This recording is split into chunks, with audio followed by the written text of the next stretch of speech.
We get a story of these anime kids that go completely insane and try and like fight the subscriber with these really weird things. I don't want to spoil the story. I know you'll enjoy it. Subscribe if you like stories, and let's call today's subscriber, let's call him Clarence. And right off the bat, I just gotta let you know that like if you like anime, literally nothing wrong with that. In fact, I enjoy a little bit of anime myself. I mean, you got yourself some Death Note, some Attack on Titan. No spoilers, I've not finished the last couple episodes. I will ban you from my comments forever. No, I'm just kidding. But anyways, this all happened one day when Clarence was just chilling in class. And there was a group of 3 kids who always sat in the back of the room, and they always wore like anime t-shirts or sweatshirts or whatever, and they were kind of known as like the anime kids. They were known for this not just because they would always wear like anime t-shirts and sweatshirts or whatever, but they would literally only communicate to each other with anime references. And one of them sat like L from Death Note, just little, which I don't know, that's just funny to me, man. I've tried sitting like that. It hurts, bro. I was like, oh, dude, I guess is this gonna give me 50% more brain power like L? No, it just makes my feet hurt. But anyways, right, Clarence didn't really interact with them that much. They kind of stuck to themselves. However, on one fateful day, when Clarence was walking in the halls and he accidentally bumps into one of them, and then the other 2, all 3 of them, the one he bumped into and the other 2 that were walking with him, right, they all turn and look at Clarence. And they give him this look. And Clarence is like, oh, my fault, like I wasn't looking where I was going. They don't say anything. They just stare at him intensely. And he's like, like, my fault, guys. Like, I'm sorry. That's on me. Like, my bad. Like, I'm so, like, why are you staring at me? This is making me uncomfortable. And the anime kids didn't say a word. They just kept walking. And Clarence legitimately thought nothing of it because dude just bumped into someone and then said, my fault, I wasn't looking where I was going. And yes, they were a little weird, not responding at all. It was a little creepy. It was a little uncomfortable. But Clarence legitimately, within 5 seconds, completely forgot about what just happened until the next day rolled around.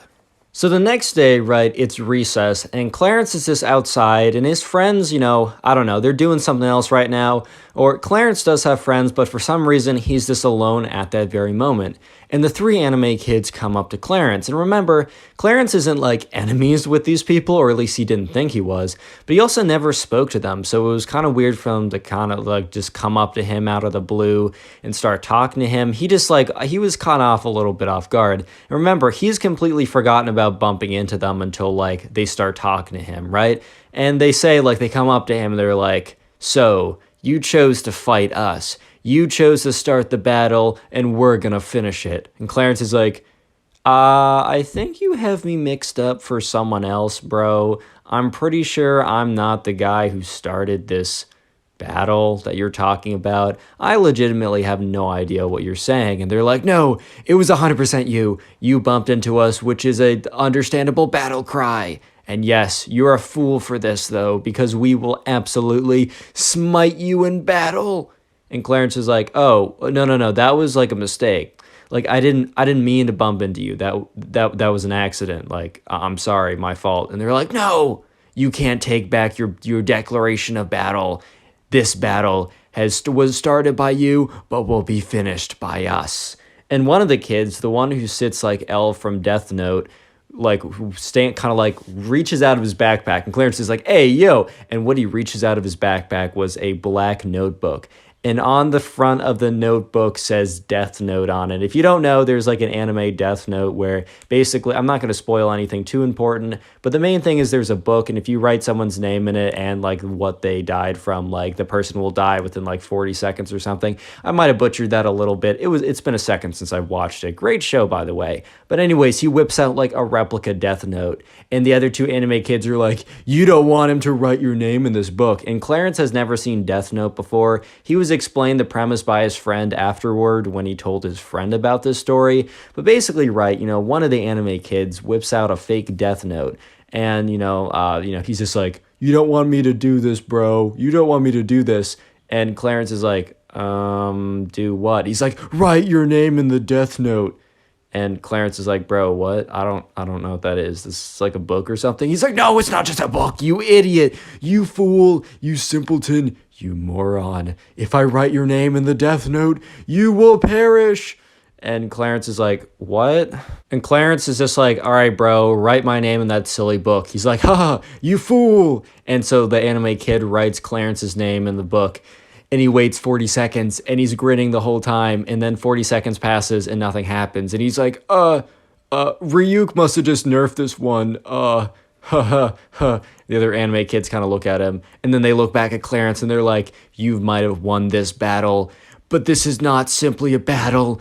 This is a war. And we're coming back tomorrow with even more weapons and powerful. You will lose. And then they all kind of like Naruto dash away. And Clarence is like, man, why is this my life? Like, why am I here? Just to suffer? Real quick, comment anime down below if you want to harden your comment. The secret word of the day is anime. And if you binge watch my videos, please let me know in the comment section. That's the best way to help me, to grow the channel is by watching a ton of videos. Playlists are in the description to help you watch the videos easier. And yeah, back to the story. But anyways, right, Clarence is kind of just like, oh, so this is going to be like a thing. Because Clarence is this, he's hanging on to the words where the anime kids were like, oh, we're coming back tomorrow with even more. And Clarence in his head is like, bro, I don't want to have to deal with you guys tomorrow as well. Like, isn't today enough? Like, isn't like you writing my name in that book and then nothing happening? Isn't that enough for all this nonsense? But no, the days just get stranger and stranger because the next day rolls around. And once again, it is recess. And this time, Clarence is with one of his friends. And he notices out of the corner of his eye, the anime kids are rolling up. And he's just thinking to himself, like, bro, I'm not trying to do this right now. I'm hanging out with my friend. I'm having a good time. This is recess.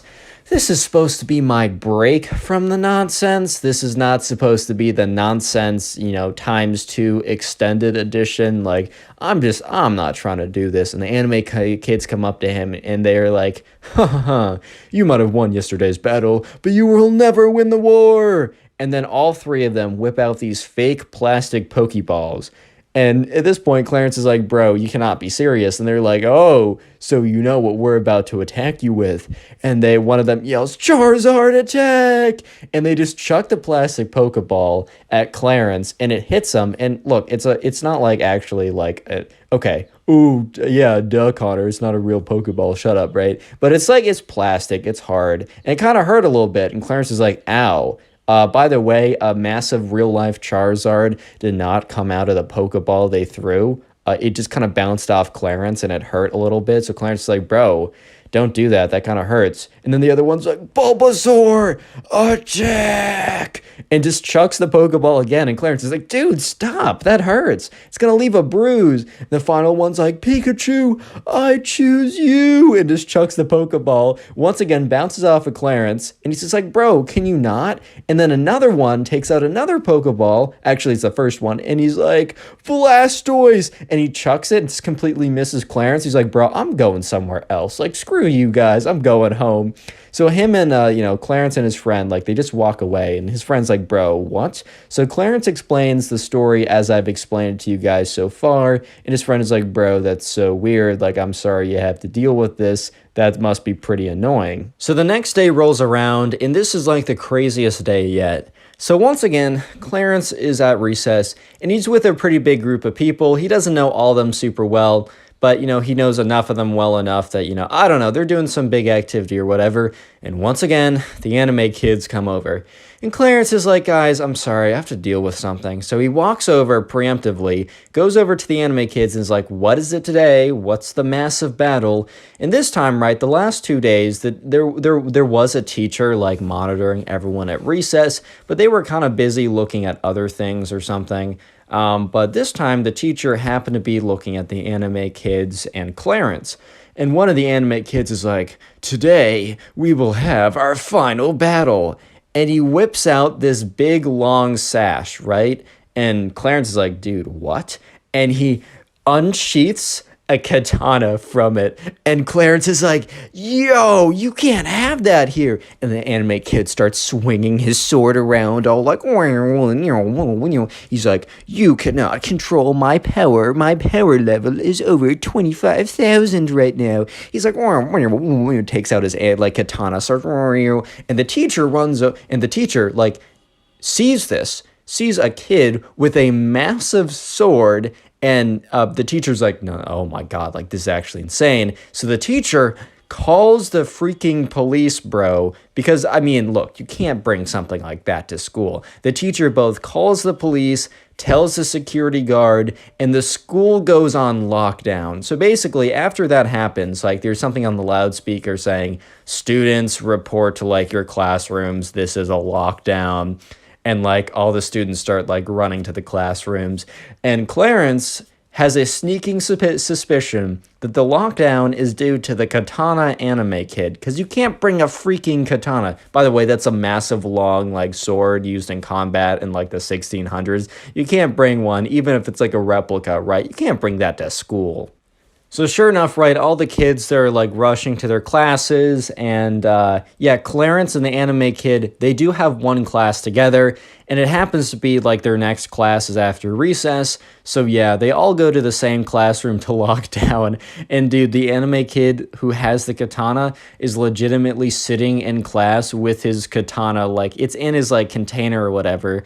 But it's very obvious, right? So they're all like in lockdown. They're all sitting in their classrooms. They're kind of all like sitting in the corner of the room with the shades drawn. I'm sure you guys have at least had like a lockdown drill before. Or maybe if you're not in the States, you haven't. But basically, right, you have to go in your classroom, lock the doors, and just keep everything like very still and as if no one is in there, right? So eventually, you know, there's a police officer that comes around unlocking each of the doors and going in and assessing the situation. And the police officer eventually comes to their door, knocks on it, opens it up, and sees, right, the kid with the katana. And the police officer points at the anime kid and says, hey, I'm going to need you to come with me. And the anime kid stands up and he doesn't grab his katana because he's obviously not going to walk over to the police officer with a katana, right? And the police officer's like, points to the other officer, like, go grab that. So the officer kind of like walks over, grabs the katana, and the anime kid is like, no, that is my weapon of choice. And the police officer's like, yeah, that's also the reason why we're doing this. And I don't think the anime kid knew that that was the reason why they were having a lockdown until then. Even Clarence was pretty sure it wasn't because of the anime kid, but he had a sneaking suspicion. So Clarence is like, oh, uh-oh, look at who won the war, bro. Nah, he wasn't like default dancing yet. Just give him a second, though. So eventually, right, you know, the kid walks out and the police officer has a talk with him outside. And Clarence, like, presses his ear against the wall, and the walls of the school are pretty thin, so we can more or less hear what the police officer is saying. So the police officer is explaining to the katana anime kid that, dude, you cannot bring an actual weapon to school. That's insane. Like, look, it's like, yeah, I get it. It might be a replica, but it's still very sharp and it could really be used like super dangerously. And that like, bro, it's super, okay, the officer didn't say bro, but like the officer was saying, it's super clear that this is a rule, that you can't be bringing this to school. Why would you think that this is necessary? And the anime kid starts to say, we were about to enter an anime battle or something like that. And the officer said, what, you were going to like use this in combat against another student? And the anime kid was like, well, now that you put it that way, I mean, the anime kid was slowly understanding that he messed up big time. The officer's like, I thought you were just bringing this in just to show it around. You were going to use it in combat against another student? Like, this thing might be a replica. It's still very sharp. You could definitely actually do some damage with this. Do you understand? Do you understand why everyone had to lock down? And the anime kid is like, well, I don't understand why everyone had to lock down. It's not like I was going to use it. And the officer's like, you just said you were going to use it. And the anime kid was like, yeah, but just on one student. And he's like, so you're going to use it on a student? And the anime kid's like, well, everyone doesn't need to lock down if I'm not going to like enter anime combat with them too. And the officer is just completely speechless. So the officer's like, all right, come with me, and kind of motions to the security guard to come with them. And they walk him over to the principal's office, or it's some kind of official place. At this point, Clarence was obviously not in earshot to hear what went down, but TLDR, because he did hear from other people people and just kind of like figured it out. The anime kid got suspended for 2 weeks, and he was now, after this point, on extremely thin ice. If he even sneezed in the wrong direction, right, he was going to get in big trouble. For some reason, right, the anime kid never said that it was Clarence when he was being like interrogated. He refused to say the name of the student that he was fighting to keep the anonymity, and oh my God, you know what I'm trying to say. He's trying to keep like, I don't want to reveal my fellow soldiers and also my opponent in battle. I have respect for him or whatever. So Clarence never was a part of this. He never was asked in, and he also was kind of lazy, so he didn't feel like getting involved, and the kid was going to get in trouble one way or another. But after the fact, the other two anime kids that didn't get in trouble came up to Clarence and they're like, "You think this is over? You think you can vanquish one of our allies and get away with it?" And Clarence is like, "Bro, I literally did nothing. I just stood there and he just self-reported. That's not on me." And they said, No, this is on you. You better watch your back because we will strike again. Vengeance will be ours." And to this day, the subscriber was telling me over on Instagram, which is in the description, that's where you can send in some stories to be featured on the channel. He was telling me that to this day, the anime kids have not, given their revenge yet. So maybe one day they'll have their master plan unfold and Clarence will figure out what the revenge is. But until this day, they are yet to strike. So yeah, you might be seeing a part 2, maybe. I don't know. Click on the video on screen right now. I know you'll enjoy it. Just click it, do it. Today, we got a story time of a kid who thinks that alphabet lore is actually based on a real thing, and when he gets to class and he sees the alphabet all on top, like in the top row of the class being the cutout alphabet, he freaks out, runs out of class, and his friend, the subscriber, has to go after him and convince him that alphabet lore is not actually real. Today's a pretty crazy story that I know you will enjoy, so subscribe to the channel if you're new and like stories. Leave a like on the video right now to claim your free nothing. And with that being said, let's just jump right into it. So anyways, if you don't know, Alphabet Lore is a web series of videos produced by this guy in 2020. Anyways, though, the kid in this video, he basically over the winter break discovered the Alphabet Lore videos and got like really into it, and also thought that it was like talking about something that happened in real life. Like he got himself to the point where he was convinced that this was like based on a true story. I don't know, man. I feel like, oh my God, why would someone ever lie on the internet, guys? Everything on the internet is true. Anyways, though, so this story all happens when they get back from winter break. And when they get back from winter break, they have a new class. So, in this new class, it is, they're in 3rd grade. So the very, I don't know if you guys have this in your class. Like, I don't have this in my like college classes, right? But especially back in like 2nd grade, 3rd grade, 4th grade, you know how there'd be like cut out letters like in the top, like the entire alphabet's like in the top of the, like the very top of the class or whatever, cut out along with like maybe a globe and maybe, I don't know, a grammar chart or maybe multiplications, timetables. I don't really know. But anyways, the important thing to know is like the alphabet is all on the top of the class, as this will be important later on. So anyways, right, the subscriber meets up with his friend. We're just going to call this kid Ben, who thinks that alphabet lore is actually real. And so anyways, they meet up together. They kind of like talk about what they were doing. And Ben is just going on about like, well, like, basically just spamming about, like, alphabet lore, whatever that is, and the subscriber's like, okay. The subscriber knew it was, like, some web series that was hosted, like, I don't know, on the internet, but he didn't really think much of it. Like, he was like, oh, I guess it's fine. Like, I guess. I don't even know, man. But anyways, right, so sure enough, they walk into class, because they have a class together. And I don't know about you, but I always, like, thought it was really cool when I had a class with my friend, because I'd be able to talk to someone in there. If I was really bored, I'd have someone to hang out with. It was always cool to have a class with your friend. So the subscriber is pretty excited. But they walk into class, and Ben, right, doesn't immediately notice that there is, the alphabet, right, on the wall. And the subscriber does, but he doesn't really think that much of it because it's the freaking alphabet, dude. Who cares? Like, he doesn't actually expect his friend to lose it because he sees the alphabet. So yeah, they walk into class, and they're just sitting there. And Ben must have looked up and saw, like, the alphabet up there, and he's just sitting there. And he looks like he's going pale. It's like he saw a ghost. And the subscriber looks over and is just like, "Want?" because the kid is like, his friend is like freaking out. He's like, bro. And the subscriber looks over. He's like, dude, what? And the kid's like, oh my God. And he gets up and he sprints out of class. And the teacher, who's about to start class, is like, Ben, where are you going? Where are you out of the classroom, right? So the subscriber runs up to the front of the class and says, hey, I know this is our first class together, but can I go after him? Like, that's my friend. And the teacher's like, I mean, I guess, but just make sure he's okay and be back. If you're not back in the next 10 minutes, I'm going to have to send out someone to go find you. And, you'll be in trouble if you don't be back by then. So the subscriber's like, okay, cool. He runs out. He's trying to find Ben. And Ben, he just hears like sprinting down the hallway. He's like, oh my God. So he starts running after him. He shouts out like, Ben, what is up, dude? Like, why are you freaking out right now? Eventually, Ben like runs into a closet and like slams it behind him. And the subscriber hears this. So he walks up to the closet and he's like, dude, like, come on, man, just let me in. Like, what's up? What's going on right now? Yeah. So anyways, right. Ben's like, dude, I can't go back in there. And the subscriber's like, Ben, open up the door. We're going to go back in there. He's like, no. The subscriber's like, okay. Can you explain to me, like, what happened? And, Ben's like, okay.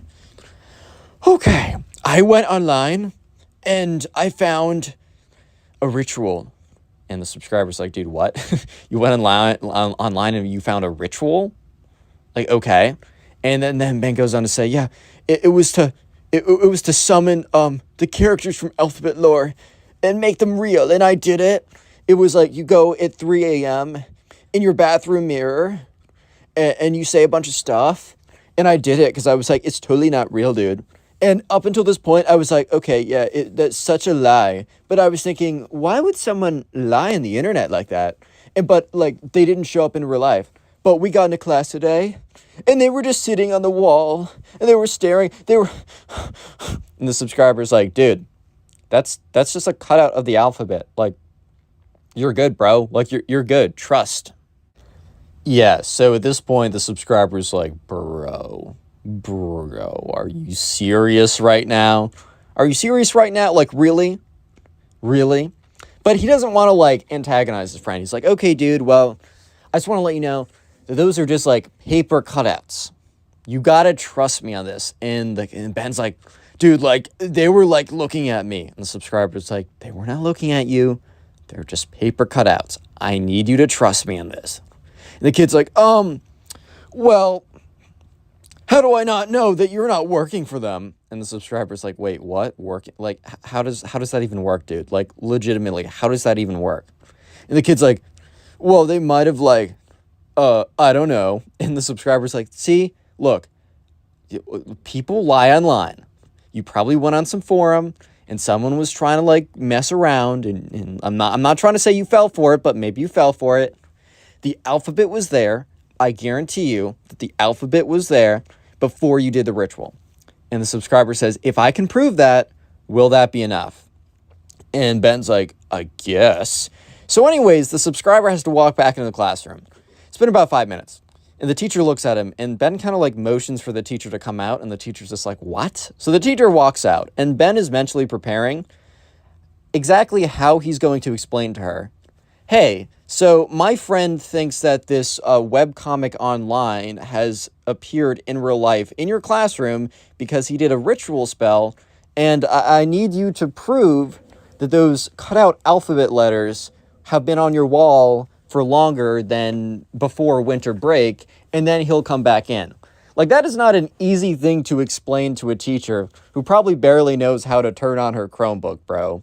Yeah, but anyways, right, sure enough, the teacher is just kind of like standing there, just like listening to what the subscriber is trying to explain.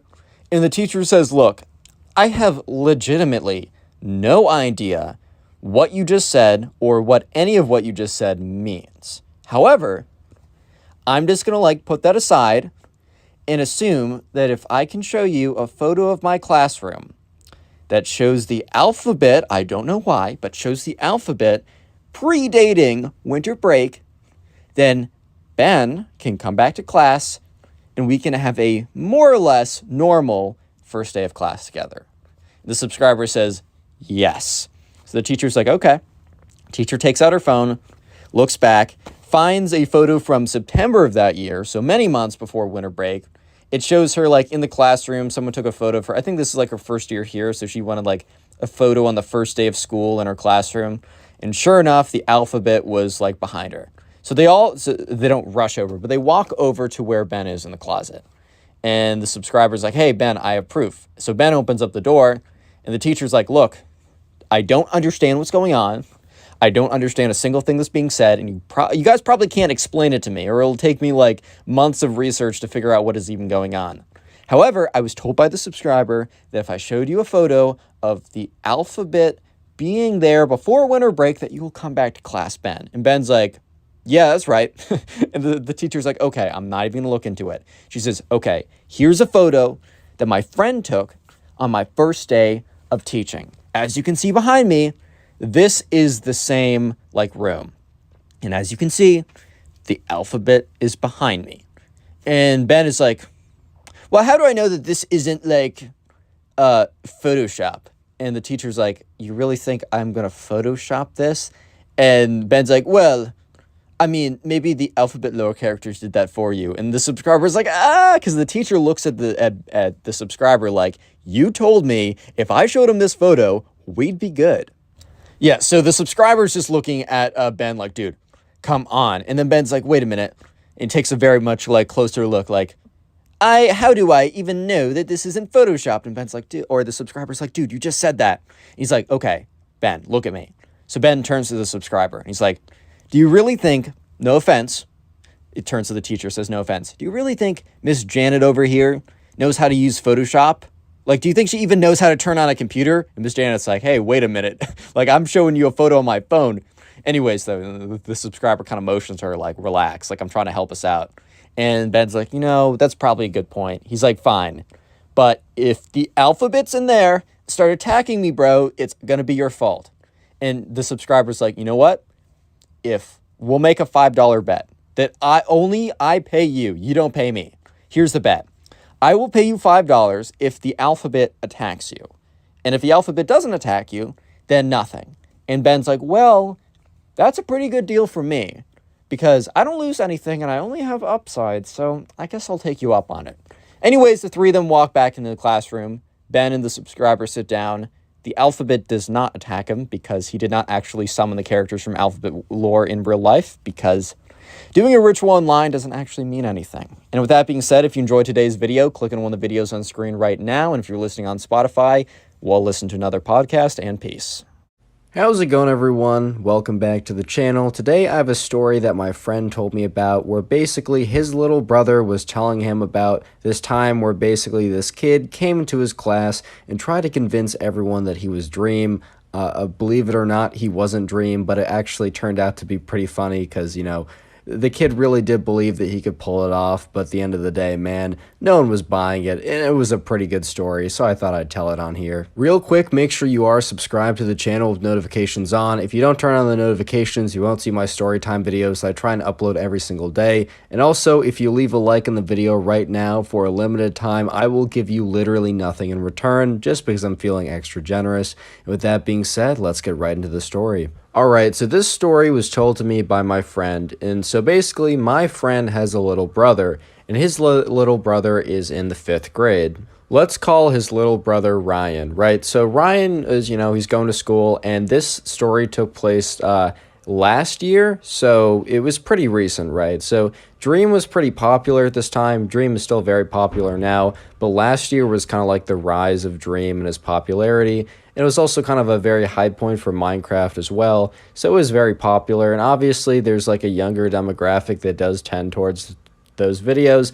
Obviously, a lot of people watch them of all ages, but a lot of people in Ryan's class were a big fan of, Dream and Minecraft and all those kind of good things on YouTube, man. And I totally get it. When I was in 5th grade, I was a big fan of Minecraft and, all the people that were doing it then. There was no like real centralized figure like Dream right now or like when I was watching it, but still, I totally get it. And that's cool and all. So Ryan is relatively into it as well. And a lot of his classmates are, and you'll normally notice like that every single day.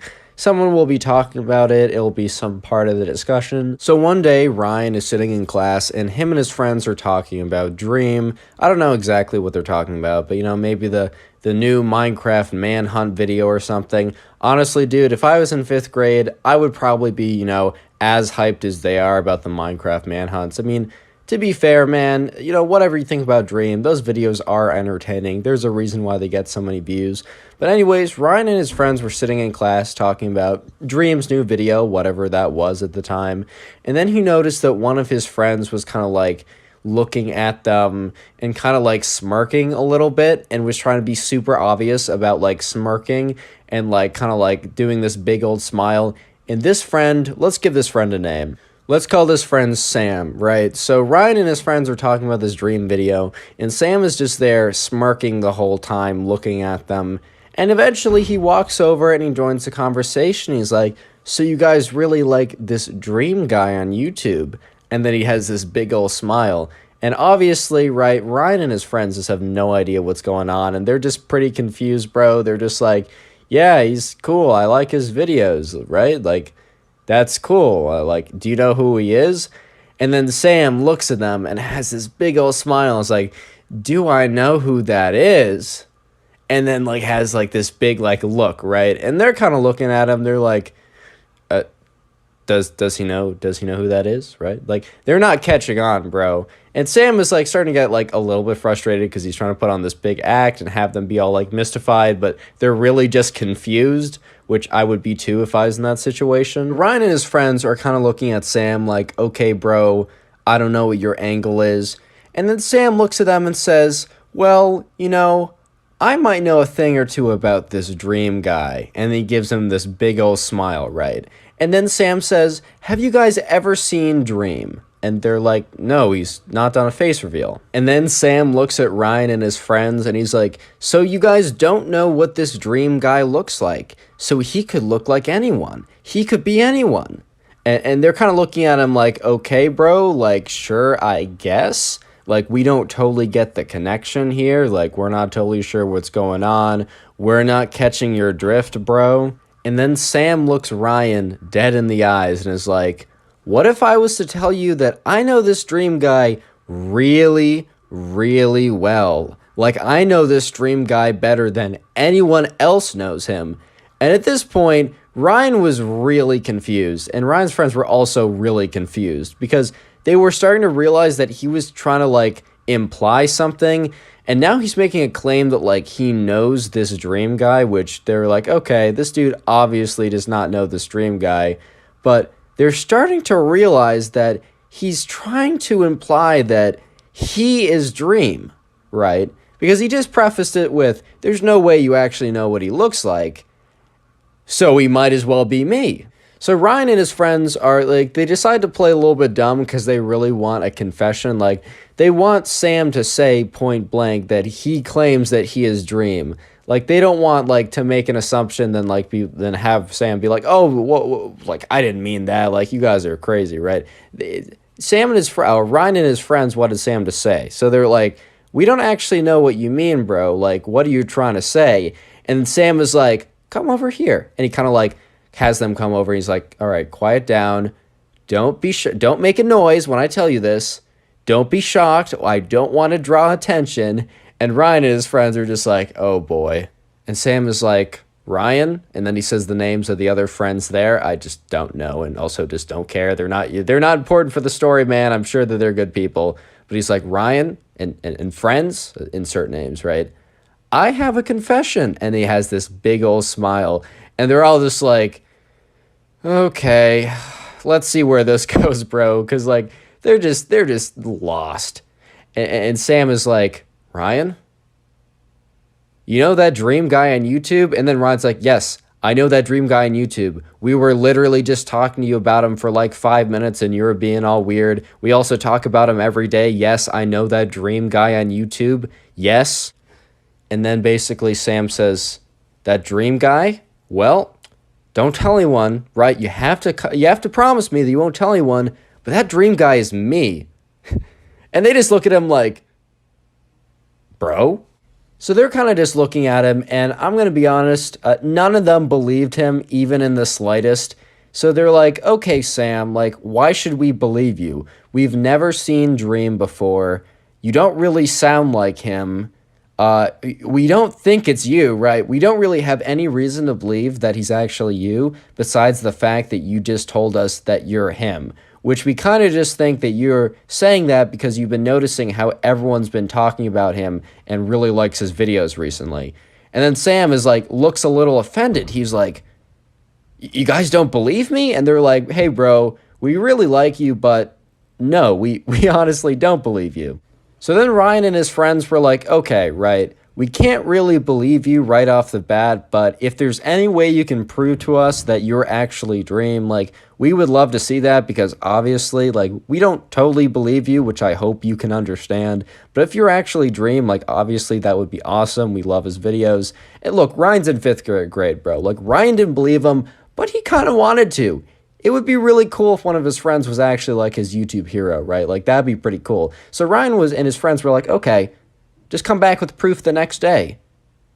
And then the next day rolls around, and Ryan and his friends are waiting, and they see Sam walk in with a big smile on his face. Sorry to interrupt the video real quick, but if you made it this far into the video, which you obviously did because you're listening to this right now, I would like you to go into the comment section of this video and comment door down below, like DOOR, the thing you enter a room or a building with, right? Just comment door down below. It's kind of like a fun community thing we do just to see who actually watches the videos. And I've been trying to heart as many of those comments as possible. So if you want the top commenter achievement next to your name, go ahead and comment it down below. There's a good shot you'll get a heart this time, if not next time. And you can always comment it on old videos. I just comment heart whatever I see. Anyways, with that being said, let's hop right into the story. Right, so Ryan and his friends kind of get together because they see Sam walk in. Sam looks at them, and Sam has this big smile on his face. So Ryan and his friends were like, oh, wait, is he smiling because he actually has proof? And then for a second, they're like, and if he actually has proof, does that mean he's actually... Because look, let's be fair, bro. In 5th grade, I believed a lot of dumb stuff. Like, I was super gullible in 5th grade, right? So Ryan still didn't really believe it, but... he really wanted to, bro. So he was kind of excited to see what, the proof was going to be, because while he didn't believe it, he really wanted to. So Ryan basically goes up to Sam and is like, hey man, like, how are you doing? Like, do you have any proof? And he's like, by the way, if you were just saying that yesterday, like, we really don't care. Like, it's all good, bro. Like, it's fine. If you don't have any proof, like, don't worry about it. And Sam's like, no, I got proof. And he has a little smile on his face and he walks away. So all of a sudden, right, Ryan is like, oh my God, wait, he actually has proof? Like, he has to be... Ryan kind of jumped to conclusions. So what Ryan ended up doing is he told his friends this, and his friends were just super excited because, they, in the back of their minds, they really thought it'd be super cool if they were to know Dream in real life or something. So they ended up telling, like, the entire class that Sam was Dream and he had proof. Right, so when Sam eventually finds Ryan and his friends again, basically the entire class comes over and more or less crowds around them. And all of a sudden, Sam's face, which used to be kind of like smug and like, ha ha ha, like I got proof, he seems to be evidently a little bit nervous because all of a sudden, it's not just Ryan and his few couple friends, it's basically like 70% of the class is just waiting for this proof. So all of a sudden, like, Ryan is like, okay, Sam, like, I got some other people here that are big fans of Dream. Like, it would be really cool if it's actually you. We're super excited to see the proof. And Ryan's like, Sam is like, yeah, no, of course. I mean, I'm planning on, I got you. Yeah, and then Ryan's kind of like, Sam? Everything okay? Because Sam was, like, really wavering at this point. Sam's like, yeah, no, I got the proof. Let me just go get it. Let me get the proof. At this point, Ryan kind of realized that something was up because Sam was being very, very evasive, and he obviously was not confident at all. And he kind of thought that he just kind of, like, ran away to, like, recollect his thoughts or whatever. And obviously, if you're actually Dream and you're just trying to show someone that you aren't going to be super nervous about it because you're you, right? But anyways, right, so he's kind of like, okay, this is probably nothing. But he still wants to see it through. He's still kind of interested to see what Sam had in the first place. So eventually, right, Sam comes back, and I would say, I was told that, like, I'd say like a third of the group was still there. So still more than Ryan and his initial friends, but a lot less of the classmates. So all of a sudden, right off the bat, Sam is a bit more confident to show his proof. So he goes up to them. He says, hey guys, sorry about that. I just lost the proof for a second. Here's the proof that I'm actually Dream. So he pulls out his phone and he shows a text message conversation. And the text message conversation is basically reads like, oh, when do you want to play Minecraft next? I want to record a Minecraft manhunt video. And if you look at the contact name says George Not Found, which if you don't know, that's the guy that Dream, the Minecraft guy, normally plays with. But right off the bat, everyone was like, whoa, whoa, whoa, whoa, whoa. If you're actually right, if this is actually George Not Found, Dream wouldn't have his contact labeled as his Minecraft username, right? So all of a sudden, they click into, like, they say, hey, can I see that for a second? And Sam's like, but he was too late. And one of the friends actually grabbed the phone, right? And when they grabbed the phone, they clicked into the contact to see what the number was. So they click into the number, and obviously it's a number that, they didn't necessarily recognize off the bat. But then Ryan realized that the area code was the same area code of, like, people in his classmates. They all didn't live exactly in the same place, but it was a familiar area code. So all of a sudden, obviously, there's a ton of red flags at this point. First of all, his proof is a text conversation, like, come on, man. Second of all, the contact is George Not Found. That's like if my mom had my contact as Connor Pugs, like, bro, that's just not how it's gonna work, right? So then Ryan decides to just call the number. He's like, hey, I'm just gonna call this number.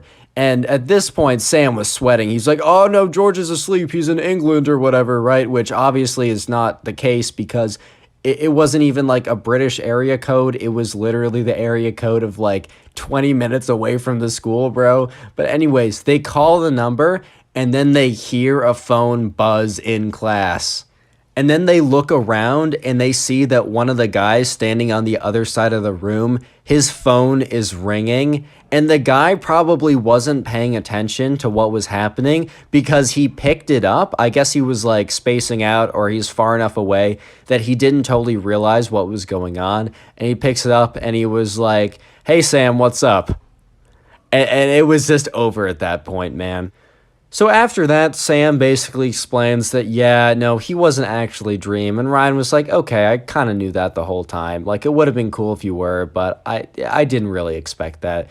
And Sam was basically just like, he saw how much, like, you guys liked the Dream, the Minecraft guy, and how he really just thought it would be fun to, like, if he could pretend it was him and how you guys would, like, be so excited and whatever. And they all just kind of agreed that it wasn't a big deal. But I just thought that was kind of funny how the whole thing went down. And obviously it's not that big of a deal, but it was just a pretty funny story. And my friend's brother Ryan, right? He had a good story to bring back home, which was eventually brought to me and was brought to you on the channel. If you enjoyed today's video and want to support the channel, literally just go ahead and watch another one of my videos.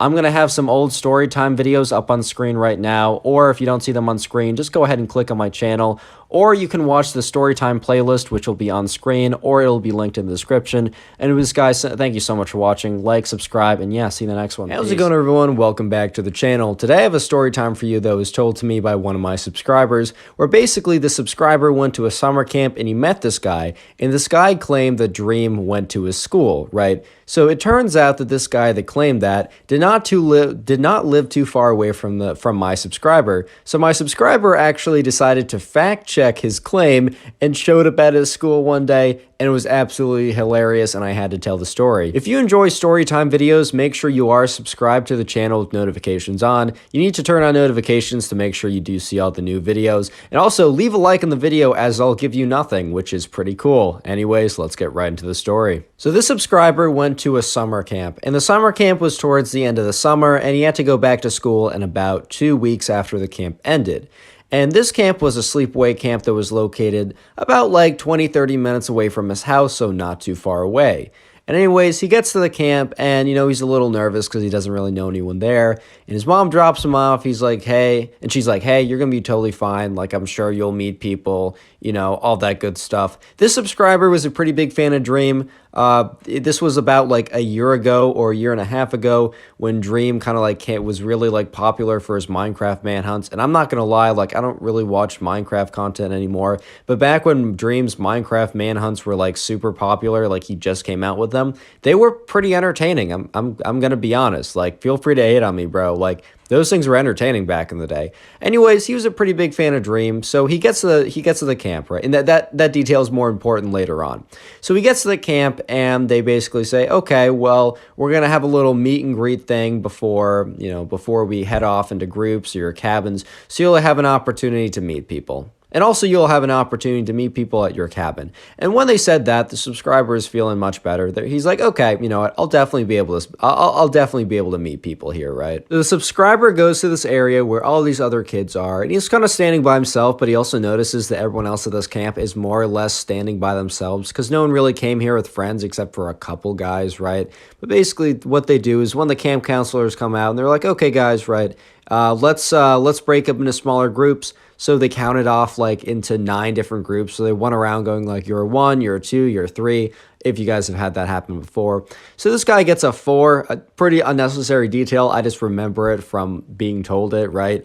So this guy gets a 4, he's in group 4. He goes over and he starts talking to some of the other people. And they start off with like the hey, like, where are you from? What grade are you in? How old are you? What sports do you play? And then you kind of move on to what do you do in your spare time? And some people were like, oh, I play whatever sport. Some people are like, yeah, I play some games, right? Kind of standard stuff. And then someone brought up how they watch a lot of YouTube. And then some people were kind of talking about like, oh, I also watch a lot of YouTube. And they're like, oh, what YouTubers do you like? And some people said that they liked, I don't know, Logan Paul. Some people said that they liked like some kind of makeup YouTuber guru because it was a pretty diverse mix of people. But there was a couple people that were like, oh, like I really watching Minecraft videos. And then another guy says like, oh, which ones? And then like the subscriber actually pipes up and says, hey, I also like watching Minecraft videos. I like watching Dream's Minecraft manhunt videos. I'm a pretty big fan. And then this kid kind of speaks up. And by the way, this kid lives near the subscriber because earlier they said where they're from, and the subscriber and this kid live basically in the same area. However, they're in like different area codes or districts, so they go to different schools, right? But they live in more or less the same area. So this kid kind of pipes up, and I don't think he totally realized how like close the subscriber lived, or he heard it and kind of just forgot. I'm not 100% sure how, but anyways, he says, oh, you like Dream?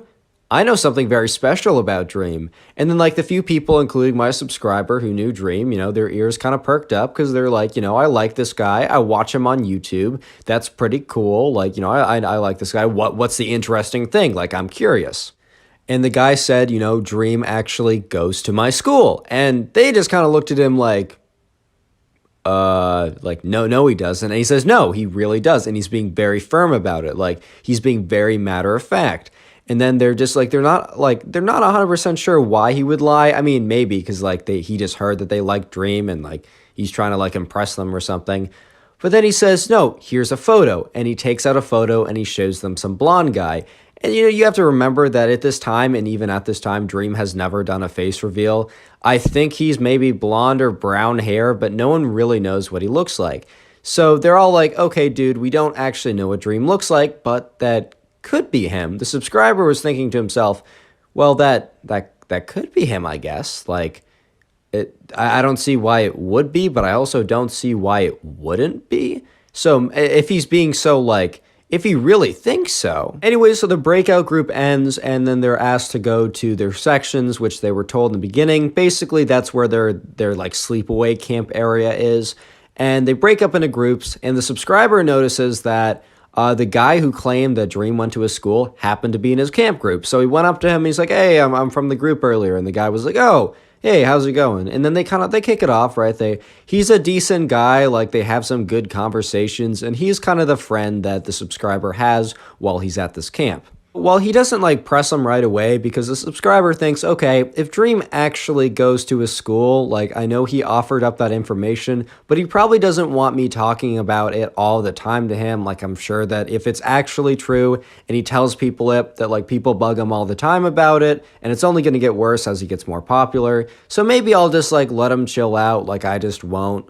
Like, you know, I just won't ask him for a second. Like, that seems fair enough. But after about a day or two of them just hanging out, they're at lunch together, and the subscribers is like, okay, it's been enough time. I gotta know. Like, I gotta ask some questions. This is just way too interesting. So the subscriber asks this guy, like, okay, well, how do you know that it's actually Dream? And so this guy goes on to say, like, Dream goes to my school, and I knew him for a long time. I was never super close with him, but, you know, he was just telling people like that he had this channel and that he was posting videos about PewDiePie's seed back in the day before those videos blew up in popularity. So like he told people to subscribe and such, and then I did. But then his videos started getting really popular and I just knew about it before.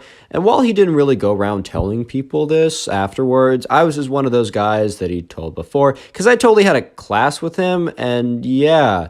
So that's just how it happened. So this dude was not sounding confident at all, but the story honestly wasn't that bad. The story somewhat made sense, and you know, if I'm thinking about it now, that story would more or less make sense. Like probably Dream would tell his friends or people even he didn't know that well to give some of his initial videos a little bit of a boost, because if you don't know, the hardest thing about YouTube is starting, honestly. Like once you have an audience, it's not easy because like YouTube is hard no matter what, but it is so much easier to get your videos surfaced. So in the very beginning, even a small push from just a few people could be the make or break to get you a YouTube career. So the story actually would make sense that like if you were to know Dream before he was famous, it wouldn't like completely be not plausible that he went around asking people to watch the videos, and then when he got really popular, he didn't want to talk about it. So while the guy was not really confident and it somewhat sounded like he was making it up off the top of his head, the story kind of checked out. Real quick, I'm going to interrupt the video and ask you guys comment Christmas tree down below if you made it this far. Basically, around halfway or further through the video, I just have people comment to see who actually makes it this far into the video, because I do appreciate that. We're kind of going on a Christmas theme, so yeah, comment Christmas tree down below. I also heart as many of those as I can. I don't get to them all, but I do my best. So if you want to farm hearts and try and get top commenter on the channel, that's the best way you can go about it. And also, if you want to DM me a story and appear on the channel, my Instagram is linked in the description, or I give the handle, and just send me stuff there. With that being said, let's get back to the story. Anyway, so the subscriber at this point was not convinced, but he also was not convinced that it was fake. He was kind of torn. The story made sense. The guy had a lot of conviction, and he did show a photo of some random blonde guy, which maybe was Dream. Like, he was very confident about it. The story made sense, but he also wasn't sure because, one, it could totally be something you could fake, and also, two, when asked more questions, he was not confident about it. He felt very shaky and the story sounded a little weird. So anyways, the subscriber's kind of confused, but he goes on just being friends with this guy and hanging out because while he's a little, you know, suspect about this claim, the dude's actually not a bad guy and he enjoys talking to him. They also have a lot of similar interests. They play Minecraft. They also both play baseball. Like, this dude's not bad. They have like genuine connection or whatever. And then the guy, the camp kind of comes to an end, right? It's about a week, and they're about to go home. And my subscriber says, hey, you go to such and such school, right? And because he knew that he lived close. The subscriber lived close to this guy, and there were a couple high schools in his area. He went to one of them, but there were also a couple others. And he was able to choose, he randomly chose one of two, and he knew that if the guy said no, then it was the other one, and he knew that if the guy said yes, well then he said yes, he went to that one. And the guy who claimed that Dream went to his high school was looking at the subscriber and was like, yeah, how did you know? And he said, oh, you don't remember, we both said we lived in the same area. And the guy kind of gets not shifty, but like is like gets a little kind of like, not like, he's obviously not geeking, right? He's not geeking out, but he obviously is like, oh, you know where my school is and we live close to each other? And the guy's like, yeah, maybe I should. The subscriber says, oh yeah, maybe I should stop by sometime. Like, you were a cool dude. Because they're kind of packing up, they're getting ready to go. And the guy's like, yeah, no, 100% totally. Like, we should 100% do that. We should 100%. Like the guy was really trying to just like dodge the question. He was trying to get out of there. And the subscriber was like, that was definitely a red flag because like this guy was pretty reciprocal in their friendship. Like the dude was not just like hanging out with them, like and like trying to like avoid him, the subscriber. This guy was like actually friends with the subscriber. They related a lot. They had a lot of good times. So normally like you would be kind of like, yeah, 100%. Like actually let's plan a time to hang out. The dude was just 100% avoiding the question. His like answers were kind of shaky in response. Like it was a big red flag. So the subscriber actually had an idea because he really wanted to test the claim of the guy if Dream actually went to a school because one, he's genuinely curious, and two, he didn't really believe the guy, right? And he was interested enough that he wanted to go through with something. So the subscriber tells the guy who said that Dream went to his school, he basically tells this dude that, hey, I'm not too far away from your school. I'll stop by one day. And you don't have to tell me, like, you don't have to introduce me to the Dream guy, but I'd love for you to point him out. And the guy's like, yeah, that's totally cool. Like my school has kind of a weird schedule. So if I'm not there, like it's just because like I got a weird schedule. I got a lot of things I'm doing, like a lot of random travel and stuff. But if I'm there, dude, 100%. So kind of a red flag of an answer, right? The subscriber says, oh yeah, by the way, what's your Instagram? And the guy's like, oh, kind of like happy that that the subscriber's changing subjects. The guy's like, oh yeah, no, okay, here it is. So they exchange Instagrams. And then eventually the subscriber's mom comes, picks him up. They say goodbye, and the subscriber basically has 2 weeks before he goes back to school. So he's kind of sitting there. He doesn't really have anything planned for those 2 weeks. It's kind of like an awkward period of time because he has to prepare to get back to school, and it's also like not really enough time for them to like plan to do anything big. So he kind of is just like chilling for the last 2 weeks. So the subscriber decides to look up the school schedule for the friend he met at camp that claimed Dream went to his school. He wanted to look up the schedule for the school, and it turns out that that school was actually starting 2 days earlier than his. He wasn't 100% sure why, but for some reason they just were, and he's like, okay, I'll accept that. And he's like, oh, wait a minute. That means when they're in session, I won't be in school, and I can easily go over. So he looks at the school, and he looks it up on maps, and he's like, okay, this is actually like a 25-minute walk away. Yeah, it's a bit of a hike for sure, but I'm kind of too invested in this not to go through with this, man. Like, I'm a little bit too invested at this point. So while the subscriber is planning to go, like kind of planning this out, figuring out what day, figuring out like if he's going to eat lunch before or after, trying to like figure out when's the best time to leave, he has the idea and just like casually looks on this guy's Instagram that he met at camp. And he's looking on the Instagram of this guy, and he's kind of just scrolling through. He's seeing photos of him with like his parents, with his cousins, photo of him like doing baseball, right? And then he sees a photo of him with some of his friends. And then something very interesting happens. He sees the guy who he met at camp with some friends. And one of the friends is a blonde dude. And this okay, no, it doesn't mean he's instantly Dream, right? But this blonde dude happened to be the guy that the friend at camp showed as like, this is Dream, guys. Like, guys, I'm telling you, Dream goes to my school. Look, here's proof. The guy that he showed as proof was one of his friends, which was interesting because when the guy was telling about like the story with Dream, he said that he didn't know Dream that well, and the only reason he knew that like he was the YouTuber is because he happened to be like in a class or something with them. So he was just like close enough that Dream asked him to like watch his earlier videos, but not close enough to really like hang out with him. So that was like red flag number like 900. So at this point, the subscriber kind of knew that he caught this friend in a lie, but he really wanted to follow through with it. He said, I put too much work into this, and I really just kind of want to catch him in the act. He thought he doesn't like dislike the guy, but like obviously if you're going around like lying about stuff and you get caught, maybe you'll stop lying. So he's like, you know what, maybe this is for the greater good before someone who actually gets upset, because the subscriber said, I don't really care, but maybe someone else will. So let's put an end to this. So the day comes, right? The guy's school is open. The subscriber is off from school for another day. And he eats lunch. He eats a big lunch where it's basically a brunch, so he can kind of have the whole day to, scout out the school, try and find him, right? And so he makes the walkover. And while making the walkover, he actually sends this guy a DM, the guy he met from the camp. And he said, hey, I actually don't have school today. I see that you're in. I happen to be really close. I'm just gonna stop by in like 10 minutes, like just let me know if you're there. I love to like catch up, right? And the guy responds within like 10 minutes and he says, "Oh, dude, like I'm so sorry. I'm still in one of my trips. I'm actually still in Europe right now. Flights got weird, man. They got delayed. I don't know what happened, but I just won't be there today. Like, I'm so sorry, bro. Like, maybe you can come later. I don't know if you can even get in right now because I'm not there. They're gonna be so weirded out. Like, I don't know, dude. Like, I'll see you soon." Like, guy was acting weird. Tia, a little spoiler, he was not in Europe. So the subscriber gets to the school and he's actually kind of curious about something. So he sees the guy and he seems to be about the age of the guy he met at camp. So he asked him, he said, "Hey, like, sorry, like, I'm looking for a friend here. Do you happen to know this guy?" He pulls out his phone and he doesn't show the guy the photo of the friend he met at camp. He shows the photo of the so-called dream guy. And the guy looks at him and he kind of just gives him this look. And for a second, the subscriber thought that, like, oh my God, what if this is actually Dream and that's one of his friends, like, trying to protect him? Like, wait a minute, was this guy telling the truth the whole time?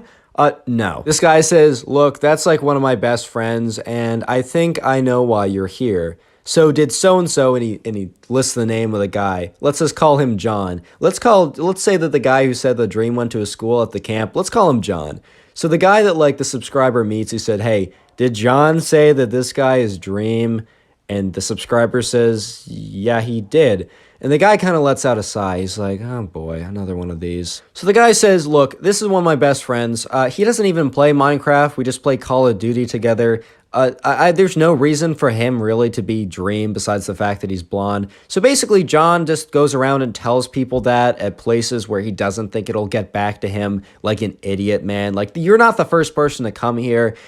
This has happened before. And my friend was actually confronted by another guy who thought he was Dream. And we told John to stop this, and John said that he won't do it anymore. But he told other people at camp this, so maybe he should expect it. And the subscriber was like, "Oh, wow. So I'm not the only one who came to the school to see if this guy was actually Dream or not?" And the guy's like, "No, John told like a bunch of people at camp. It's super annoying. My friend's really annoyed. And honestly, since there was this one guy, we really let him off. Like, we let him off. But since there's like multiple guys and you're the second guy and maybe there's going to be more people coming, you know what? I think we're going to tell on John to the principal." And then my subscriber's like, bro, like, I'm sorry. Like, I didn't mean to cause any trouble. Like, John's a decent guy. I don't know why he'd lie about this. And the guy says, "You know what? It's really been causing a lot of trouble, but maybe we won't tell on John. We won't tell on John. But maybe you should talk to John. And John's in class right now." And the subscriber says, "He said he was in Europe." And the guy laughs. He said, "Europe, bro? If he means Europe by over there, then maybe he's in Europe, but he's right there, bro." And he points to like a classroom. And he said, "Hey, they're out in like 5 minutes. Just stand outside." So the subscriber's like, "Okay, I got nothing better to do. And if it's really 5 minutes, might as well do that." He's like, "Sorry, man, for like bothering you. I probably shouldn't have actually come. Even if it was Dream, like, that's not cool for me to invade the privacy." And the guy's like, "No, man, you're honestly fine. It's just not cool what John has been doing." So he says, like, "All right, man, I'll see you around. Like, John should be out any minute now." So the subscriber goes over and walks outside and stands outside the door of John. And the classroom, you know, the bell goes, kids start filing out. John is walking out all casually, and then he just makes contact with the subscriber and just goes pale. And the subscriber's like, "So you're not in Europe?" And then John doesn't even try. He's not anything like, "Oh, my flight actually didn't get canceled." No, he's like, "Hey, like, I'm sorry. I lied to you about the Dream thing. I just wanted to make friends, and I thought you guys would want to be friends with me. Like, if I had something cool about me, I just don't feel like I'm that cool or have anything interesting, and why would someone want to be friends with me, right? So I thought it'd be a cool thing to say." And like, when I realized that you could actually come and see, like, I realized that, you know, my lie would not be able to stick, and I didn't want you to come for that reason, and I'm sorry. And the subscriber was taken aback by how honest John was all of a sudden. And he's like, "Dude, I'm kind of hurt that, you know, that you lied to me consistently and didn't eventually just tell me, like, right away. Like, but I do think you're cool, and you don't need to lie about these things, man. Like, I genuinely enjoy being friends with you. Yeah, I'm a little shaken because you lied to me, even though I kind of suspected that, but everything else was kind of cool." And he said, if you want to hang out, like, I'm down. Like, you know, maybe give me a sec to like get over this, but you're kind of cool, bro. Like I would enjoy hanging out with you. And the guy John was like so taken aback by that he's like, yeah, man, I'm so sorry about that. We should really hang out. And that was the end of the story. So kind of a wholesome, good ending, but kind of a crazy sequence of events.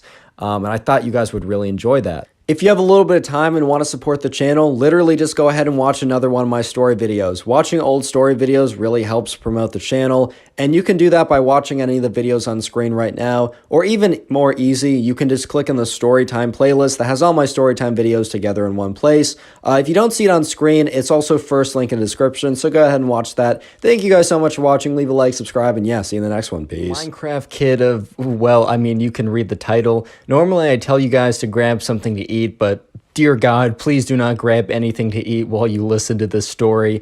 Anyways, let's call the subscriber Nico, and subscribe if you like stories anyways. The subscriber who sent in today's story, which you can send it to my Instagram, we're going to call him Nico, right? So this all happened one day when, Nico was in class, and he was kind of just chilling, thought it would be a normal day, but his teacher comes in and announces that today is going to be a really special day, and it's not even going to be a special day, it's going to be a special fun day. So not like, ooh, it's special because we have a massive final exam, but ooh, it's special because we're going to be doing only fun activities today. And it was kind of a surprise that the teachers of the 5th grade, by the way, Nico was in 5th grade when this happened, the 2 5th grade teachers decided that they wanted to collaborate and give their students a break and also make it kind of a surprise. So the teacher announces that the other class, the other 5th grade class, as there were 2 5th grade classes for his 5th grade, the other 5th grade class was going to come into their room, they were going to randomly partner up, and then they were going to do a lot of fun activities today. The entire class was really stoked, and so was Nico, because like, dude, he didn't want to be doing any homework. He didn't want to be doing any math. You know how it is. And to be surprised with like a really fun day, it's just a good day, man. Things are going to be good. So anyways, right, almost on cue within like, as like the teacher said, the other class will be coming in, they hear a knock on the door, and the other 5th grade teacher opens it up and says, hi guys, like, I hope you guys are ready for your surprise today. Everyone is like, yeah, it seems like it's going to be a good day. Well, it's not, at least not for Nicholas, or Nico as we're going to call him, because, I mean, everyone else is going to have a great day, but you already saw the title. You already know how bad this is about to get. Anyways, right, so they were assigned with random people from the other class, and there was this kid in the other class who every single day wore the same creeper hoodie, like every single day without like a doubt. Like he wore the same creeper hoodie. I think you guys know them. It's like, the hoodie that you can buy that has like the creeper head on it and then the creeper design. I mean, look, if you wore that, that's totally fine. As long as you don't wear it every single day without washing it, you're fine in my book.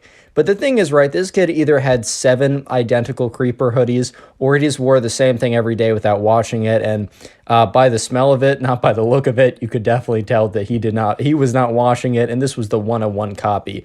Anyways, right, so being randomly assigned someone, Nico gets the gets a short straw, you know how it is, and he gets assigned with the Minecraft kid. We're just going to call him the Minecraft kid because he's always wearing that hoodie. And so the Minecraft kid walks over to Nico's desk, sit down, and says, hey man, how's it going? And Nico's like, hey, how's it going? And immediately as the kid sat down, Nico had to like prepare, he had to make sure he didn't like gag, just like gag on reflex, because there was like an aura of stench. Like the odor probably had a mass that was heavier than the air around it. In fact, it was probably heavier than water. It would be sinking, the water would be floating, like it was that crazy, right? So he sits down and Nico's like, "Ooh, how's it going, man?" And the thing is, right, sometimes kids don't smell that good. I don't know, maybe you just didn't take a shower, maybe you forgot the deodorant.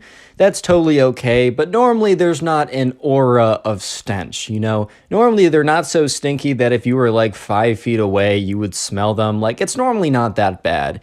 And Nico wouldn't have really cared if the kid wasn't like the best smelling kid ever. He wouldn't really care if, like, I don't know, he lifted up his his underarms and oof, that kind of smelled kind of bad, right? But the fact was the Minecraft kid literally had like an aura of stench around him. So Nico was like, all right, I'm just going to power through today, right? It's fine. And the teacher at the front of the class said, guys, like we have some like, you know, this is like, we have like a really fun activity. And the first activity planned for you guys, it's going to be an outdoor activity and it's going to be a fun game. And the whole class is like super excited. And the thing is, right, Nico's actually kind of excited too, because he's thinking, all right, Outdoors. The stench will probably dissipate or at least be less strong if it's outdoors. So this is a massive win for me. It was a massive win until the teacher announced that this special outdoor activity would be hide and seek in teams. And Nico's just thinking to himself, oh no, oh no, because he realizes, right, hide and seek means that, like, him and the Minecraft kid with his stench aura, or they're gonna have to hide together. Like, they're probably gonna have to hide together in very compact, close places. And the stench aura, Nico assumes, is only gonna get more and more intense and terrible the closer you get to the origin. Which, like, he was 5 feet away from the Minecraft kid and he was barely making it. So, like, imagine being, like, directly there. Nico was like, man, I gotta practice not breathing for like an hour at a time because that's the only way I'm surviving this. But anyways, they all head outside. And real quick, the secret word of the day, it's Minecraft. I know, it's nothing that creative, but it is what it is. So comment Minecraft down below. I'll try and heart your comment as a way to say thank you for making it this far into the video. When you guys watch my videos for a long time, it really does help out the channel. And also, if you want to binge watch these videos, make sure to let me know in the comments and I'll try and say thank you back, as it really, really does help the channel. But anyways, right, they head outside and they're preparing for their hide and seek adventure type thing. And so they go out there and the teacher's like, all right, so we're going to choose who is going to be the, you know, the one who's going to seek, and we're going to figure out, like, everyone else is going to go hide. Nico was praying to God that he was going to be the one, or his team of him and the Minecraft kid were going to be the seekers. Because if they were the seekers, dude, they didn't have, like, Nico didn't have to worry about being in a tight, cramped space. He just had to, like, he could be literally, like, 20 feet away trying to, like, he'd be like, oh, let's split up so we can divide and conquer, which, aka, like, I mean, it is a more effective strategy, but the real goal, the real intention is to get away from the stench aura, because you already know what it is. But no, a different team was picked, and he was like, okay, great. And the Minecraft kid is like, dude, I am so good at hide and seek. I know the best hiding spots. And, you know, Nico's like, let's just hope that these hiding spots are not really kind of like cramped.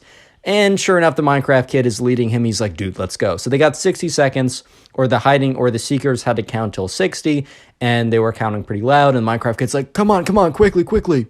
And sure enough, right, the Minecraft kid leads both Nico and him to this spot, and the spot was like, yeah, unfortunately, it was super cramped. So the spot was like behind the building and was behind this bush. And the thing was, right, the little spot behind the bush that, like, someone could hide in, it was really only a good hiding spot for one person, and it would have been incredibly cramped for two. The Minecraft kid's like, don't worry, man, like, I can squeeze in. We totally got this. No one has ever found me in this hiding spot. And Zach is thinking to himself, wow, this is actually a really good hiding spot, because it was. However, the problem is, the better the hiding spot, right, the longer the duration that he's going to have to stay in that hiding spot, and also the longer the duration that, you know, he's going to be in that hiding spot with the Minecraft kid with his, like, literally, like, life-threatening stench aura. And he's like, okay, this is going to be the hardest challenge of my life. And the Minecraft kid hops in there. He's like, dude, come on. And Zach is like, I don't know. And the Minecraft kid grabs him by the hand and drags him in. He's like, don't worry, bro. I know this place is good. And Zach is like, whoa. And legitimately, Zach has to wait there for 15 minutes. And Zach is, he's not trying to be rude, but he's like breathing. He like pulls up his like sweatshirt and breathes into it. And that makes the air a little bit less toxic, but it's still really, really bad. And Zach is, not Zach, sorry. That was the guy in the last video. I still have my notes up from that one. Nico is struggling right now. He's just like, he's breathing in air. He's coughing it out. And the Minecraft kid's like, shh, stop coughing. You're gonna get our hiding spot. They're gonna figure it out because you're being so loud. And Nico's just thinking to himself, man, I'm just trying to survive this. I'm not asking for much, man. I'm just trying to survive. That's literally it, bro. I just want to see my parents, dude. So Nico and the Minecraft kid are just sitting there, and they sit there for legitimately like 20 minutes. And then eventually the seekers come around, and they're around in the bush. And Nico's just like, all right, I'm going to have to sabotage this because this hiding spot is just too good. So Nico like forces out a fake sneeze, and the Minecraft kid is like, no! And the seekers eventually come over and find them. The Minecraft kid's like, bro, couldn't you hold it in? And Nico's like, sorry, man, I had to sneeze. Like, I couldn't hold it in, right? So then Nico and the Minecraft kid also become seekers because it was kind of like the zombie tag where if like one person got tagged by the zombie, they would also become like someone who is it as well. It was like a massive swarm of zombies like that. It was the same thing with this game where if you got tagged, you also you became a seeker as well. And the Minecraft kid was just ruthlessly just going around just like finding people as like, got you, got you, got you, which I mean, that's how you play the game. I can't really complain like that. But eventually everyone gets found and the teachers are like, all right, guys, I hope you had fun with that. We're going to head inside for one last activity before the day is over. And so they head inside and they head back to the tables. And the teachers are like, all right, we're just going to have a nice little like kind of like arts and craft type thing. And they show these big bins with all these art supplies and whatever, right? They're like, all right, man, come up and make whatever you want to make and just have a good time talking to your new partner, or not your new partner, but your new friend. It's not a new partner. Nico would have been so happy if he got a new partner at this time, but no, it's the same guy. So the Minecraft kid and Nico, they go up, they grab some supplies, and they sit back at the table. And Nico's getting more and more used to the smell, and he's like, you know what, man, I'm gonna make it through the next couple hours. And while they're sitting there making whatever they're making, the Minecraft kid is like, all right, man, let's get to know each other a little bit better. Tell me some fun facts about you. So Nico's like, okay, I don't really know, but I guess like I got a dog. I like to go on hikes. I walk my dog every morning.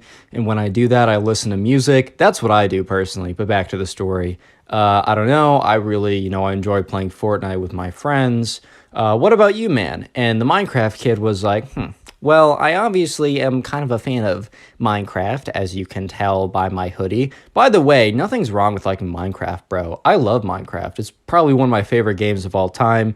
It's the background gameplay I use for almost every video, and it has a lot of nostalgia. When I say Minecraft kid, I think you know what I mean. I don't mean someone who just plays Minecraft. But anyways, right, and he goes on to say, I also have these beliefs. And I don't know, people get really mad at me and they hate me for my beliefs, and it really makes me sad. And Nico, not really knowing what this guy was talking about, probably thinking that, I don't know, maybe he was religious and people were hating on him for that, which isn't okay. Nico was like, oh man, like, what's the problem? Like, what's these beliefs? I promise you, like, as long as they don't hurt anyone else, I'm all for you. I'll support you no matter what. Like, what are people hating on you for? And Nico, or the Minecraft kid, is like, well, I really believe in being natural. I think that we should kind of return, like, there's a lot in our modern day society that, we're straying too far away from like what we were supposed to be. He said, may that be from processed foods or stuff like that. And that's like kind of legit. Like, there is a lot of the food we eat is actually kind of poisonous because it is so far away from what we're supposed to be eating. That's pretty legit. But then he goes on to say, and like, my mom is such a hater because the truth is, I want to hear some facts.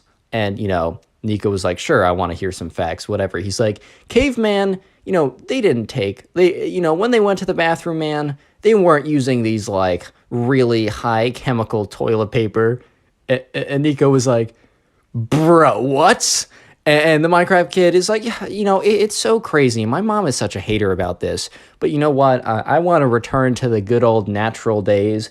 And so I don't even wipe when I go to the bathroom. And when I take showers, I only let water pour on me, and I never use any of the chemicals and the soap or whatever. All these man-made inventions like soap and toilet paper, it's really just bringing us farther away from where we should be. And Nico was like, well, I can't say I'm necessarily shocked, but oh my god, what? And then the Minecraft kid turns to Nico. He's like, Nico, what do you think about this? Returning to the natural element. And Nico is just still stuck on the fact that the Minecraft kid is basically bragging about not wiping. And he's like, I mean, like, yeah, man. I mean, I think that, like, specifically with like a lot of like fast food and junk food and like trans fats and like dyes and whatever, like that's definitely something we should remove from the diet. I don't know if I'm 100% with you on not wiping and like not using soap, but I definitely am with you with the whole like, I don't know, artificial stuff in the food. And the Minecraft kid is like, well, I don't really care about the food as much. I mean, whatever. I bet the caveman ate dirt or whatever, and that can't be good for you either. I'm just more concerned with all the chemicals and artificial stuff in toilet paper and soap. And Nico's not trying to be rude, but he's like, man, I don't know how bad toilet paper is for you. I mean, I really don't think that there's like that harmful of chemicals in it. And maybe like it's going to be more harmful in the long run if you don't use it. And the Minecraft kid is like, no, no, no, no, no, you don't understand.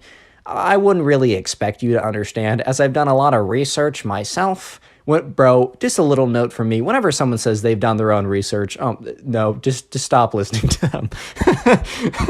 Just stop listening to them. But he's like, I've done some research myself, and I really think what I'm doing is going to be the healthiest for me.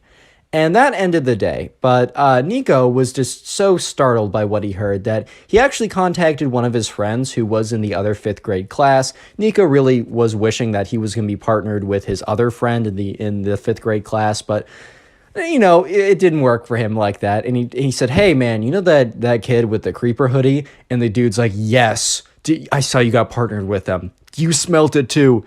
And Nico's like, yeah, do you know why? And the kid's like, yeah, because he doesn't wipe, lol.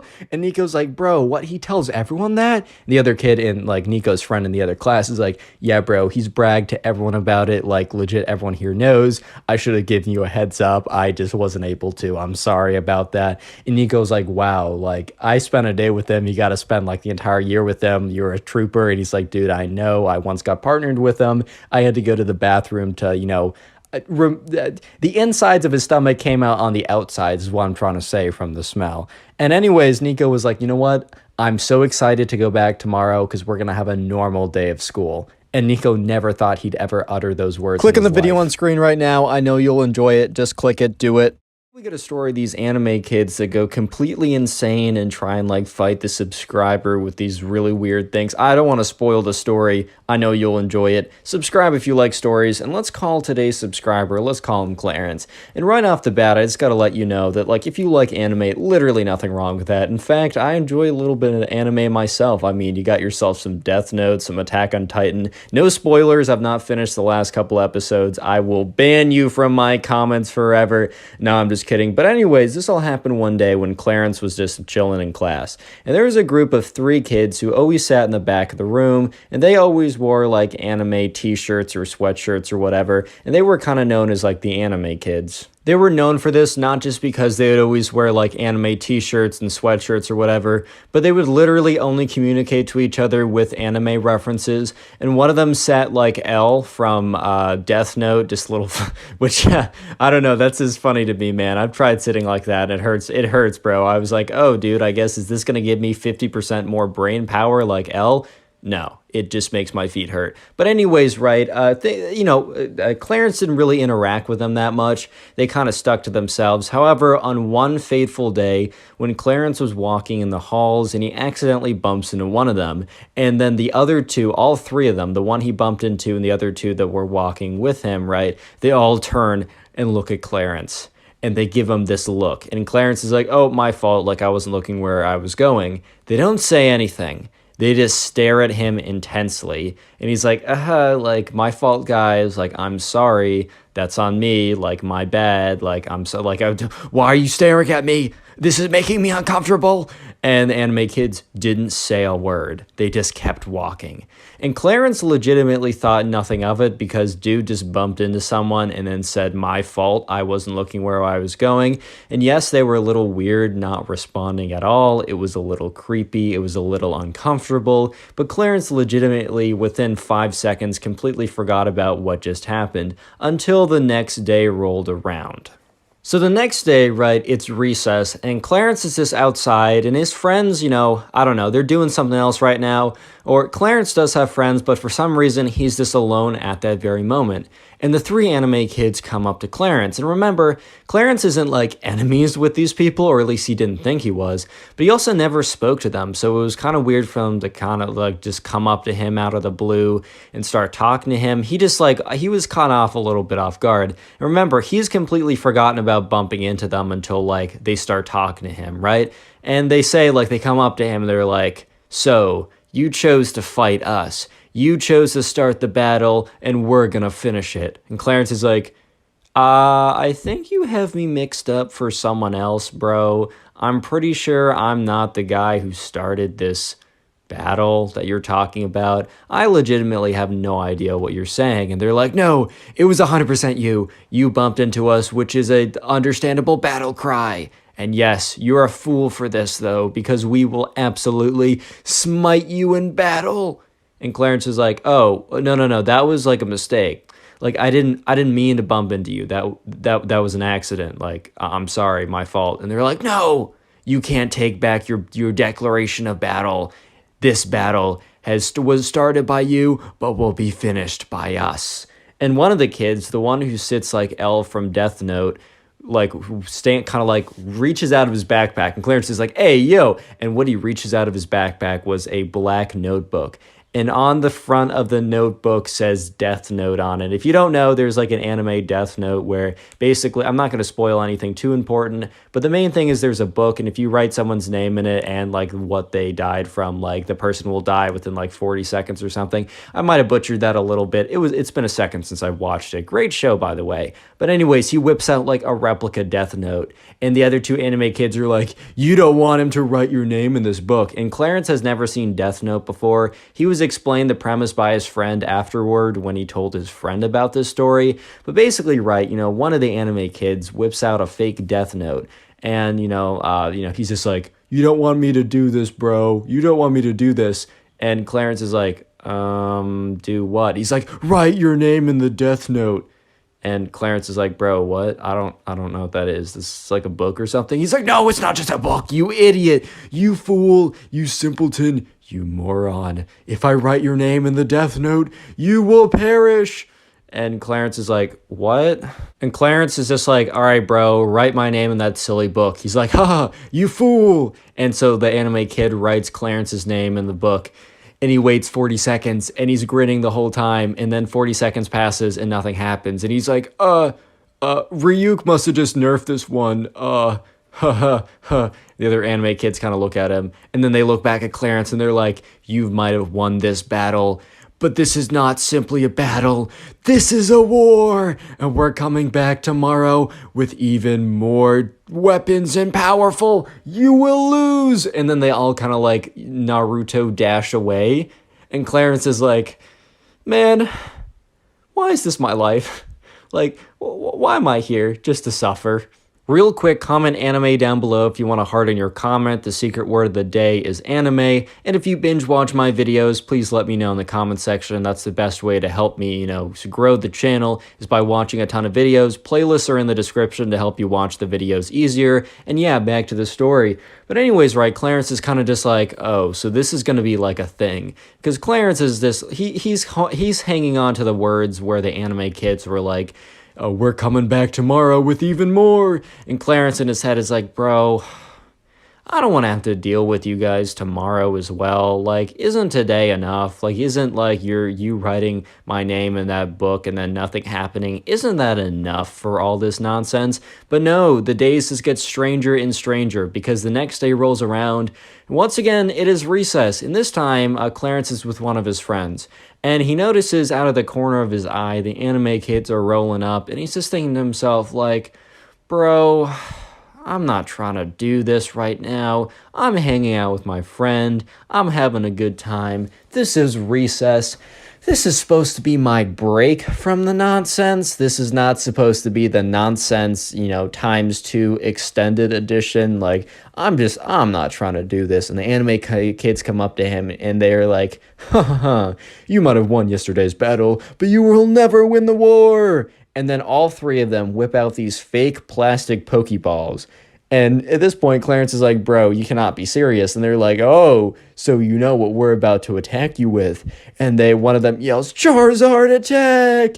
And they just chuck the plastic Pokeball at Clarence, and it hits him. And look, it's not like actually like, okay, ooh, yeah, duh, Connor, it's not a real Pokeball, shut up, right? But it's like, it's plastic, it's hard. And it kind of hurt a little bit. And Clarence is like, ow. By the way, a massive real-life Charizard did not come out of the Pokeball they threw. It just kind of bounced off Clarence, and it hurt a little bit. So Clarence is like, bro, don't do that. That kind of hurts. And then the other one's like, Bulbasaur, attack! And just chucks the Pokeball again. And Clarence is like, dude, stop. That hurts. It's going to leave a bruise. The final one's like, Pikachu, I choose you. And just chucks the Pokeball. Once again, bounces off of Clarence. And he's just like, bro, can you not? And then another one takes out another Pokeball. Actually, it's the first one. And he's like, Blastoise. And he chucks it and just completely misses Clarence. He's like, bro, I'm going somewhere else. Like, screw you guys. I'm going home.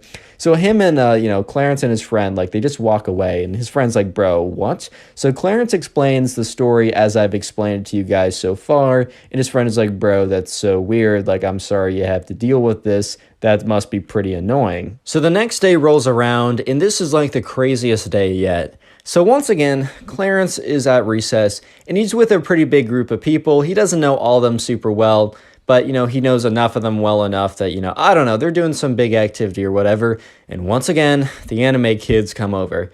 And Clarence is like, guys, I'm sorry, I have to deal with something. So he walks over preemptively, goes over to the anime kids and is like, what is it today? What's the massive battle? And this time, right, the last 2 days, there was a teacher, like, monitoring everyone at recess, but they were kind of busy looking at other things or something. But this time, the teacher happened to be looking at the anime kids and Clarence. And one of the anime kids is like, today, we will have our final battle. And he whips out this big, long sash, right? And Clarence is like, dude, what? And he unsheaths a katana from it. And Clarence is like, yo, you can't have that here. And the anime kid starts swinging his sword around all like, he's like, you cannot control my power. My power level is over 25,000 right now. He's like, takes out his like katana, starts, and the teacher runs up, and the teacher like sees a kid with a massive sword. And the teacher's like, no, oh my God, like, this is actually insane. So the teacher calls the freaking police, bro, because, I mean, look, you can't bring something like that to school. The teacher both calls the police, tells the security guard, and the school goes on lockdown. So basically, after that happens, like, there's something on the loudspeaker saying, students report to, like, your classrooms, this is a lockdown. And, like, all the students start, like, running to the classrooms. And Clarence has a sneaking suspicion that the lockdown is due to the katana anime kid. Because you can't bring a freaking katana. By the way, that's a massive, long, like, sword used in combat in, like, the 1600s. You can't bring one, even if it's, like, a replica, right? You can't bring that to school.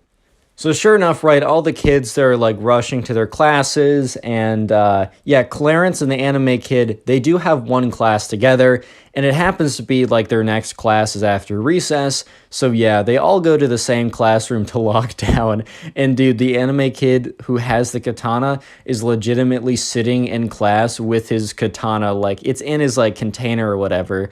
But it's very obvious, right? So they're all like in lockdown. They're all sitting in their classrooms. They're kind of all like sitting in the corner of the room with the shades drawn. I'm sure you guys have at least had like a lockdown drill before. Or maybe if you're not in the States, you haven't. But basically, right, you have to go in your classroom, lock the doors, and just keep everything like very still and as if no one is in there, right? So eventually, there's a police officer that comes around unlocking each of the doors and going in and assessing the situation. And the police officer eventually comes to their door, knocks on it, opens it up, and sees, right, the kid with the katana.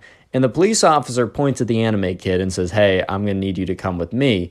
And the anime kid stands up and he doesn't grab his katana because he's obviously not going to walk over to the police officer with a katana, right? And the police officer's like, points to the other officer, like, go grab that. So the officer kind of like walks over, grabs the katana, and the anime kid is like, no, that is my weapon of choice. And the police officer's like, yeah, that's also the reason why we're doing this. And I don't think the anime kid knew that that was the reason why they were having a lockdown until then. Even Clarence was pretty sure it wasn't because of the anime kid, but he had a sneaking suspicion. So Clarence is like, oh, uh-oh, look at who won the war, bro. Nah, he wasn't like default dancing yet. Just give him a second, though. So eventually, right, the kid walks out and the police officer has a talk with him outside. And Clarence, like, presses his ear against the wall, and the walls of the school are pretty thin, so we can more or less hear what the police officer is saying.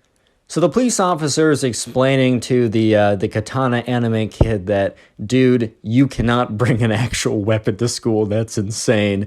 Like, look, it's like, yeah, I get it. It might be a replica, but it's still very sharp, and it could really be used like super dangerously. And that, like, bro, it's super. Okay, the officer didn't say bro, but like the officer was saying, it's super clear that this is a rule, that you can't be bringing this to school. Why would you think that this is necessary? And the anime kid starts to say, we were about to enter an anime battle or something like that. And the officer said, what, you were going to like use this in combat against another student? And the anime kid was like, well, now that you put it that way, I mean, the anime kid was slowly understanding that he messed up big time. The officer's like, I thought you were just bringing this in just to show it around. You were going to use it in combat against another student? Like, this thing might be a replica. It's still very sharp. You could definitely actually do some damage with this. Do you understand? Do you understand why everyone had to lock down? And the anime kid is like, well, I don't understand why everyone had to lock down. It's not like I was going to use it. And the officer's like, you just said you were going to use it. And the anime kid was like, yeah, but just on one student. And he's like, so you're going to use it on a student? And the anime kid's like, well, everyone doesn't need to lock down if I'm not going to like enter anime combat with them too.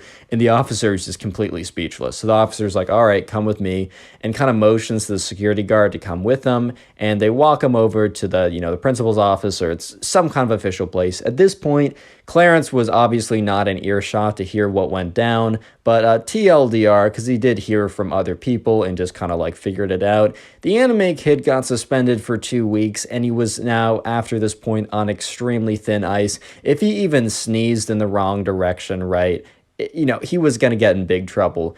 For some reason, right, the anime kid never said that it was Clarence when he was being, like, interrogated. He refused to say the name of the student that he was fighting to keep the anonymity, oh my God, you know what I'm trying to say. He's trying to keep, like, I don't want to reveal my fellow soldiers and also my opponent in battle. I have respect for him or whatever. So Clarence never was a part of this. He never was asked in, and he also was kind of lazy, so he didn't feel like getting involved, and the kid was going to get in trouble one way or another.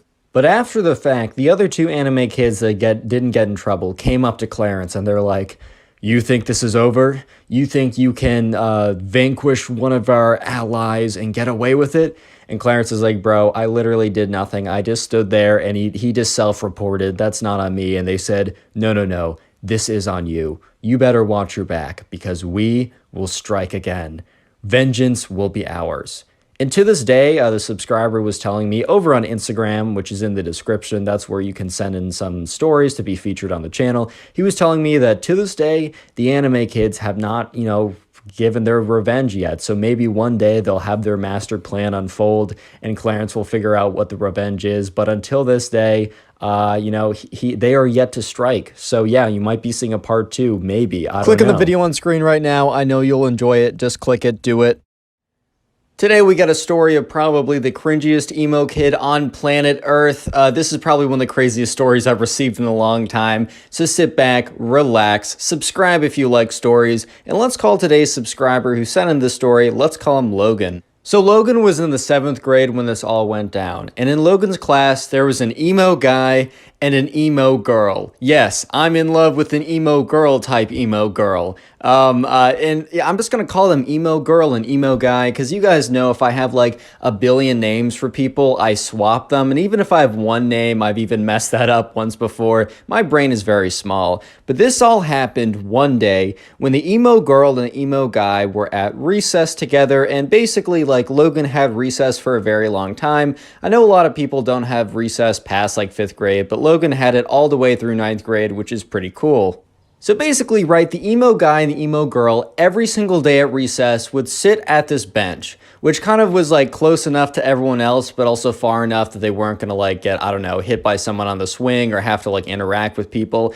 And basically what they would do is they would sit on the bench together and they would be in each other's arms and they would be like, society, no, but they would be like randomly cussing out kids, and like literally some kid would walk by, let's call the kid Ben, little Ben over here, little Benny boy would walk by the emo girl and the emo guy, right? I'm just gonna call them the emo couple. And the emo couple would be like, oh, look at that Ben. He's such like a conformer to society. He's such a sheeple. He's the sheep and sheeple, bro. Like, he doesn't understand our suffering. He doesn't understand how society treats us, because society hates the emo kids.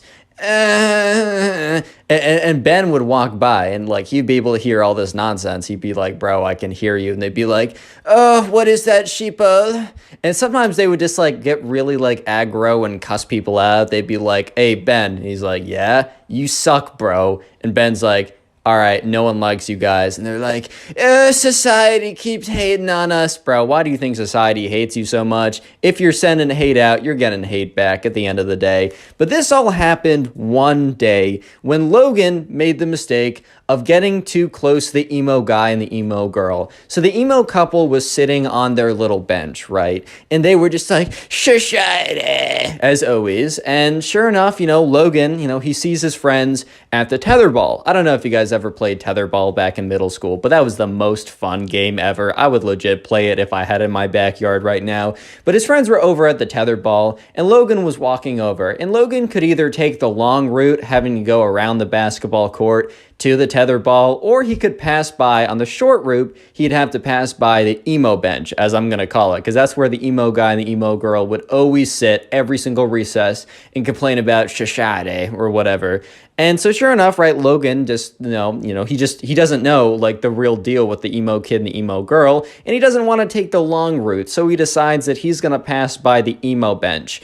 And he passes by the emo bench, and the emo kid is like, because he gets kind of close to them, because, I don't know, he's been paying attention, he's just walking, and the emo kid, or the emo guy, I should specify, is like, hey, man, wait a second. And Logan turns around and is like, oh, it's that weird emo-looking guy, like, whatever. By the way, if you dress emo, I really don't care. Like, you can do whatever you want, man. You're good in my book. Just don't act like these kids, and we're chilling, bro. But anyways, Logan's like, oh, it's these kids. Like, I know they're kind of weird or whatever. And the emo guy's like, dude, I saw that you were looking at my girl. And Logan's like, bro, what are you talking about? And the emo kid's like, bro, it's obvious. You're in love with my girlfriend. And Logan's like, dude, what? Seriously, what are you even talking about? He's like, don't try and deny it, bro. You're only going to get into more trouble from me. And like the emo kid looks over at his girlfriend, and the emo girl's like, oh, you're my big defender against this guy in society. Dude, I'm sorry. I can't do the story with a straight face. So Logan politely explains to the emo guy that he has no interest in his girlfriend. And he's not saying, oh, she's ugly, lol. He's just like, dude, I was literally just passing by. Why would you think that, like, I have any interest in her? Like, why would that give off the impression that I want to, like, get with your girl? Like, why on earth would that give off that impression? And so the emo guy is starting to realize that he was overreacting and that, Logan was literally just passing by. But the emo guy starts to come up with a different theory in his head. And he's like, man, wait a minute. Are you calling my girlfriend ugly? And Logan's like, bro, no, like, she's totally fine looking. Like, so, and then he's like, so you're in love with my girlfriend? And Logan's like, no, bro, I'm not. I'm trying to go play tetherball with my friends. And the emo kid is like, so you disrespected my girl? Turns over to his girl, gets a little wink. You're hot, beautiful. She's like, oh, shiny. And he turns back around, and he's like, that's it. I don't stand for this type of disrespect and slander against my emo girlfriend, because I'm in love with an emo girl. You and we're going to fight tomorrow for her honor and respect. And Logan's like, what? And the emo kid's like, yeah, bro, we're going to fight. You and me at recess at this time, it's you versus me. I don't want to see you chicken out because I'll find you either way. And Logan's like, all right, bro, whatever. I'm going to go play some tetherball. Logan thought that was it. Logan thought the emo kid was just being like, I don't know, overreacting just to like impress his girlfriend. But unfortunately, he was wrong. Real quick, comment emo down below if you want to heart on your comment. I'll try and heart as many comments that say emo as possible, as that is the secret word of the day. And by the way, if you really do want to support the channel, Binge watch a bunch of my videos. I got playlists, or just watch videos in the recommended from me. It really helps the channel, and please leave a comment telling me that you're doing it so I can personally thank you. Recently, I've also been getting a lot of comments of people saying that they put on my videos to go to sleep, which I don't know if that's an insult or a good thing, but either way, like, here's the thing, man. Watch time is watch time, and it supports the channel, so look, I'm not saying to put on a playlist of my videos, turn the volume down to 1% while you're sleeping to boost the channel, but I'm also not saying to not do that. Wink. Anyways, back to the story. So anyways, right, the next day rolls around and Logan doesn't think anything of it. Yes, in the back of his mind, he's thinking about the crazy experience of when he passed the emo kid bench, but he doesn't really think anything of it, and he really doesn't think that the emo guy is going to, I don't know, oh my god, I got hiccups. But he doesn't think the emo kid is actually gonna do anything, man. Like, he's just like, okay, whatever. He's just trying to impress his emo girl. So, like, whatever, bro. Like, it really doesn't matter. And anyways, the next day rolls around, and it's recess. And sure enough, you know, Logan goes out once again to go to the tetherball, because that's where the boys were at. And he had a great day at tetherball the day before. That is a really fun game. I don't know why I keep bringing it up. I just really enjoyed it as a kid. But anyways, Logan goes over, and he's just planning on walking to the tetherball, having a good time with his friends. But you know who's standing there blocking his way? Yeah, it's the emo guy. And the emo girl is sitting on the bench, and she's looking at her emo boyfriend, right? But the emo boyfriend is standing there, and he's like, yo, do you remember when you disrespected my emo girl? And Logan's like, what? And the boyfriend takes out, like, you know, there's, like, at the Halloween decoration stores, those big, like, foam fake skull swords. It's, like, the big gray swords that are made of foam and super bendy, but have, like, the skulls on them or whatever. So the emo kid must have bought one of those or had one of those already, because he whips one of those out, and he's just like, it is time to battle, man. And Logan's just like, bruh, like, what? Man, I'm just trying to play some tetherball, bro. Like, I don't know about you, but... And he's like, no, you disrespected my emo girl. Like, so sure enough, right, the emo kid, or the emo guy, I should be specific, is like, and you will pay the price.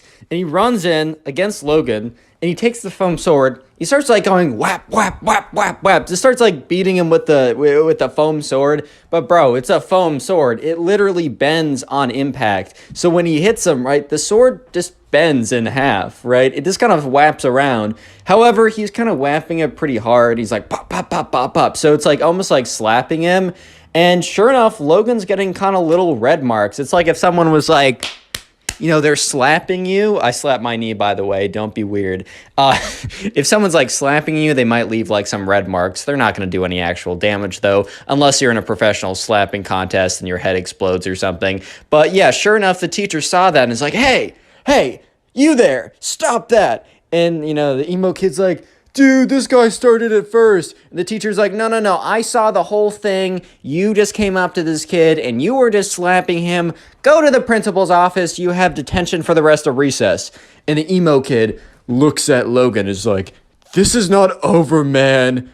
This is not over. A week goes by, and nothing happens to Logan. Logan kind of purposely avoids the emo bench.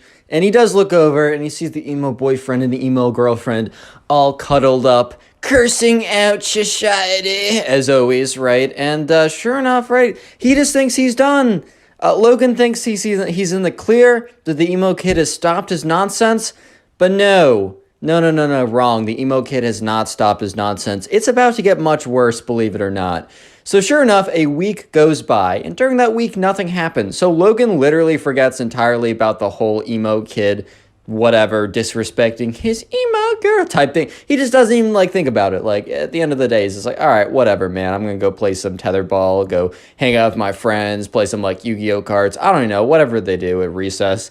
But one day, a week later, you know, Logan walks into school, and Logan has a couple classes before recess. And Logan is just in the hallway, and this big, like, emo-looking kid who he has never seen before walks up to him. Is like, hey, I'm the emo kid's cousin, and I'm gonna beat you up. And Logan's like, oh my God. Because this kid was massive. The emo kid was kind of built like me, like a spooky, scary skeleton. But this emo kid, bro, he was like, I don't know, he was like a linebacker for like, I don't know, the Patriots, dude. He was a big guy. He was big guy for sure. And Logan, Logan was pretty medium sized, but he was about to get obliterated by this guy if he actually did do anything. So Logan's like, what? And the emo kid's cousin, who is also emo, he's like the emo. I'm just gonna call him the emo cousin, right? The emo cousin, who is super big, comes up to him, is like, "You, me, boxing." Logan's like, "Bro, am I supposed to be Logan Paul? Like boxing? Huh?" But sure enough, the emo kid's cousin is like, "Yeah, you, me, recess, boxing. This is for disrespecting my cousin's girlfriend." And he gives him a little shove, and Logan like feels the vibrations through his body as he kind of stumbles back a little bit, kind of sizes it up and realizes, oh my God, this is not gonna end well. So Logan is kind of struggling to pay attention in class because he's kind of thinking about, what's going to happen at recess. This big guy, the big emo cousin guy, said he wanted to box him, whatever that even meant, but he was a little scared. I mean, he didn't think he was going to do that well if he actually did end up boxing this guy. Just because this guy was big and he was kind of medium big, or he was kind of medium small, to be honest. So he was like, all right, man, I'm not going to do so hot. And Logan really knew that he was in trouble when he walked out, because he walks out of the building to go to recess, as he's trying to avoid the whole thing and maybe hang out with his friends instead. And normally people are kind of like, I don't know, dispersed around. Some are at the swing, some are playing basketball, some are at the tetherball, some are at the emo bench, whatever, right? But at this point, they were all huddled around. And when Logan walked out, they all turned to look at him. And Logan just knew at that point on that things were about to be, pretty bad, if he's being honest. So Logan kind of just walks out there, and the crowd that's kind of circled around that was looking at him kind of steps to the side to show the emo girl, the emo guy, and the emo guy's big emo cousin all standing there. Apparently word got out that there was going to be a big boxing match or whatever. And here's the thing, right? Stuff like this never happens at Logan's school. So when people heard that this was potentially going to happen, everyone was like, all right, man, the basketball, the tetherball, the swinging, that can all be on hold because that can happen any day. But a boxing match between this kid and this big, emo guy who's doesn't even go here, this is not something that happens every single day. So sure enough, right, they were tuning in, they wanted to see what happened. And the emo kid is like, or the emo guy's like, oh my God, Logan, are you ready to get for disrespecting my girlfriend, my emo girl? And Logan's like, bro, I didn't even say anything. And the cousin's like, yeah, you're just saying that because you're scared. Everyone's like, heh, heh, heh, heh. Okay, not everyone was laughing. It was literally just the emo kids. But at the end of the day, right, everyone was still watching. And so the emo guy takes out his backpack, because normally you didn't bring your backpack to recess, but for some reason the emo guy brought his backpack to recess. So, that was a little confusing. And yeah, so sure enough, he opens up his backpack and he takes out 2 pairs of boxing gloves. And Logan's just like, "Oh, so we're actually doing this. Oh, okay. So this is actually something that's okay. Huh." So Logan starts to put on the boxing gloves and is kind of in his head, what am I doing? If I go along with this, I'm going to get destroyed. So Logan, midway through putting on the boxing gloves, is like, wait, I didn't agree to do this. He starts taking out the boxing gloves, and the emo cousin is like, well, then I'm going to fight you either way. If we do this officially, it'll be a fair fight. If you try and run away like a little weasel rat boy, then I'm just going to come after you either way. So you got no choice. And at this point, Logan, is actually really concerned. The whole thing was kind of a joke, and it was becoming less and less of a joke up to this point. But at that moment, he realized kind of how serious the situation is. Just a little word of advice for me. Don't get into any like fights at school. Just please, for the love of God, avoid all that stuff like the plague. If it's happening, just report it. Just get away from that stuff. But anyways, Logan's like, oh God, like this is really bad. And he was starting to get pretty nervous. And that's when that's kind of when like his guardian angel came in a sense, because this the school principal, two teachers, and six security guards, the entire security guard force at the school came in. People started dispersing. They started running away. The teachers pointed at all three of the emo kids. They also pointed at Logan, and the security guards kind of like didn't like apprehend them. They didn't like tase them and tackle them to the ground or anything, but they're kind of like, you four, you gotta come with me. And the emo kid's cousin's like, I don't even go here. And the security guard's like, yeah, you still gotta come with us. And he's like, no, I don't. And they're like, we'll legit call the police on you if you try and leave. Like, don't even try. He's like, okay, whatever, man. So sure enough, all four of them, they were sent to the principal's office. And the principal and all the security guards were sitting around, kind of sat them down, and kind of just wanted an explanation of what happened. So the emo kids explained from their perspective, and then Logan explained from his perspective. And obviously his perspective is the perspective I just told. And apparently the emo kids' perspective was the same thing, but a little bit more dramatic, of like Logan disrespecting the girlfriend or whatever. But honestly, the stories were practically the same, which is a little weird. Like, why would the emo kids say exactly what was happening when obviously they were in the wrong? Apparently they didn't realize how dumb they were being. But yeah, sure enough, the principal's like, wow, that's insane. So you might be thinking to yourself, how on earth did they get an entire like security task force and all the teachers and the principals together when they were only out there for like 5 minutes? Well, apparently, since word spread of this quote unquote boxing match, that word spread, like it spread to the principal, and they took it very seriously. So they had an entire team ready, and they were monitoring the situation very closely to see if anything was going to happen. And obviously, if some kid comes from out of school to like try and attack another student, of course they're going to have an issue with that. So what happened was, Logan, since he was totally like in the right, you know, he was set free. He was totally fine. But and so was the emo girl, because she was kind of just a bystander, even if she did cheer it on. You could say the same for Logan for not standing up earlier. So those two were totally fine. But the emo guy, he was suspended for an entire week since he kind of orchestrated the whole thing. And the emo cousin, couldn't be suspended or expelled because he didn't go to the school. But basically what happens is they ended up actually calling the legitimate police about this whole thing, explaining what happened, and the police ordered kind of like a semi-restraining order. I don't know if it was super official, but basically it said if this big emo cousin ever stepped foot on the school again, he would be like trespassing, and the police would have their rights to come and arrest him or whatever. So yeah. What even happened? That's what I'm asking myself. Click on the video right on now. screen right now. I know you'll enjoy it. Just click it. Do it. Today we get a story of a Minecraft kid that gets angry at his teacher, so decides that, you know, his revenge will be farting in the teacher's face and then going completely insane. This is probably one of the weirdest stories I have ever received, so sit back, relax, subscribe if you like stories, and let's call today's subscriber Noah. So this all happens one day when Noah is just chilling in his class, and there's another guy in his class, and we're gonna call this guy the Minecraft kid because he's obsessed with Minecraft. He's always wearing the creeper hoodie. You already know how it goes. And obviously, right, if you like Minecraft, this video is not against you because, bro, I love Minecraft. Look at the background gameplay. But anyways, right, so Noah was just chilling in class. And he looks to like his left, and directly like to the next of him, directly adjacent to him, is the Minecraft kid. And him and the Minecraft kid weren't like best friends or anything, but he had nothing necessarily against the Minecraft kid. And the teacher was beginning the lecture on whatever it was, and he sees the Minecraft kid, you know, he had his computer out because everyone had their computers out. It was like 6th grade, and that was like the first time that, like, you know, they were given school computers or whatever, or Chromebooks, or I don't even know. He had his computer out though. And like, you could have your school given Chromebook or school issued Chromebook, or you could bring your own computer. So the Minecraft kid, you know, brought his gaming computer.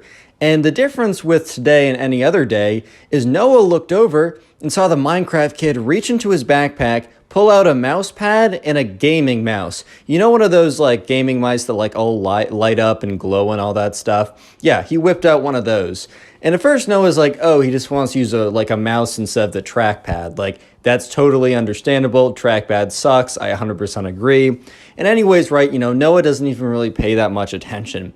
And that is until he hears the Minecraft soundtrack. Super, super, super loud. Minecraft soundtrack is beautiful. I've actually gone to sleep to it a couple times on Spotify. But that's beyond the point, right? Anyways, right, so Noah is he realizes that the Minecraft kid next to him is not only not really caring that, he has his entire gaming setup out, he also just doesn't care that Minecraft music is blasting away. And sure enough, right, you hear the Minecraft soundtrack, you hear the walking footsteps in Minecraft, you hear him beating up some chicken and the chicken making squeaking noises or whatever. And so Noah's just oh my God, this kid's gonna get in a ton of trouble.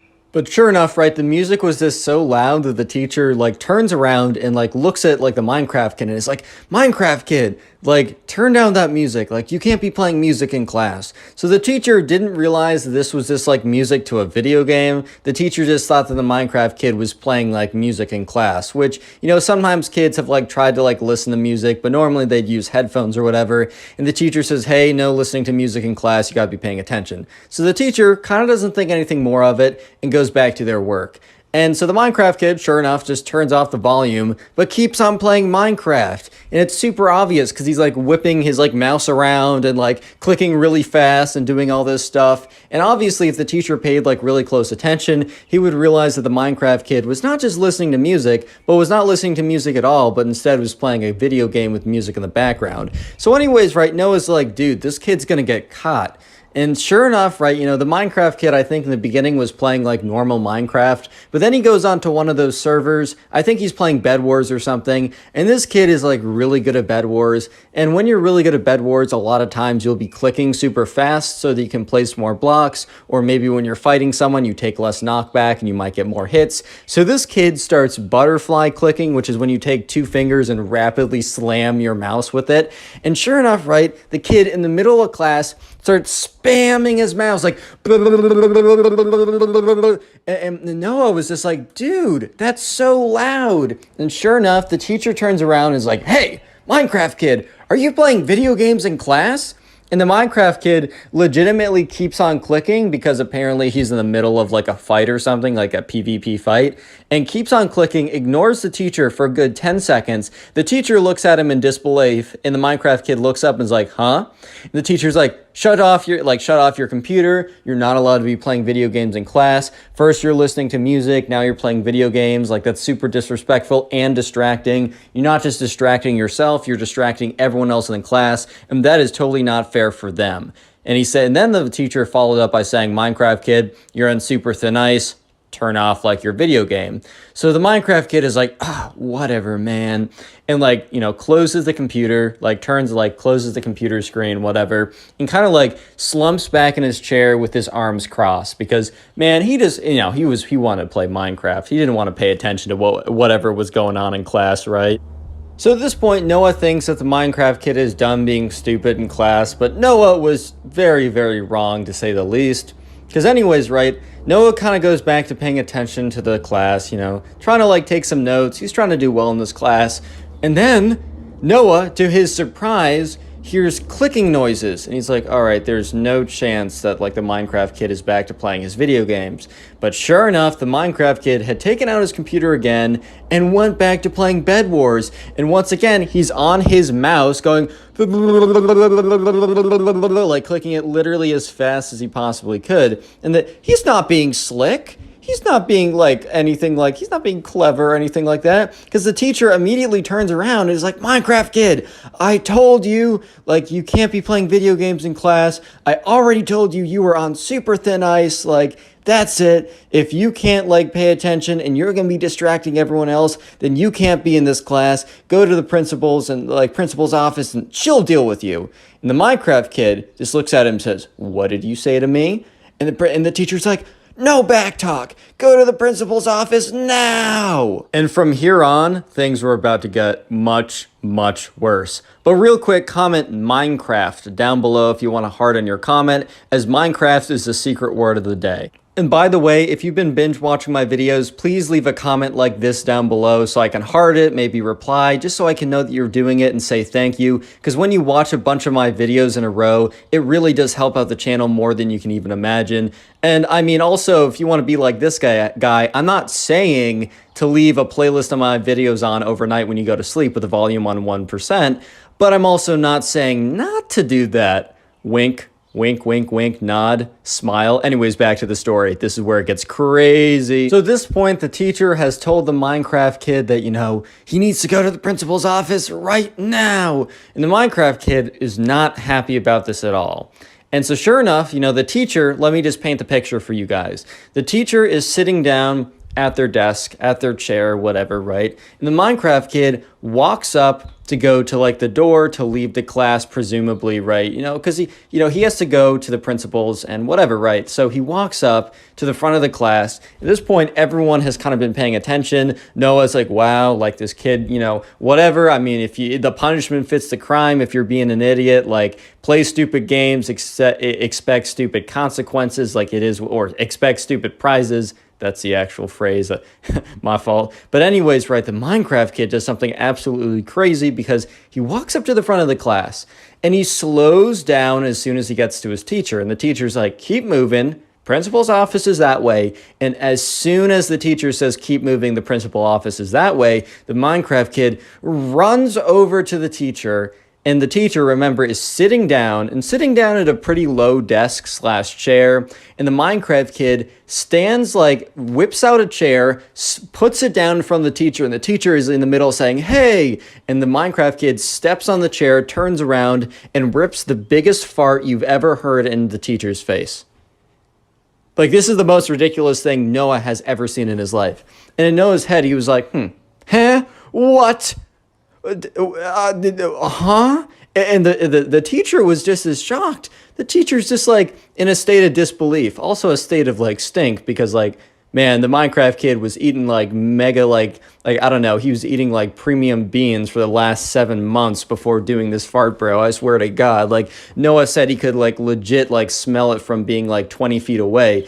And the teacher's like, oh God. And then the Minecraft kid's like, yeah, yeah, yeah, and then runs away. So the teacher is now steaming mad because he's got this big old fart that was just like landed in his face. This kid is destroying his entire class. So now the Minecraft kid is like, catch me if you can, and starts running around the class. And the teacher is so mad right now. Like the teacher is so angry. So the teacher starts sprinting after the kid. And the Minecraft kid is like, it just starts like running around the class, pushing over chairs to make it harder for the teacher to get. And the teacher's like, that's it. You're gonna be suspended for so long. You'll be lucky if you don't get expelled. I'm calling up your parents and I'm writing a full report. And Noah and everyone else in that class was just sitting there with their mouths dropped their mouths dropped open to the floor. They were just like, what is going on? Like, oh my God. Like, I knew this kid was a little weird, but seriously, what is going on right now? And so the Minecraft kid is sprinting around the class, kind of doing like, so, you know, like in football where you kind of like psych them out and then you go the other way. And the teacher is kind of lumbering around like, every second that you're running, everything that you're pushing over, every like millisecond that you're not like obeying me and going to the principal's office, your punishment is increasing by 100%, which really doesn't make a lot of sense because there's a cap. Like you can't really punish someone beyond expelling them. So what's like 300,000% beyond expelled? I don't really know. You tell me. So anyways, right, the Minecraft kid's like, and then eventually, right, the Minecraft kid accidentally like trips on something. The Minecraft kid falls, and at this point, the teacher has made up enough ground to grab the Minecraft kid by the hood of by like the scruff of his creeper hoodie, and it's like, you are coming with me. And the entire class is so silent as this is the most ridiculous thing they have ever seen in their life. And Noah is just like, oh my God, do I have a story to tell my mom? So anyways, the Minecraft kid is being dragged out by his creeper hoodie and all 4 legs are flailing. He's like, no, no, no. And then like the teacher goes out the door, slams it shut. The entire class is silent. No one's mumbling. You would have thought that people would have been like, wow, that was crazy, guys. I wonder what's... No. Nope. It was dead silent. Nobody uttered a word. And because of this silence, they were able to hear very clearly the teacher yell, "Hey, get back here!" And within about 20 seconds of them hearing the teacher yell that, they once again see the class door slam open, and the Minecraft kid, with his hair all messed up and his clothes all kind of like ripped up a little bit, runs into the classroom, slams the door shut, and then locks it. Because for some reason, this door locks from the inside, which actually, I guess that does make sense, but he locks it from the inside. You didn't need a key, you just need to press something. And the Minecraft kid goes over to the teacher's desk after locking the door, literally takes his foot and kicks off everything, including like a $500 Chromebook, right? And that kind of breaks on the floor. All the books fall over. The teacher's coffee mug flies off the desk and like smashes on the floor. And the Minecraft kid steps on the teacher's chair and then steps on the desk and is like, "Attention!" I mean, dude, he didn't really need to say attention to get their attention because literally everyone was paying attention to this guy at this point. The Minecraft kid goes on to declare himself as the ruler of the class and that he is now the dictator and they must do what he says. And everyone in the class is just like completely silent because they're just so shocked by the chain of events that just happened. And the Minecraft kid says, "Now, as ruler of the class, you must refer to me as Lord. You will not call me by my name." Let's call him Joseph. "You will not call me by my name, Joseph. You will only call me by Lord." And everyone in the class is just like, huh? This has been like, they're just like, what happened in the last 7 minutes of this class?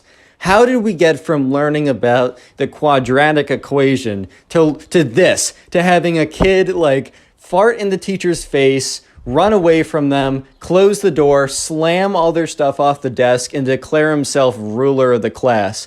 How did we get here? So anyways, right, they're basically held hostage by the Minecraft kid because, sure enough, like people come to the door, they're slamming on it. They're like, "Hey, let us in." And the Minecraft kid is like, nobody go to that door. Like, nobody dare do it. And one kid is like, "Hey, like, I got to go to the bathroom." Because at this point, they were kind of like accepting that the Minecraft kid was the de facto ruler, at least for the next like 10 minutes or so. And, the Minecraft kid's like, "No, that's treacherous. You just want to let them in." And the kid's like, "Dude, no, like I really gotta pee." And the Minecraft kid's like, "That's too bad. You should have thought of that before I took over." And the kid's like, "Bro, like, how would I have known that any of this nonsense was gonna happen?" The Minecraft kid is like, "Too bad, so sad." So at this point, Joseph was sitting in, or Noah, not Joseph, sorry, that's the name I gave the Minecraft kid. At this point, Noah was sitting in class and he was getting he was getting pretty upset. He just didn't want to deal with, the Minecraft kid anymore. He was like, this kid is a menace. He's totally insane. The thing is, Noah's actually trying to pay attention in class. Like, Noah is trying to get his grade back because he was struggling on the first couple tests. So he was really committing to learning the material. And he was getting kind of angry that he was kind of being robbed of this experience. As funny as he thought it was, he really didn't want to have to deal with this much longer. So Noah was thinking to himself, all right, there are most likely security guards at the door, if not some kind of adult that can help us in this situation. Because for the last couple of minutes or so, people have been slamming on the door, "Let us in, Minecraft kid," or "Joseph, let us in, Joseph. Like, you gotta let us in, man. Your punishment will be worse. Or it will be your punishment will be worse the longer this is." And so, at this point, Noah is like, all right, I think I'm just going to make a dash for it, but I got to cover it up so this crazy kid doesn't fart attack me or something. Like, I don't know what he's going to do. I don't want freaking pink eye, bro. Like, that's disgusting. So Noah's like, "Hey, do you mind if I sharpen my pencil?" And the Minecraft kid's not the brightest man ever. So he's like, "Sure, peasant, go ahead." And then he's like, "Wait. No." And then Noah's like, "Dude, what?" He's like, "Ask me again, but you must refer to me as Lord." And Noah in his head is like, all right, this kid freaking sucks, but I'm about to ruin him. So yeah, whatever he wants for his next 30 seconds of rulership. So he's like, "My lord, do you mind if I sharpen my pencil?" And the Minecraft kid is like, fine. peasants, go ahead. And like the Minecraft kid is like sitting on the desk and he's kind of made it like a king, like a kind of like a king throne in a sense. And everyone is kind of like whispering to each other, like going on their phones, like trying to like contact people. But sure enough, right, Noah kind of walks up and is very calmly walking towards the pencil sharpener, which was on the other side of the room as the door. It was towards the front of the room, which means he didn't have to do a massive sprint, but it was kind of on the other side. So he's walking very slowly to the pencil sharpener, and that's when he's able to look out the door. And sure enough, there are like he sees the outlines of two pretty big guys, and he's like, all right, these are the security officers. And, as the Minecraft kid is like disciplining someone, being like, no, you must refer to me as Lord, because they asked a question or something, that no one realized that was his moment. That was his opportunity. So he changes direction incredibly quickly, sprints towards the door, and the Minecraft kid is like, peasant, what are you doing? And at that point, Noah goes to the door, quickly unlocks it, opens it up, steps aside, and two big security guards run into the room, and they just grab the Minecraft kid. And the Minecraft kid's like, no, my peasants, fight for me. I have been a great ruler. I've been a great king. No. And he's dragged out. And at this point, right, the teacher returns to the classroom, completely out of breath. Her hair is all frizzed up. And she's just like, class, I don't think I have it in me to finish the class today. I will like allow you guys to have recess or a break period. I will have to monitor you guys, but please don't ask me to do anything. I don't have the energy or willpower right now. And the entire class was very understanding, as this, when you go to teacher school, when you take the final exam for being a teacher, there's no final trick question of like, what do you do if a Minecraft kid farts in your face and then literally starts a coup and takes control of your classroom? That's not on the final exam. That's not in the job description. So everyone was they're pretty forgiving. What ends up happening, however, is the teacher doesn't monitor them. The teacher just gets another person to watch after them, because the teacher's actually going to the hospital because her eyes and her entire face were feeling weird. What ended up happening was both the teacher ended up getting had to go to the hospital and got pink eye, a very severe case, and got an eye infection. She's totally fine now apparently, but when the Minecraft kid farted in her face, all these gross, disgusting germs got in there, and it could have been really bad. And because of all the nonsense that the Minecraft kid was doing, he was suspended for 2 entire weeks. Honestly, he's lucky that he didn't get expelled, but he was also afterwards, after those 2 weeks were up, he was invited back to the classroom, and he had to also during those 2 weeks write a paper saying why what he did was wrong and apologize to everyone. And he was forced to read that in front of the entire class. And Noah tells me that it was probably the most awkward experience. Click on the video on life. Screen right now. I know you'll enjoy it. Just click it. Do it. Today I got a story probably one of the craziest emo kids of all time, and I've told a lot of crazy stories, so strap in, subscribe if you like stories, and let's call today's subscriber, let's call her Luna. So Luna was a tennis player and was pretty good at tennis, and over the summer, her mom sent Luna to a tennis camp, and this story starts pretty far through the tennis camp. So the tennis camp lasted about 1 week long, and on the last day, which was Friday, all the parents would come and they would watch kind of a tennis tournament of all the kids who were playing and learning how to play and getting better during the week. There would be a big tournament. They would have I don't know, a fake little trophy thing. But the main important thing was that there was a big tournament at the end of the week and all the parents came to watch. So this story starts on that Thursday. So this is the day before the last day, which is the big event. And this tennis camp took place at a college, so they had access to a college dining hall. And Luna and her 2 friends were walking, to go try and find a table. And Luna's 2 friends said, oh, look over there. Or one of Luna's friends said, oh, look over there. There's a table. So Luna's 2 other friends, went over and sat down at the table. Luna said, I'll be right back. I'm going to go get something. So Luna walks over to the dining hall, grabs something to eat, and is walking back. And while Luna's walking back, she's not really paying attention. She's kind of I don't know, spacing out or looking on her phone, or for some reason, she's not paying full attention to her surroundings. So unfortunately, she bumps into this guy. And, the guy had a tray of food, and the food, honestly, it wasn't even that bad. The food Sure, like a little bit got on his shirt, but it wasn't like the entire tray exploded all over his shirt and his clothes were soiled and ruined beyond repair. Like, yeah, dude, you got sprayed a little bit. That sucks, but it's time to move on. And Luna was like, oh my God, I'm so sorry. That's so embarrassing. And like, she's like, I'm so sorry. Like, I wasn't paying attention. And this kid, Luna's looking at this kid, and this kid is very clearly like an emo kid. And by the way, there's nothing wrong if you dress like goth or emo or whatever. It's a style, and I think a lot of my viewers have the style. And I don't personally do it myself. That isn't my style, but I rock with you if you do that. No hard feelings. However, if you're like this emo kid, bro, you got to change some things in your life. That's all I'm saying. Because this emo kid looks at Luna, looks her dead in the eyes, and then takes out a book. And Luna's like, what? And the emo kid, so he has this book in his hand, and Luna notices that there's like ancient hieroglyphics. Dude, my brain is not working right now. There's like ancient like letters and all these like symbols on the book. Basically, it looks like a wizard or witch book or something. And Luna's thinking to herself, all right, there's no shot that like that's actually like a wizard book or something. And the emo kid reaches into his back pocket and takes out a wand. So he opens up the spell book and he's waving his wand around. He's like, you have made a great enemy. You have made a great mistake bumping into me on purpose. And Luna's like, it wasn't on purpose, man. Like, I swear to you, like, I wasn't paying attention and I apologize for that. I should have been paying attention. You're right. Like, that's on me. However, like, come on now. It was an accident. I don't know what you're doing. I don't know what kind of nonsense doobly-doop you're doing right now. But he's like, silence, mortal. And he's like waving his wand around. He's like, hibbity-bibbity-bobbity-boo. I put something like super goofy, but like supposedly like,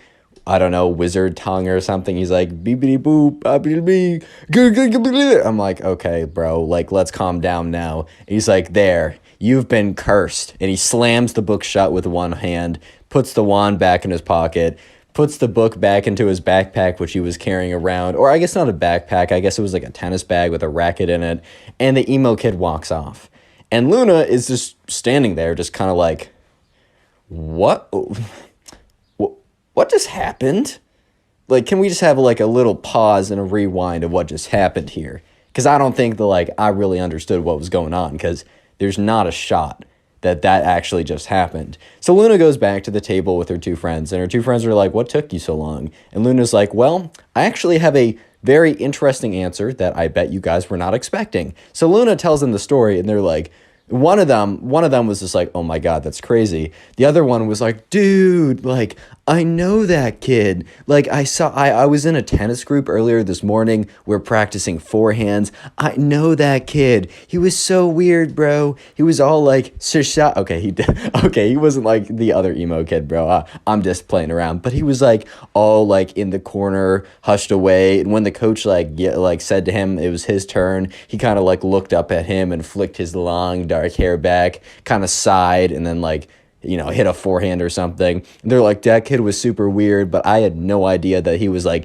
that weird. Because there's a difference between being kind of weird and putting spells on people randomly. Like, that's just two different ballparks, bro. Quick comment emo down below if you want to heart in your comment. That is the secret word of the day, and I will do my best to heart as many comments as possible. I'm still getting over some complications with the wisdom teeth, and that might take a couple days. So please don't take it personally if I don't heart your comment. Do know I still really appreciate it. And also, shout out to all the people who've been binge watching my videos, like going through and watching a ton of them, either via the playlist or just through the recommended. Please let me know in the comment section when you're doing this so I can heart it and say thank you, and just know that you're supporting the channel more than you can even imagine at this point. I really appreciate it. Back to the story. It gets crazy.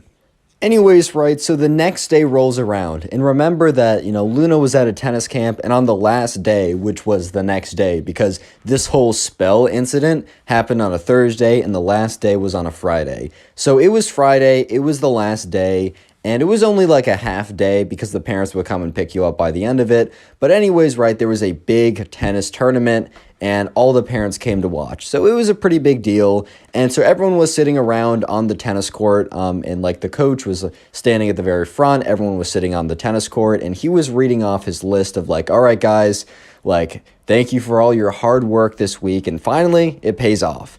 just know that, win or lose, like, we just want to make sure you have a fun time and that, I mean, there can only be one winner, so you can't take it that personally if you don't win. The most important thing is to like good sportsmanship and have a fun time. And anyways, let me read off the pairings. So the pairings were read off, and Luna had a first round match where she played against some random guy or something, and she was better. She was probably one of the top 10 people at the camp. She didn't expect to win the tournament. I mean, the other people, were some people that were much better than her, and maybe they're having a bad day or whatever, but Luna just wanted to go out there, have some fun. So Luna's first round match went down really well. She won 6-2, 6-3, which is pretty solid win. If you guys know tennis, I used to play tennis a lot back in the day. That's why I can tell this story so well, at least the tennis parts. But anyways, things get really interesting when Luna goes into her second round match. The second round match is against a familiar character that you guys may or may not remember from earlier in the story. Yes, Luna is playing the emo kid, and let me just say that Luna did not forget the emo kid, but very well the converse is true too, because the emo kid had not forgotten about Luna either. Which means, yes, Luna versus the emo kid are about to play after the emo kid put a spell on her. And Luna's just looking at her opponent like, there's no way. There's no way, man.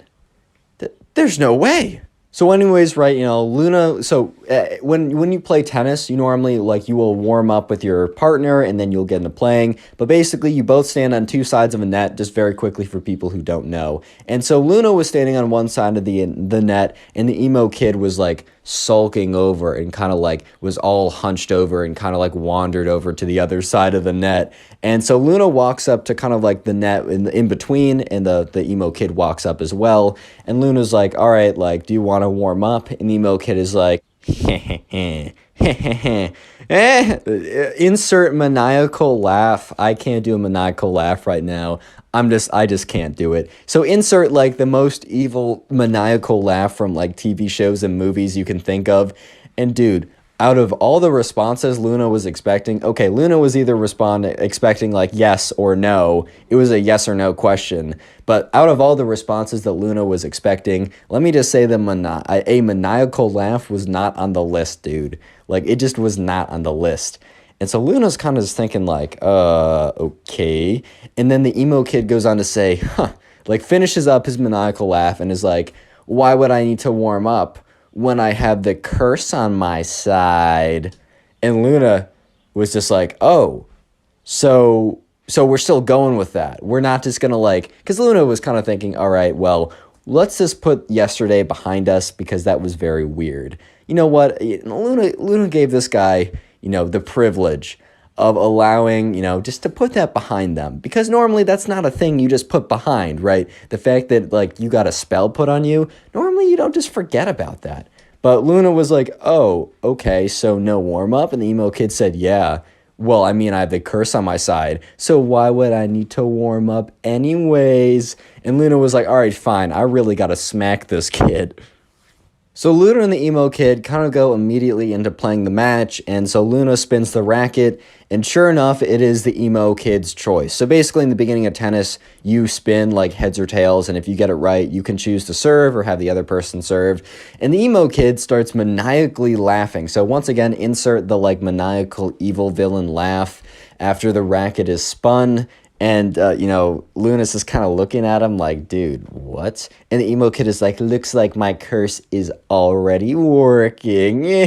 Insert again another maniacal laugh. And Luna's just thinking to herself, all right, bro, like, let's not jump to conclusions. There's a 50-50 chance that you were going to get that. Like, come on now.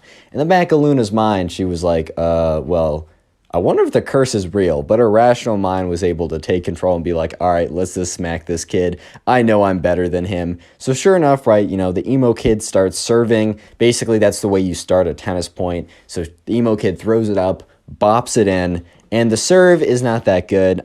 Serve is the hardest part of tennis, in my opinion. But the serve is not that good. And Luna, really wanting to have a good impression to kind of quote unquote break the curse, winds up a massive forehand, completely crunches it, and obliterates the emo kid in the first point.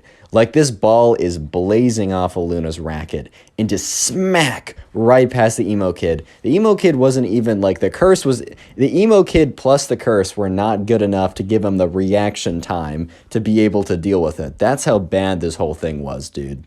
So Luna looks up at the emo kid, giving her the dirtiest look ever, because I don't think the emo kid realized that Luna was one of the top players at the tennis camp, but he now realized that, he was probably not going to win this. I think he walked in with a lot of confidence, also trying to scare her off because of, like, he remembered, oh, this is the girl I put the curse on.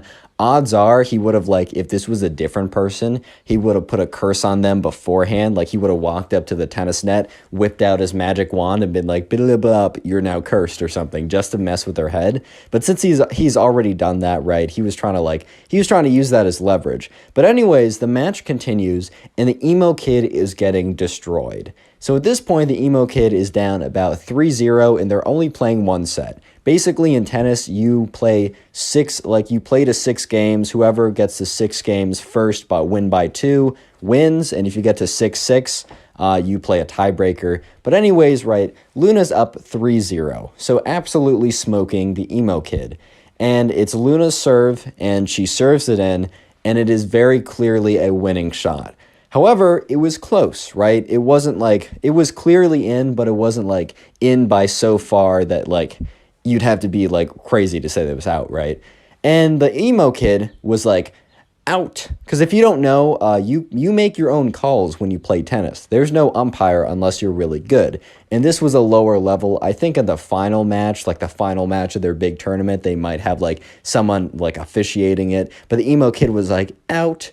And Luna kind of looked at him like, no, dude, that wasn't. But, like, she can't really do anything. So they keep playing, right? And Luna continues to crush this kid, continues to crush this fool, bro. Like, and the emo kid continues to cheat. However, the emo kid is really only cheating when it's, like, I don't know, kind of close. So if, like, Luna hits a really good shot, but it's kind of close, the emo kid will just call it out. And this is super frustrating to Luna because she's losing a lot more points than she needs to, but she's still winning. It's currently 5-1. So if Luna wins one more game, then it's over, right? She wins the match, and, like, it's done with the emo kid. And at this point, right, I think other matches were kind of, like, getting on with, and, like, there were, like, more people were finishing, so parents were kind of, like, coming over and they were watching, and, like, more of the staff officials decided to watch this game just because less matches were being played because more people were winning and losing and kind of less matches were going on. So at this point, right, it was like 5-1 Luna, and there were a bunch of people watching at this point. And so Luna hits a shot that is very clearly a forehand winner. She hits it, smacks it. It's not even like the other ones that is kind of close. This one was so clearly in, it was in by like 2 or 3 feet. And the emo kid is like, that was out, by the way. And Luna's like, dude, like, I've been letting you have some really close calls recently, but that was so clearly in, I don't know how else to say it. Like, I give you the benefit of the doubt of all the other stuff, but that one was so clearly in, I can't let it stand. Luna basically slips, and she's like, nah, I'm done, bro. And the emo kid starts getting mad, and he's like, hey, like, you must respect my authority for point calling. And I guess technically you do, but then again, like, one of the camp people was watching the whole thing go down, and he started to pay more attention. So he's watching the emo kid, and the emo kid is getting so angry. So once again, they start another point. The emo kid takes that point, even though he's obviously losing, right? And Luna hits another shot, and the emo kid, it's not even that Luna's shot was good. The emo kid just shanks it into the net, like he completely misses it. And the emo kid was like, oh, by the way, your shot was so out, and it was so clearly in. And Luna's like, dude, you can't just call everything out when you lose. And at this point, the emo kid said, like, I'm going to do what I want because it's my authority and you have to deal with it. And at this point, right, the camp counselor had kind of noticed what was going on and was like, I got to come in here. I got to put a stop to this. So the camp counselor, starts to walk on the court and is like, what's going on, guys? And the emo kid is so angry at this point because he's losing and he's just mad. And what? Oh my God, this is where the emo kid snaps. So the camp counselor is walking over to the emo kid and is like, all right, can you explain what's going on here? Like, it looked like that point was very clearly in. Why did you call it out? And when the camp counselor says to the emo kid that it was clearly in and asked him, kind of questioned his call, the emo kid, already super salty and already molding super hard, being super angry already, just completely loses it. And he takes his racket and he goes, rah, and he whips around and he smashes it into the camp counselor. And like the camp counselor stumbles back and it's like, oh my God. Because like the racket had hit his arm. It had like broken the skin a little bit. So it was a little bloody and it wasn't that bad. He didn't break anything. He didn't like hit a major artery or something. But the racket smashed into the camp counselor and like kind of like broke into his skin. So the camp counselor starts yelling like, are you crazy? Like, why would you do that? I was literally asking about a call and you attacked me. And there was another camp counselor watching the whole thing and he starts walking in. But before they could do anything, you see this woman with kind of like a side part, like it kind of like the Karen haircut. Maybe she was a nice woman, but I'm just describing what I was told. By the way, the story was sent into my Instagram. Go ahead and follow me there. It's in the description. Even if you don't want to send in the story, just follow me there. It makes me feel good. But anyways, this woman walks on the court who kind of looks like a Karen. Maybe she's super nice. I'm just saying it how it is, right? Walks on, grabs the emo kid by the back of by like the scruff of his shirt and drags him away. And he's like, ma'am.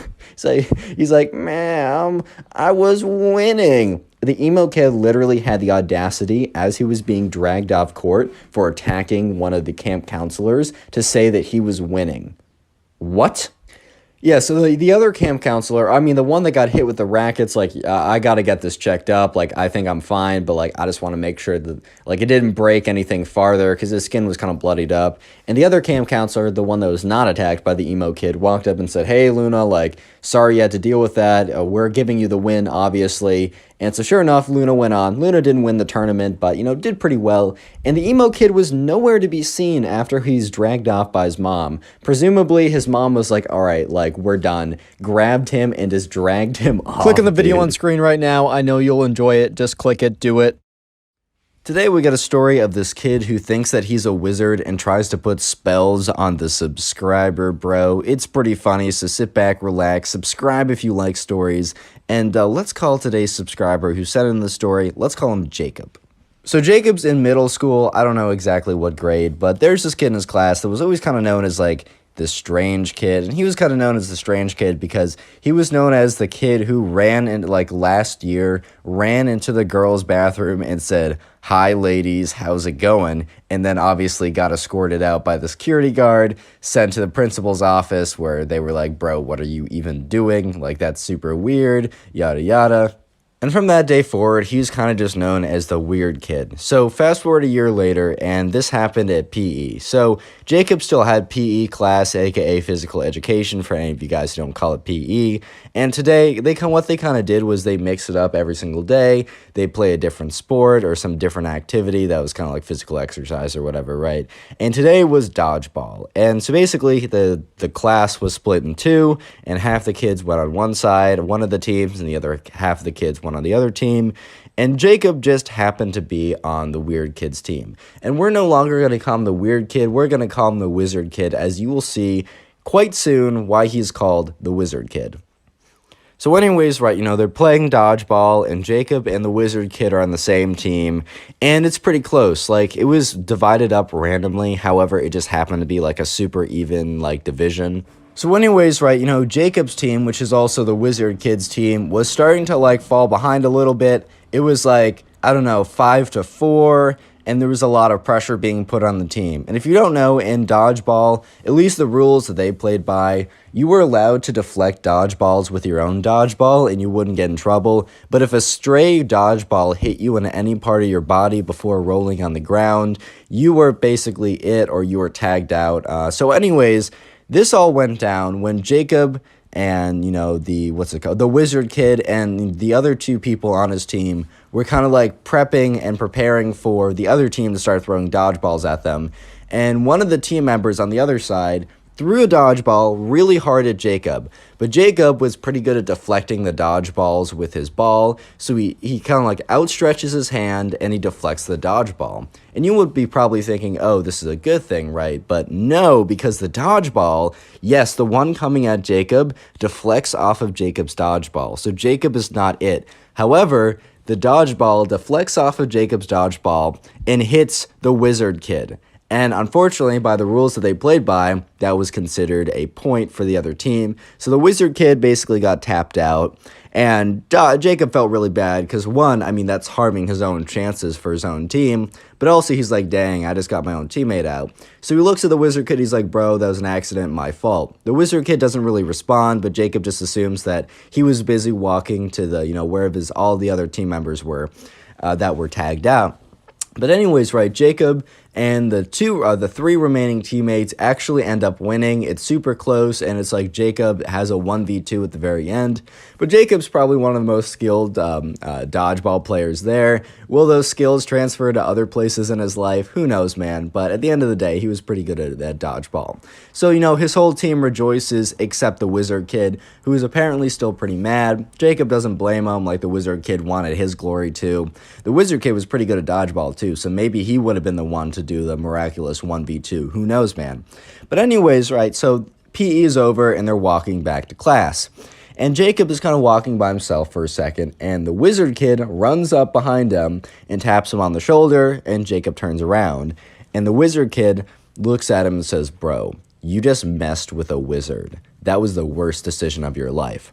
Jacob at first is like, bro, what? Because he knew that this kid was weird, but he didn't know that this kid was pretended to be a wizard and put spells on people, right? So he was like, bro, I'm sorry, it was a mistake. Why would I want to get my own teammate out? And the wizard kid's like, because you wanted all the glory, right? You wanted all the glory for yourself, and you got it. And you will pay the price. You just didn't know that you were messing with an actual wizard. And once again, Jacob kind of just assumed that he misspoke the first time when he said, oh, I'm a wizard, bro. But then when the weird kid, aka the wizard kid, said it again, Jacob started to realize that no, this kid was not joking. He actually thought that he was a wizard. So Jacob's like, man, seriously, I didn't mean to do it. I wanted my team to win. I didn't care if I was to get out for my team to win, I would have done it. I seriously don't care. And Jacob wasn't even lying. Sure, the glory of being the one who came back for a 1v2 to win for the team.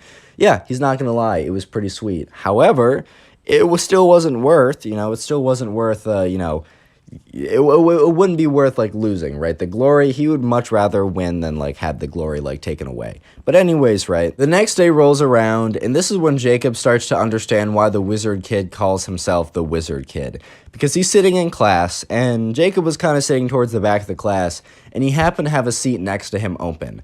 And sure enough, right, he had one class with the weird wizard kid, right? And the wizard kid normally sat at the very, very, very front of the classroom, right? But this time, he walked all the way back and sat right next to Jacob. So Jacob right away kind of realized that this was not a coincidence. And the wizard kid is like, hey, do you want to see something? And Jacob's like, bro, what? Class is starting. Because the teacher had already started to be like, all right, class, turn a page, whatever. And Jacob's like, bro, we got to pay attention. Sure, maybe after class, but not now. And the wizard kid's like, all right, too bad then. And Jacob's like, okay. So Jacob takes out his textbook and is starting to open to the page that he's supposed to be. And then sure enough, right, the wizard kid says, hey, Jacob, turn, look at me. And Jacob's like, dude, what? And as he turns his face, the wizard kid blows a pile of glitter into his face. And Jacob starts coughing. He's like, bro, what did you do that for? And then the wizard kid starts going, oobily doobily, oobily doobily, just some real nonsense, pretending it's wizard speak or whatever. And he's like, you just got a curse put on you. And sure enough, right, the teacher looks over, and I think the teacher was just having a bad day, because the teacher's like, you two, go to the principal's office. You're being a distraction. And I mean, Jacob is kind of looking at the teacher like, I was just here, I was just sitting here, and the teacher's like, did you not hear me? Both of you go to the principal's office. kind of just because I think the teacher was having a bad day and just assumed that they were both being distracting and disrespectful and not paying attention. And the wizard kid is like, look, the curse is already working. And Jacob turns to the wizard kid and is like, bro, if the curse is working, why are you sent to the principal's office as well? And the wizard kid really didn't have a reply besides, the curse is working, bro. I'm sorry that you're so mad and can't accept it. Real quick, comment wizard down below if you want to heart in your comment. I'm going to be out most of the day, so I don't know how many comments I'll be able to heart, so please don't take it personally if you don't get a heart. But I will be looking for comments that say wizard to go ahead and heart them. And also, if you want to support the channel in the best way you possibly can, binge watch some videos either via playlists or in the recommended. And if you're doing so, please comment that you're doing so like these people so that I can heart your comment, reply and say thank you, and let me know what you're doing when you're binge watching the videos. It's always cool to know. Anyways, back to the story. So anyways, Jacob and the wizard kid are walking down the halls to the principal's office, and Jacob is just like, bro, like, I'm not trying to like mess with any of this. Like, I'm just trying to learn in class. I'm trying to like get my hours in. Why are you doing all this to me? And the wizard kid is like, because you decided to disrespect me in dodgeball. And I told you you'd suffer the consequences. It looks like one of my spells is working. Maybe if you're nice enough to me, I will issue a counter spell. And Jacob does not believe it. And it's like, bro, you're obviously not a wizard. Like, oh, a counter spell would do as much good as like an actual spell. And the wizard kid gets really butthurt at this. And it's like, I am a wizard. Can you not tell that like the curse I put on you sent us both to the principal's office? And Jacob goes on to say, as they're walking to the principal's office, bro, I don't believe it actually worked, because if the curse was actually effective, it would just be me going to the principal's office, not both of us. Sure enough, they eventually get to the principal's office, and the principal is kind of just like, all right, guys, I got a note from your teacher, or an email, I guess, not a note, that you were, like, being distracting in class and distracting others and distracting yourself. Like, can you just tell me what was going on? And the wizard kid is like, ha, I put a spell on him. And the principal's like, okay. And then turns to Jacob, like, why are you here? And Jacob's like, I don't know why I'm here. Like, I was just sitting here, and this kid decides to, like, quote unquote, put a spell on me, which basically just means blows, like, I don't know, not fairy dust, but like sparkles and stuff into my face and then say a bunch of nonsense. And then for some reason, I got in trouble too. And when like Jacob said for some reason, the wizard kid turns and says, not for some reason, because of the curse. And Jacob's like, you're not a wizard, bro. Like, there's no curse. And the principal's like, guys, I don't know what's going on. I think it's just like both you guys just go to detention later today and we'll be done with this. And Jacob's like, what? And the wizard kid is like, heh heh heh. The curse continues to work. And Jacob once again says, I will reiterate this, but if it was actually a curse, why are you receiving the same punishment as me? And the wizard kid is like, you're just mad because you're realizing the curse is real. And Jacob's just so mad at this point. He's like, bro, this is so stupid. So sure enough, Jacob and, the wizard kid, they go back to class, and, Jacob he's just not paying attention because he's just so mad that he has to go in and, he has to go to detention later that day. He's not trying to do that. And sure enough, time eventually comes around, and it's time for them to go to detention. And Jacob and the wizard kid, they get up and, they walk over and they go into detention, and there's like a few other kids there or whatever. And sure enough, right, Jacob sits on the back, and the wizard kid sits right next to him, and Jacob's like, bro, I don't want to talk to you. I don't want to sit next to you. Can you please just leave me alone? And the wizard kid's like, well, if you don't believe in my spells, I'm going to keep putting spells on you till you believe it. And Jacob's like, fine, put as many spells as you want on me. Like, trust me. Anything that's happened today is just bad luck on my part. And the fact that you're getting the punishment too kind of proves to me that these spells aren't real. So the wizard kid's like, fine, well, I'm going to, how we're getting. So basically, they had a pretty big test that they were getting back. They did it about a week ago, but they were receiving their grades back the next day. So the wizard kid's like, fine, well, I'm going to put a spell on you. And because of the spell, you're going to fail the major test we're getting back. And Jacob's like, well, I know I did pretty well on it because I knew the answers to basically every question, and the teacher's already graded them, so it's not like the grade will be changed. So sure, let's, put a spell on it, right? And Jacob's like, well, how about you also put a spell on your test to make you do well so that I'll fail and you get an A. And if that actually happens, both of those things happening, right? I'll believe that you're a wizard. I'll bow down. I'll accept your glory as a ruler or whatever, right? The wizard kid's like, fine, like, fair enough. And the wizard kid, like, takes out a little stick and starts waving it around as like, biddly boodly, goodly billy. It just says something like nonsense or whatever. And so at this point, Jacob was like, all right, well, this is going to prove to this kid that, like, his wizard powers are fake because I know for certain that, I did well. However, Jacob is starting to feel like, wait, because remember, dude's in middle school, they'll make fun of him, but he's like, wait, what if this kid actually does have wizard powers? What if this kid can actually put a spell on me, right? And he's like, no, that's ridiculous, Jacob, come on now. But Jacob's like, wait, did I just give myself an F?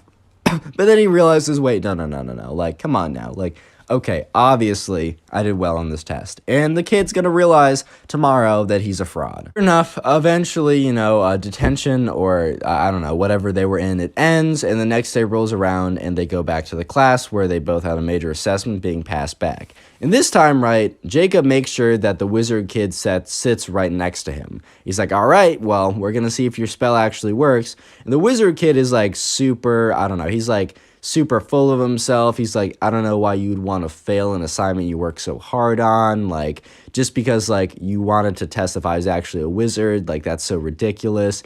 You just played yourself, bro, stuff like that. But sure enough, right, the teacher eventually goes around and starts handing back the tests. And the first test that was handed out was Jacob's. And Jacob got an A on the assessment. So he takes the paper, flips it around, and shows it to the wizard kid. He's like, oh, looks like your spell didn't work. And he's like, well, and Jacob's like, all right, just admit it, checkmate, I got you. And he's like, well, the problem is actually that, I just didn't do the spell properly. And Jacob's like, all right, well, did you do the spell properly for your test? And the wizard kid's like, oh, yes, 100%, I'm getting an A on this. And to be fair, Jacob was definitely kind of like, he was kind of being a little risky here because the wizard kid maybe was also like really smart or cheated or something, but for some reason, maybe the wizard kid actually did get an A. But Jacob was kind of like assuming that the kid was going to be too busy doing spells to actually study. So sure enough, the teacher hands back the wizard kid's paper, and you could already tell that the kid did not do well because the teacher handed back every single test face up except for the wizard kid's test, handed that one face down. And yeah, sure enough, the wizard kid flips over the paper and Jacob is watching and there's a big F in a red circle. And the wizard kid, after seeing the F, quickly flips over his paper again and is like, look at that, I actually got an A. Looks like my spells are right. And Jacob's like, bro, I saw the F. Like, I know you failed this. You're probably too busy doing the spells to actually study. The wizard kid's like, no, bro, I got an A. And, like, I think Jacob did this quick enough that the wizard kid was just not able to react. Because sure enough, right, Jacob reaches over and quickly flips over the wizard kid's paper, and there's a big, massive F and a circle on it, being like, oh, so you got an A now? The wizard kid's like, that's just a typo. You can ask the teacher. And the wizard kid kind of just said that because, like, obviously Jacob's not allowed to say, hey, what did this random classmate get on this major assignment? Like, the teacher's going to be like, mind your own beeswax, bro. Like, obviously. So Jacob's like, all right, wizard kid, you proved to me that you are not a wizard. He's like, no, I'm going to keep putting spells on you till, like, you realize. And, so for the rest of the week, the wizard kid would come in and blow, like, bubbles on him or, like, I don't know, fairy dust or all this kind of stuff and, like, say a bunch of random stuff. But yeah, Jacob did not have any other negative side effects that happened that week. And the wizard kid eventually realized that, yeah, he was not a wizard and that he was not able to convince Jacob that he was a wizard. So eventually, the dude stopped and, Jacob was able to get back to his normal life and would not be sent to the principal's office because someone put a spell on him Click on the anymore. video on screen right now. I know you'll enjoy it. Just click it. Do it. Okay. How do I introduce a story like this, man? I mean, you guys can read. You've read the title. All I can say is strap in, buckle up, because this is going to be quite the ride. Subscribe if you're new and you enjoy stories. And let's call today's subscriber who submitted this, let's call this guy Mason. So this all happened one day when Mason was in class, and Mason was in fourth grade when this whole thing went down. And there's a kid who, once again, kind of like wore the same creeper shirt every single day, and it was like the creeper hoodie. And really, that's not a big deal. They're like, if you want to wear the creeper hoodie, I don't really care. However, we're just gonna call him the Minecraft kid, right? Because of the creeper hoodie. He wore it every single day, and maybe right, maybe he has a closet full of like 18 different varieties of the creeper hoodie, or maybe his mom does a load of laundry every single day. Or maybe he's just wearing the same creeper hoodie every single day. I mean, you guys can believe whatever you want, but I think one of those three are a little bit more likely than the other. But anyways, right, so there's this kid called the Minecraft kid because he wore the creeper hoodie every single day. And he was a little bit strange. And there's nothing wrong with you being a little bit strange. Like, I'm a little bit strange. I mean, I run a YouTube channel, man. I mean, that's already putting me in the strange category, unfortunately. But hey, man, I love the YouTube too much to like drop it or anything like that. But sure enough, this all happened one day when the Minecraft kid was in class with Mason. And the Minecraft kid raised his hand. And another thing you need to know about the Minecraft kid is he would take bathroom breaks like 6 times per class. And I don't know about you, but back in the day, I definitely used to go to the bathroom to like go on my phone or just take a break from the class. However, I would be very like strategic with it. I wouldn't do it every single day. I do it like every other day. I would make sure that I wasn't away for too long, like maybe 5 minutes max. But this kid, bro, would just abuse the bathroom break button. He was like spamming it, just try to like, I don't know, man. But every single day, go to the bathroom, minimum 2 times, maximum like 6 times. That's what I'm told at least.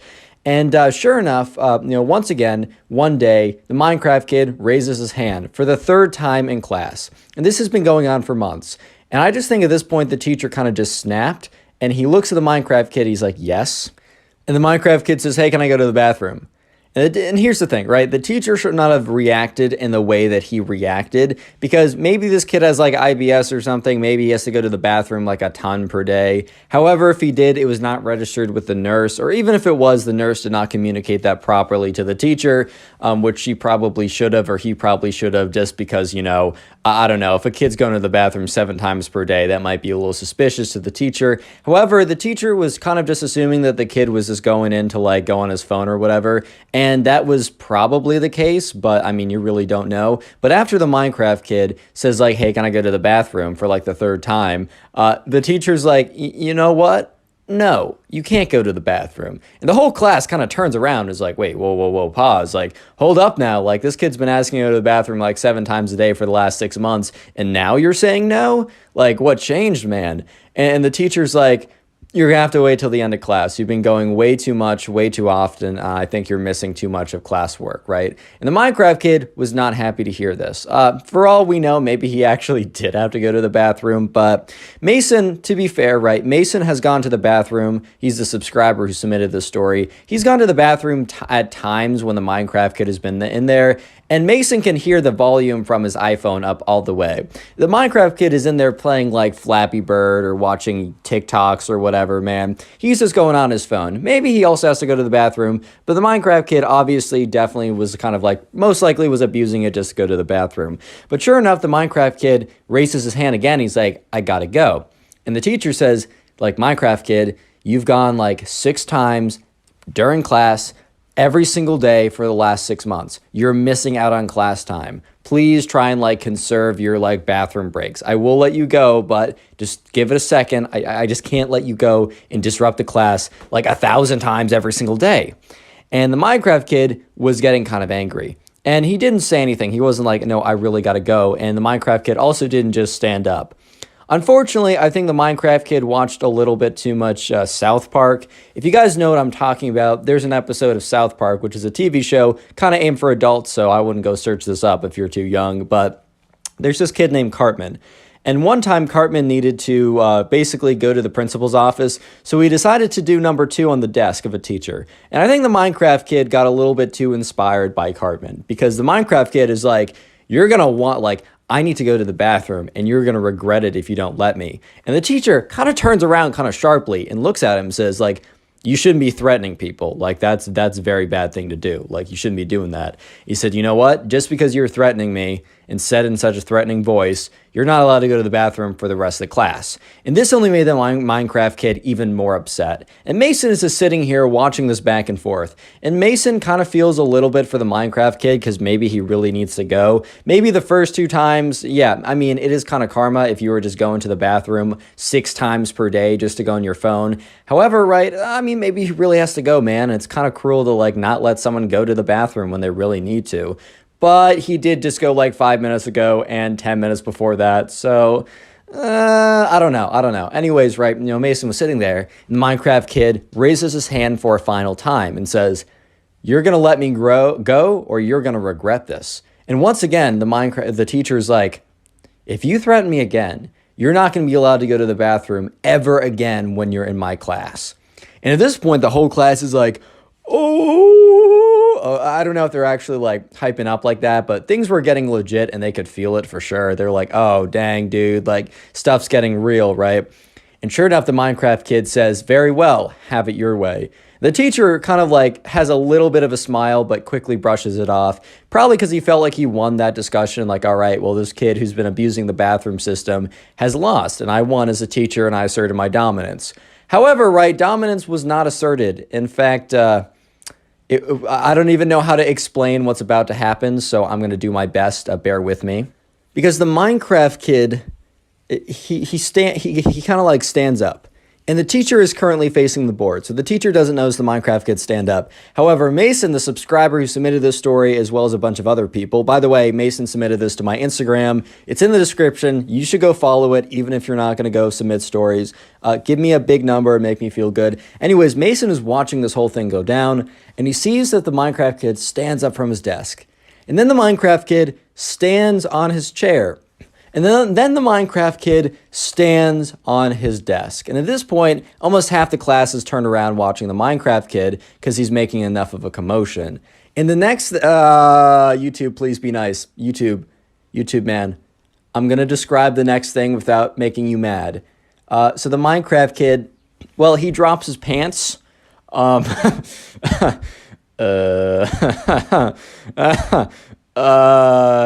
drops his pants. And he says, "Teacher," and the teacher turns around and is about to be like Minecraft kid for the last time. And he turns around and is like, "What?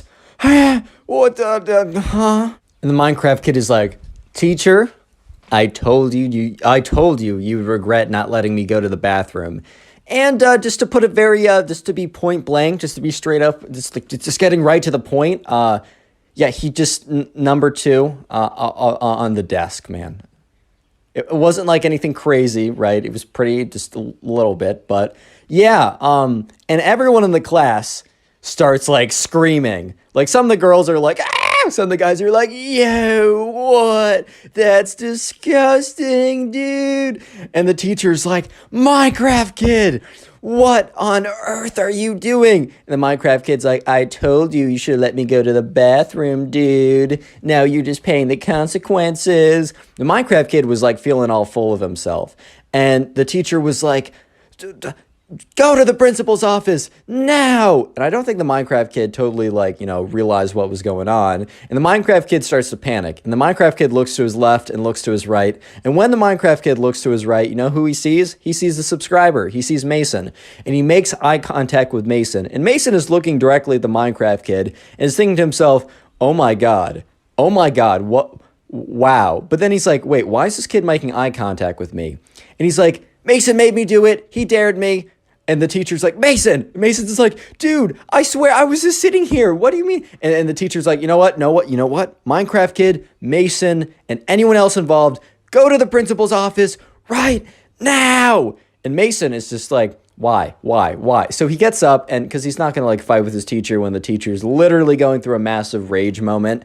And, he starts walking up, and he walks up to the Minecraft kid. He's like, "Dude, I don't even know who you are." The Minecraft kid's like, just doesn't say anything. So he walks up to the principal's office, and he sits down, and the principal's like, "What happened?" And Mason explains the side of the story, that he was just a bystander sitting there. And then, eventually the Minecraft kid walks in, because he had to, it wasn't like he could, okay, I'm not going to explain why it took him longer, but he got there, right? And sure enough, the principal's like, "Minecraft kid, why would you do that? And the Minecraft kid's like explains the side, and then she's like, and why is Mason here? And the Minecraft kid, who kind of panic blamed him to kind of like lesser the punishment on him, is like, Mason dared me to do it. And Mason's like, dude, I don't even know who you are. You're just in my class. And the principal's like, I don't know, Mason, why would he lie about this? Like, there's literally nothing for him to gain. And Mason's like, dude, I don't know. Real quick, comment Minecraft down below if you want to heart in your comment. That will be the secret word of the day. And I'll try and heart as many of those comments as possible. And also, if you want to help us get to 600,000 faster, binge watch the videos. YouTube really likes promoting my channels when you guys like binge watch a bunch of my videos. So after this video, or when you have the time to sit down and watch a bunch of videos, I've made playlists. You can just like go to my channel page and let me know in the comments when you do this, so I can heart it and say thank you and just give a little bit of appreciation for you guys really helping me out. And I really do appreciate it. Anyways, the story gets even more insane, so stay tuned. So anyways, right, back to the story. Mason is in a position where he was just dragged into this. Honestly, Mason to this day doesn't totally understand why the Minecraft kid even singled him out. Mason and the Minecraft kid weren't close friends. They didn't even really know each other. And Mason just assumes that he randomly looked around and picked someone who he just happened to remember the name of and blamed them just to kind of like lesser the punishment on him. In his mind, or I guess in his panic, the idea was like, oh, if I blame someone else and say that they forced me to do it, my punishment will be lesser, right? Which is like, bro, why? Why would you do that? But anyways, sure enough, the principal, unfortunately, is not believing Mason, because Mason is explaining that he doesn't even know this kid and he has no idea why he would lie. And the principal's kind of doesn't believe him because he's like, Mason, like, why would the Minecraft kid lie about this, right? It just doesn't make any sense. And the principal's like, well, I guess I just have to make a judgment call in this situation.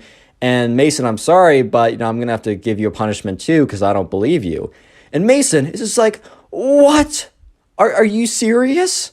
And then Mason said, even if I did like dare him to do something ridiculous, it's still up to him. Like, I didn't, for the record, and I stand by that because I don't even know this kid. But if someone was to, why would that even matter? And the principal's like, so you're admitting it? And Mason's like, no, I'm just saying it'd be stupid even if I did. But it's double stupid because I didn't even do it. And the principal's like, don't say stupid to me. Mason's like, I'm in 4th grade. And also this is double stupid. What can I say?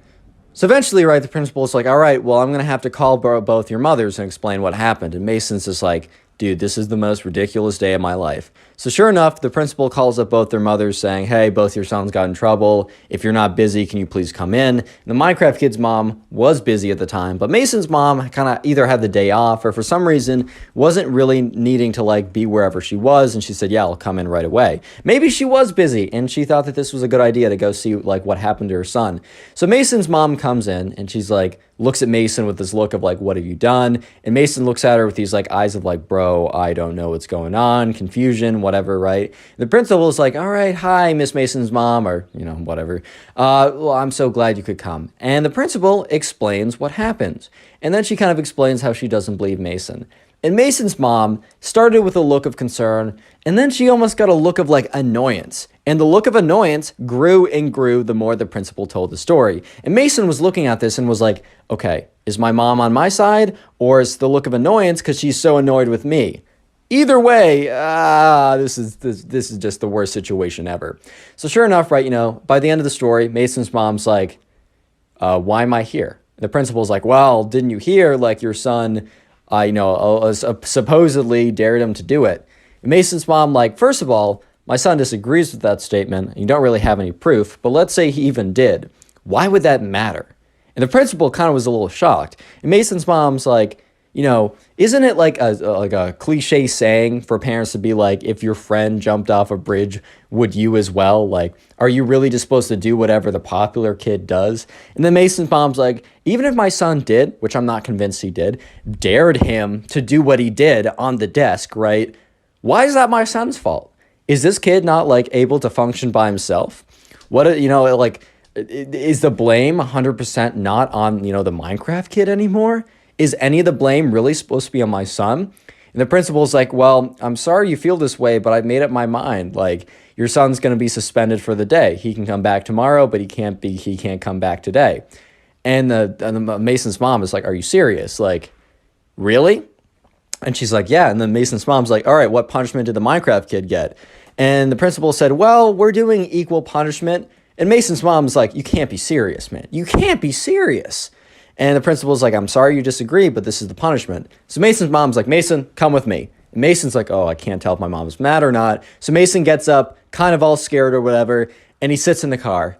And Mason's mom's like, well, this was unexpected, but Mason, today you got a day off. It is your vacation day because that punishment is ridiculous. And then and Mason's like, okay, she's on my side. And Mason's mom is like, Mason, please be honest. Did you dare him to do it? Mason's like, Mom, I promise. Since look, it looks like you're not angry at me either way. Why would I lie about this? Because I didn't do it. I don't even know who this kid is. Why would I dare him to do something so ridiculous? Mason's mom's like, yeah, that's what I thought. But even if you did, like, who cares? And this punishment's ridiculous. So you and we're going to get ice cream. Because today you learned a very good lesson.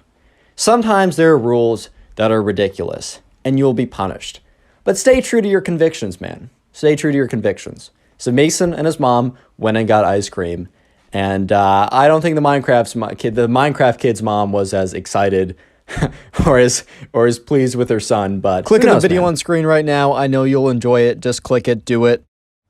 Today I get a story time of another one of these Minecraft kids deciding to fight back against his babysitter in a quite unconventional way, you might say. I mean, I bet you can read the title right now. So yeah, with that being said, sit back, relax, subscribe if you haven't already, and let's call today's subscriber who submitted this story to me, let's call him Ryan. So Ryan was friends with this kid who really liked Minecraft. So we're calling him the Minecraft Kid because that always works in the title, and you guys like the Minecraft Kid stories, and I like telling them. But anyways, right, Ryan was invited over to this kid who he didn't know that well, and we're just going to call him the Minecraft Kid. So anyways, right, Ryan was invited over to the Minecraft Kid's house to, well, you know, play Minecraft with him. The idea was he was going to go over on a Friday night and play some Bed Wars with this kid. Honestly, sounds like a pretty sick Friday night, if you know what I mean.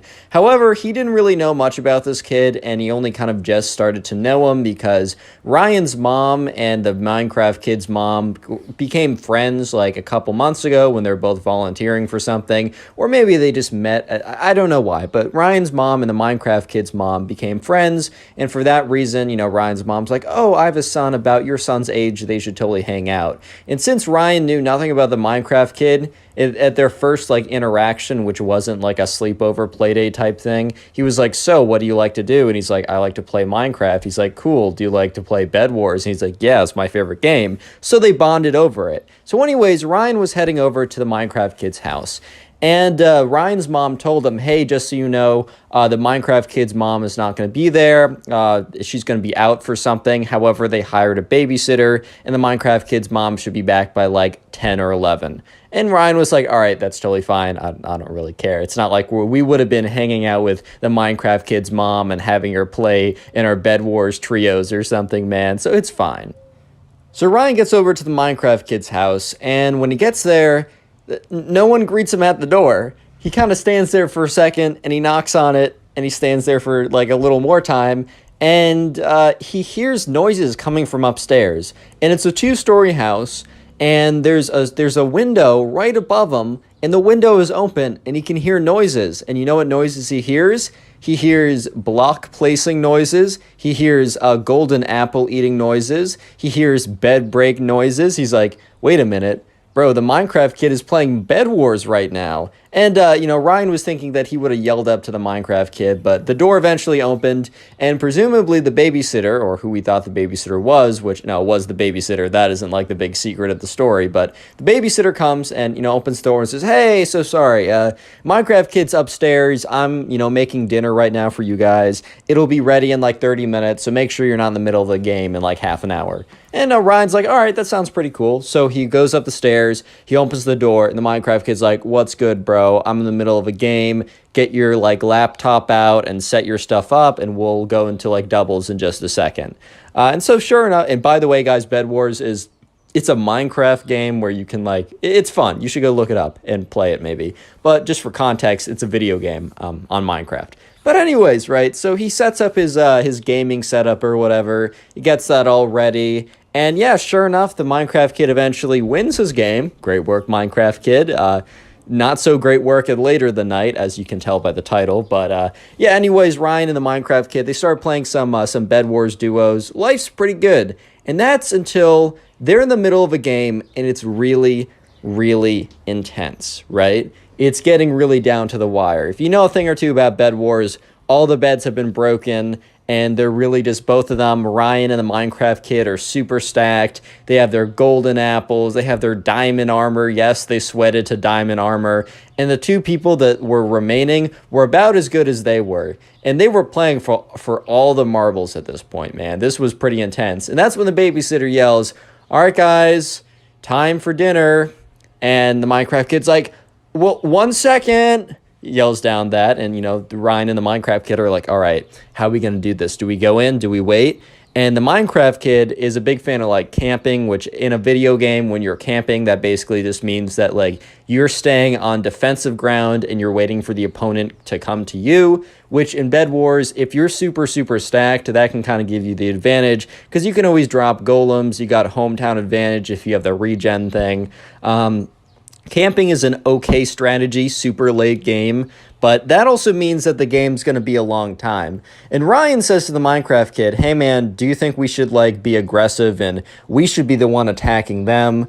Because like, our food is like dinner is ready. Do you think we should just go do that for the sake of doing that just so we can, and we'll play another game when we come back?" And the Minecraft kid's like, "No, like I know that we'll win. Like we have prot 4 diamond, they don't. But if we go to them, there's a chance that they knock us off, we fall while going, they fireball us over. It's just a lot more dangerous to go over." He said, "We're staying here." And Ryan, who doesn't really care, he's like, "All right, man, sure, we'll stay here." And then, a minute later, the babysitter says, "Guys, you don't want dinner to get cold?" The Minecraft kid's like, 1 second, which it wasn't going to be a second. Like, it was going to be probably like 5-10 minutes on average remaining of the game. And Ryan and the Minecraft kid were waiting it out. And the thing was, the other team was camping too, which basically means that they were both just collecting gear and such, and they weren't attacking each other. So then the babysitter was, yelled up again, like, "Guys, like, come on, like, I made you something, like, I told you not to be in the middle of a game." And he's like, once again, the Minecraft kid, instead of saying, "Hey, I'm so sorry, can we be down there in 5 to 10 minutes? Like, I apologize." He's like, 1 second! He just keeps yelling down 1 second. And the babysitter kind of did something that she probably shouldn't have.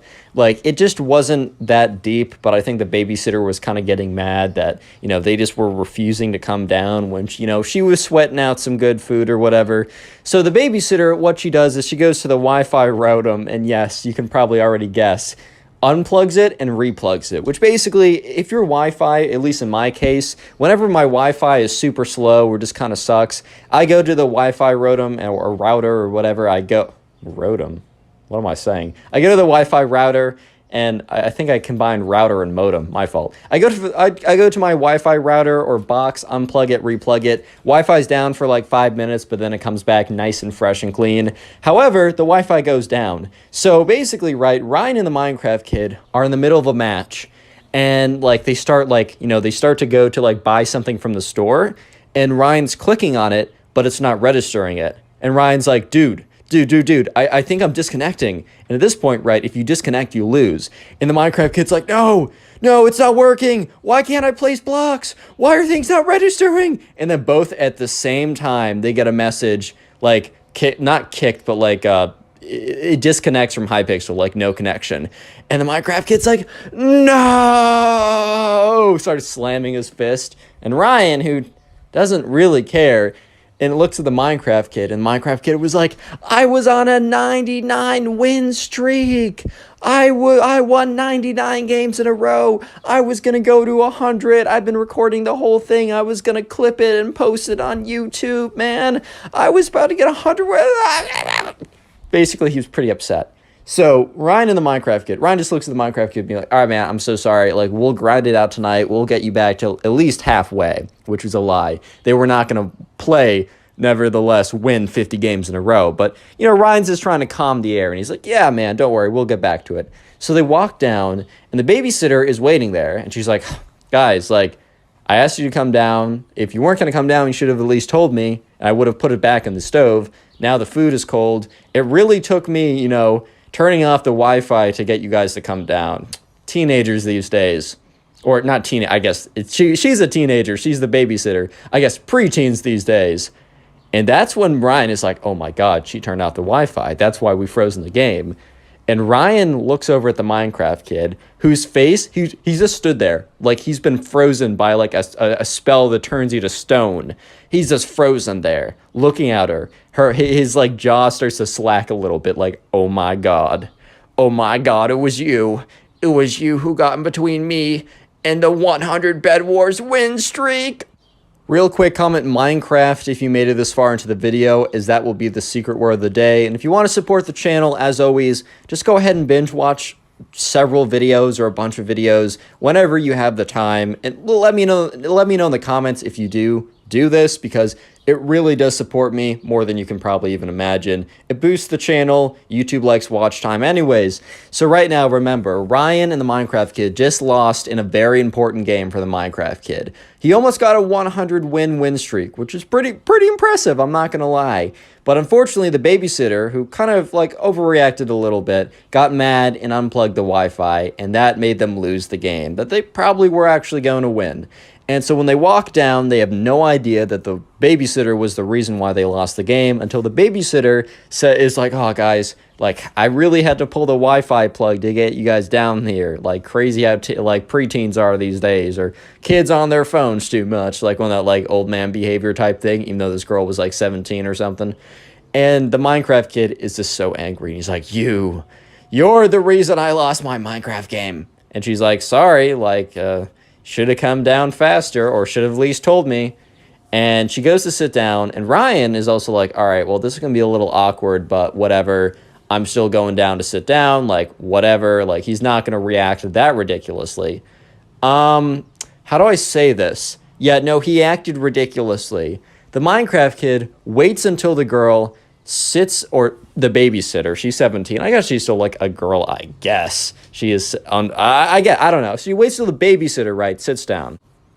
And when the babysitter sits down, the Minecraft kid runs up to her, grabs a chair. This is like the most ridiculous thing I've ever heard. Grabs a chair, turns around, pulls down his pants, and rips up. Dude, I'm 19 years old, and I'm telling you about Minecraft kid revenge farting in someone's face. I'm doing it. I'm going through with it. I'm too far in the story to turn around. The Minecraft kid, after getting on the chair, ripping down his pants, farts in the babysitter's face, directly her eye while it was open. If you don't know, the reason why the fart smells bad, because there's a lot of gross particles in it. And when the gross particles get into your eye can get infected, and it can be really bad. So the babysitter legitimately falls out of her chair and starts, like, screaming. Because, like, because apparently he really ripped one. He really ripped one, man. And her eye was open. And it was really close. And Ryan was like, well, so this kid and I have one thing in common. We like Bed Wars. And we have nothing else in common. And this will probably be the last time I ever hang out with him. And, yeah, so the babysitter's like, what did you do? Why would you do that? Like, that's so ridiculous and disgusting. Like, my eye, it burns. Oh, my God. Oh, my eye, it burns. Like, why would you do that? Like, And Ryan looks at the Minecraft kid, and the Minecraft kid is literally laughing. He's like, and Ryan's like, oh my God, this kid's because the thing was, Ryan's thinking to himself, dude, this kid must do this all the time, because, like, you're not just going to think to yourself, wow, I'm so angry at this person. Let me wait until they sit down, grab a chair, stand on it, turn around, pull down my pants, and fart directly point blank into their face. That's just not something that comes to you in the heat of the moment. That I mean, maybe I'm just built different from all you guys. I really don't know, but that definitely doesn't come to me. But sure enough, right, the babysitter eventually gets up, and Ryan and the Minecraft kid look at her face, and her left eye is red and swollen. And Ryan's like, oh my God, that is definitely not a coincidence. and the babysitter is like, move out of my way. And she moves past both of them, goes and finds the home phone, because I guess her phone wasn't on or something, and legitimately calls 911, an ambulance. Which, okay, that was maybe a little excessive, but maybe I wouldn't drive if my eyes were impaired and I thought that they were going to be infected and it would have been bad. And she walks back in the room, and she's, like, angry, but also very clearly in pain, right? And she's, like, her hand is over her eye, and she's like, you, like, why would you do that? The Minecraft kid's like, well, I was actually on a 99 win streak, and you pulled the plug, and I lost my 99 wins. She's like, and you projectiled all your stuff out of your butt. Oh, God. How can I have a straight face and tell the story?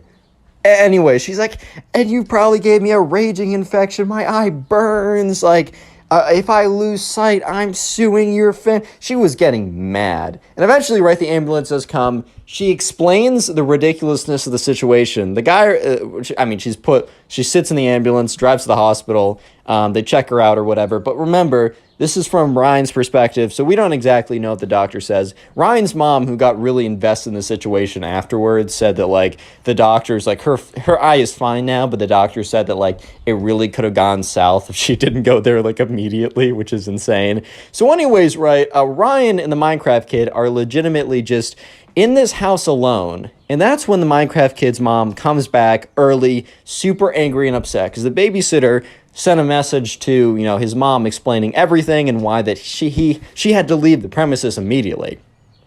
So the Minecraft kid's mom had to leave whatever she was doing to come back, and she was like, walks in, she's like, you, turns to the Minecraft kid, like, you did it, you pulled a face fart on someone again. We've already talked about this. And Ryan, who is still there, he's already texted his mom to come pick him up, is just like, again? I mean, he had a sneaking suspicion that this was not a first-time thing. As I said, in the heat of the moment, you don't think to, use your butt as a weapon. But he's like, again? This is a thing? And the Minecraft kid's like, but Mom, I was on a 99 Bed Wars win streak. And she's like, that's enough. No more Bed Wars for you forever. And the Minecraft kid's like, no, Mom, I promise I won't fart in anyone else's face again. What am I doing with my life? Anyways, right, so Ryan's mom comes, and Ryan's mom's like, hey, so sorry, things were weird today. Like, I'm just gonna pick Ryan up. Thank you so much for having him over. Ryan, come with me now. And, Ryan walks over and goes in the back seat of the car, and Ryan's mom is like, so, do you want to elaborate on, I need to pick you up right now. My friend farted in the babysitter's eye, and now she's at the hospital. And Ryan did elaborate. And it really didn't add any clarity to the situation. In fact, Ryan's mom just became more Click on the confused. video on screen right now. I know you'll enjoy it. Just click it. Do it. How's it going, everyone? Hope you're having a good day, because today we have a pretty crazy story of this Minecraft kid who believes that after playing Minecraft that he needs to go back to his caveman roots. And going back to his caveman roots literally just meant not showering, I guess. And he thinks that this will get him all the ladies. And let me just say that that may or may not be the case, but you'll have to wait and see. So anyways, sit back, relax, subscribe to the channel if you are new, and let's just jump right into this. So we're going to call the subscriber who submitted this story Alex. And by the way, my Instagram is in the description. It's also Connor Pugs. Go follow me there, and you can submit stories like this to me on there. I'll get to them when I get to them. And anyways, so Alex was in 8th grade, and he had this kid in his class who we're going to call Ben. Yes, we're bringing back the name Ben for random secondary characters. And anyways, right, Ben was like, he wasn't like super into Minecraft. Actually, he knew nothing of Minecraft until like a couple weeks before the story. And that's when he was introduced to the game by one of Alex's friends. We don't need a name, right? And anyways, right, Ben got super, super into it. Alex doesn't really know how Ben didn't know what Minecraft was. Like, it wasn't like it wasn't like Ben wasn't on the internet. Like, I think Ben might have heard of it, but he didn't know what it was. So when one of Alex's friends introduced Minecraft to him, Ben basically disappeared for like 2 weeks. like he went to school and everything, but he stopped being on social media, disappeared as soon as he could, like didn't show up to anything. He was just in his room for as long as he could playing Minecraft. And I don't mean like, I don't know, like parkour servers like this or player versus player servers. I mean, he was playing like vanilla, straight up, your traditional Minecraft. That's all he was doing, and he was in love with it. And 3 weeks later, he came into school one day, and he's like, Alex, buddy, I need to tell you something, a revelation I've come to. And Alex is like, yeah, what's good, dude? And Ben's like, brother, we need to return to the caveman days. I was playing Minecraft a couple days ago, and I came to a realization that we need to return to our caveman roots. And I have started that already. Alex is like, what do you mean by that? And at this time, Alex was noticing quite a pungent aroma coming from Ben, right? You know, he didn't want to say anything. He didn't want to be mean. He didn't want to be, you know, cruel or anything. But let's just say that, you know, Benny old boy was not smelling the greatest. He was kind of, he had this essence, this odor, this aroma, some might call it, that wasn't the greatest, to put it lightly, right? So anyways, Alex or Ben goes on to say, yeah, so I've been playing Minecraft, and it just feels so good. It feels so natural. I mean, yeah, playing a block game feels natural, but whatever. I like Minecraft. I'm not saying it's not, but he goes on to say, and I realized that, you know, my failures in the lady department, the reason why women don't love me is because I'm not like the natural man. And when they see me as the natural caveman, they will instinctively fall in love with me. And Alex just looks at Ben. It's like, Ben, I don't know where you're going with this, but I really don't have a good feeling about this. And Ben's like, Alex, I'm here to convert you to my ways. And Alex is like, what? And he's like, are you trying to like sell me an MLM or something? Like, where are we going with this? And Ben is like, no, Alex, return to the caveman. Return to the caveman, Alex. This is what Steve has taught me. And Alex is like, Ben, are you okay? Like, if you need help, like, I can help you get. He's like, no, you need help, man. You don't understand. He said, look, I've returned to my caveman roots by not doing any of the showering that is in our modern day societies. You really think putting chemicals in our hair and rinsing it with fake water? Alex is like, fake water? What are you? He's like, these are details. These are details, Alex. Don't question it. It's whatever. You don't understand. The natural aroma that comes from the human body has been programmed for trillions of years. And Alex is like, I don't think humans have been around for trillions of years. And Ben's like, that's not the point. The point is the aroma, the natural musk. Sure, you can buy cheap garbage from, like, I don't know, Armani or Gucci. Their fragrance is terrible. They'll destroy the brain cells. But the true caveman odor is what Steve has taught me. And Alex is like, so are you going to, like, I don't know, spend more time outside, get more sunlight, exercise, eat, like, not processed stuff like the caveman too? And Alex is like, whoa, or Ben is like, whoa, Alex, chill out. Let's not go crazy. Let's not go cuckoo banana mode on me, okay, man? Okay, man? Is that good? Like, let's not go crazy. I'm not dropping everything for this caveman thing, but I am embracing the natural musk.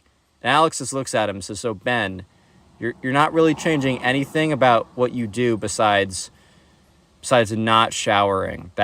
That's the only difference. And Ben's like, well, no. It's not just not showering. It's embracing my natural musk, my natural odor. It will instinctively make women love me. And Alex is like, Ben, as your friend, I guess, I strongly suggest you don't do this. And Ben is like, you know what, Alex? I understand that you're a hater, and that's okay. Alex is like, I don't think I'm a hater, and Ben's like, silence. Look, you know that girl over there, Ava? You know how, the prettiest girl in our class? I've always had a crush on her, and I never had a chance. And Alex is like, well, that's also something that has not changed. And Ben's like, look, I'm going to go up to her, and you're going to see. I'm going to go up to her. I'm going to lift up my arms so my armpits are bare. Let her embrace my natural aroma, my natural odor, and you will see that she will just fall in love with me. I'm going to ask her out, and she's going to say yes. It's not even going to be her saying yes. It's going to be her subconscious breaking through to the surface and convincing her that I am the true man for her. Alex is just looking at Ben. It's like, dude, did playing Minecraft make you think this or something? And Ben's like, no, it encouraged me to remember my true caveman days. And, Alex is like, okay, that's cool, man. Like, I'm cool with that. Like, you're cool. That's good. Okay, actually, Ben, yes. Let's see it. I will, too, embrace the caveman if Ava goes out with you because you smell bad. And Ben's like, I don't smell bad. I smell natural. If that is bad to your nose, then you have a bad nose. And Ben's like, or Alex is like, all right, I got bad nose. That's not great. Ben's like, you'll see. Anyways, next day comes around, and Alex is sitting with his friends, and he explains, like, yeah, so you know Ben, right? And they're like, yeah, we know Ben. Alex is like, yeah, so he's doing something crazy. And they're like, well, I don't know what he's been doing, but he's been smelling like garbage recently. And Alex is like, it's related. You're not going to believe this. He played Minecraft, and then he believed he had to go back to the caveman era, like he had to be a man again. And that doesn't mean working out or, reading. It just means not showering for some reason. It's kind of ridiculous. And they're like, yeah, I mean, Ben has been smelling a little bit more musty, and it kind of smells like spoiled milk at this point. But I guess, I guess that makes sense now. And Alex goes on to say, yeah, and Ava? And they're like, yeah, of course we know Ava. Hottest girl in our class, beauty, right? 10 out of 10. They're like, Alex is like, yeah, so Ben is going to ask her out later today. They're like, he's going to do what? He's going to do, and Alex is like, yeah, so Ben thinks that because he smells like he does, she's going to instinctively say yes. They're like, dude, why did you say yes? Why did you allow him to go on with this? At this point, Alex's friends are like, bro, you're kind of being a bad friend of Ben. And Alex is like, dude, he was so confident. He was being so cocky. And they're like, dude, he's going to get rejected. And there's a chance he gets rejected really hard and really embarrassingly in front of everyone. Do you want that for him? And look, Alex was not happy with the way that Ben went about explaining or teaching him, quote unquote, the ways of the caveman, aka no shower, no more, right?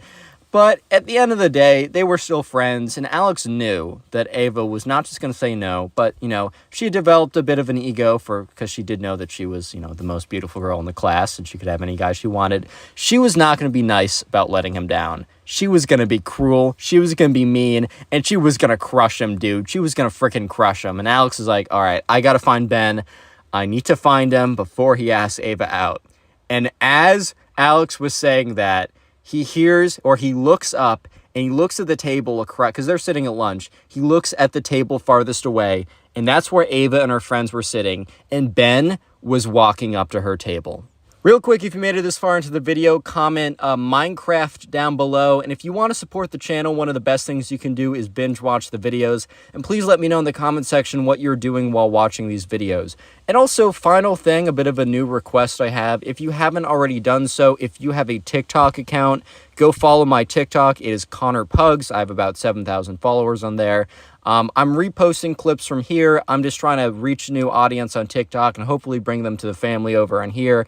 And if you could even just following me in there and occasionally watching my videos, basically no one watches them on there, and I need a little bit of traction from you guys to help them reach new people, and I really would appreciate it. Anyways, let's get back to the story before I bore you guys. And also, if you're going to buy some gamer sups or any of their stuff, wait about a week. I have a pretty cool surprise coming for you guys. But anyways, enough of teasing that. I can't say too much right now. Anyways, right, so Alex looks over and he notices that Ben is walking to Ava's table. And he's like, oh my God, no, this can't be happening. And he goes and he starts to walk over, and the people Alex was sitting with are like, Alex, go, he's gonna do it, don't let this happen. So Alex is basically sprinting over to the table, but he doesn't get there in time, and he kind of stops. He's like, no, I'm too late. So Ben goes up to Ava and goes, ahem, Ava? And Ava looks up and is like, yes? The next part's the most ridiculous thing I've ever heard. Ben goes up to her and literally lifts up both of his arms. You know how after you run and you're really exhausted, you'll put your arms above your heads to make it easier to breathe, right? Or you're told to do that or whatever, right? That's basically what he did. And you could see Ava's face. Like, first you saw her nose kind of twitch as she was smelling what was going on. And then you saw her eyes water, her face crunch up. And you could almost hear, like, like, it was a bad smell. It was not good. And Alex is like, oh, no. Oh, no. Oh, my God. Oh, my God. I'm partially responsible. Oh, my God. I'm partially responsible, man. This is on me. Anyways, Ben goes on to say, so, Ava, now that, I've let your senses, acclimate themselves, and if you have any primal urges, wink, wink, that are coming up from, the surface that are breaking through, would you like to go on a date? You know what? Let's just skip that. Would you like to be my girlfriend? And Alex is like, in his head, he's like, no, Ben, no, no.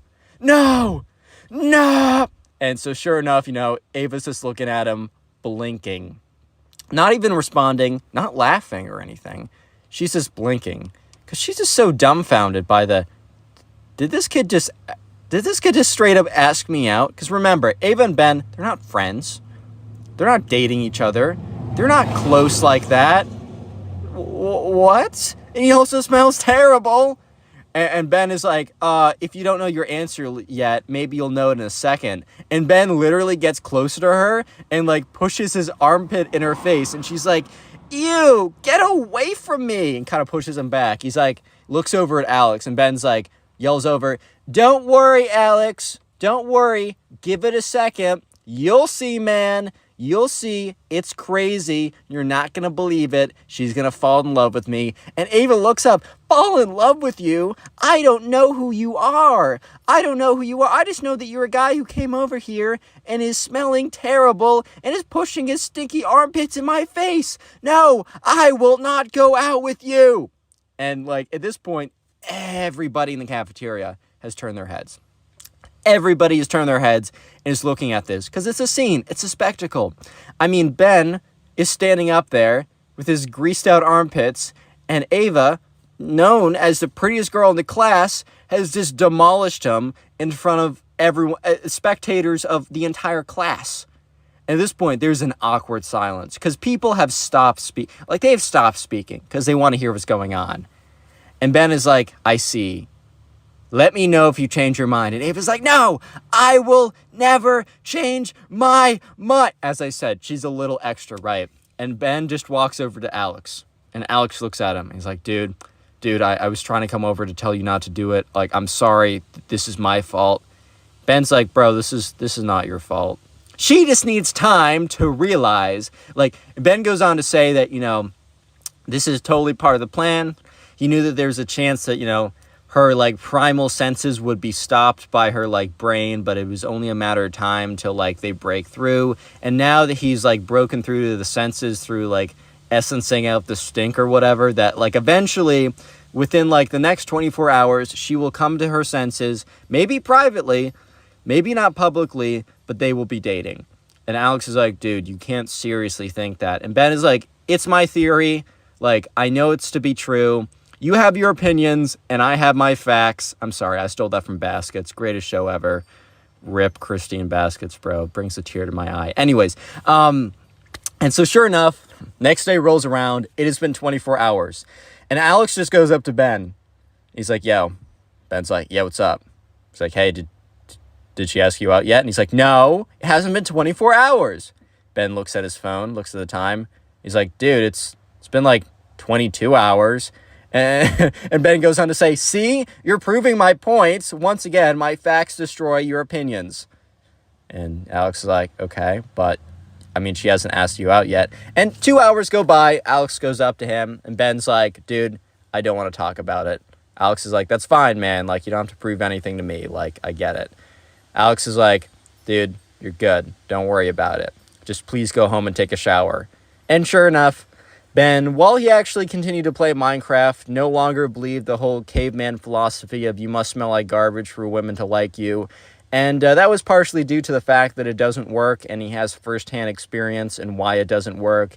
And yeah, him and Ava did not ever date from that point on. It was a pretty bad first impression. By the way, that was a first impression practically. I think they knew of each other beforehand, but yeah. Moral of the story is don't do that, guys. Click on the video on screen right now. I know you'll enjoy it. Just click it, do it. Do you guys all know that one kid in school who thinks that they're the hero in the anime, but in actuality, they just smell bad and are really weird around girls? Well, this story time is about a kid in the subscribers class who is just like that. This is a bit of a crazy one, so prepare for the cringe and let's jump right in, bro. So we're going to call the subscriber who submitted today's story Alex. So there was a kid in Alex's class who we're going to call Ben. So Ben was a very interesting kid. Very interesting, right? He went around, just to give a little bit of context, he went around telling people that he is the CEO of Riz, that he is also not just the CEO of Riz, but that his primal stink gets all the ladies, and that he is also the main character. He has said all of these things. Yeah, and in fact, he literally, so basically what happens is, he wrote on a sticky note, how it's supposed to say your name or whatever. On one of the first days of school, in one of his classes, the teacher was like, oh, write your name on this, not sticky note, but name tag. And so, they're handing out name tags, and in the class, the kid literally writes, the Rizzler. Bro actually said, the Rizzler. This is the type of guy that this is the type of guy that we're dealing with right now. So one day, and this is the guy, we're going to call him Ben. So one day, Alex and Ben have a class together, and the teacher's coming around to collect the homework because, I don't know, man, one would expect that you would do the homework in a class. So sure enough, right, Alex reaches in into his backpack, pulls out the homework, and so does everyone else. But Ben, the kid, right, does not have anything out on his desk. So when the teacher walks around and is like, oh, Ben, where's your work, bro? What's up with that?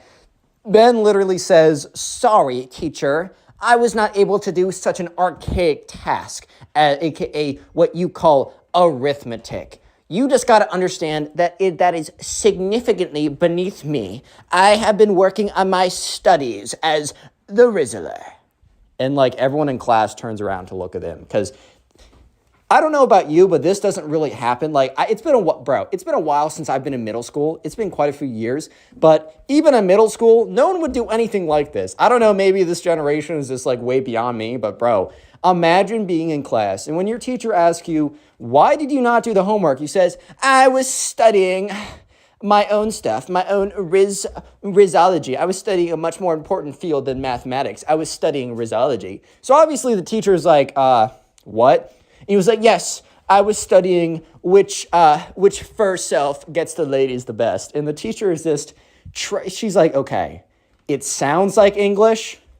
It probably is written like English, but the words that came out of this kid's mouth are just not comprehending with me.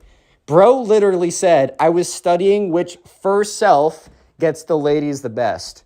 So yeah, at this point, Alex looks at his friend and he's like, oh my God, bro, what the frick? What? Huh?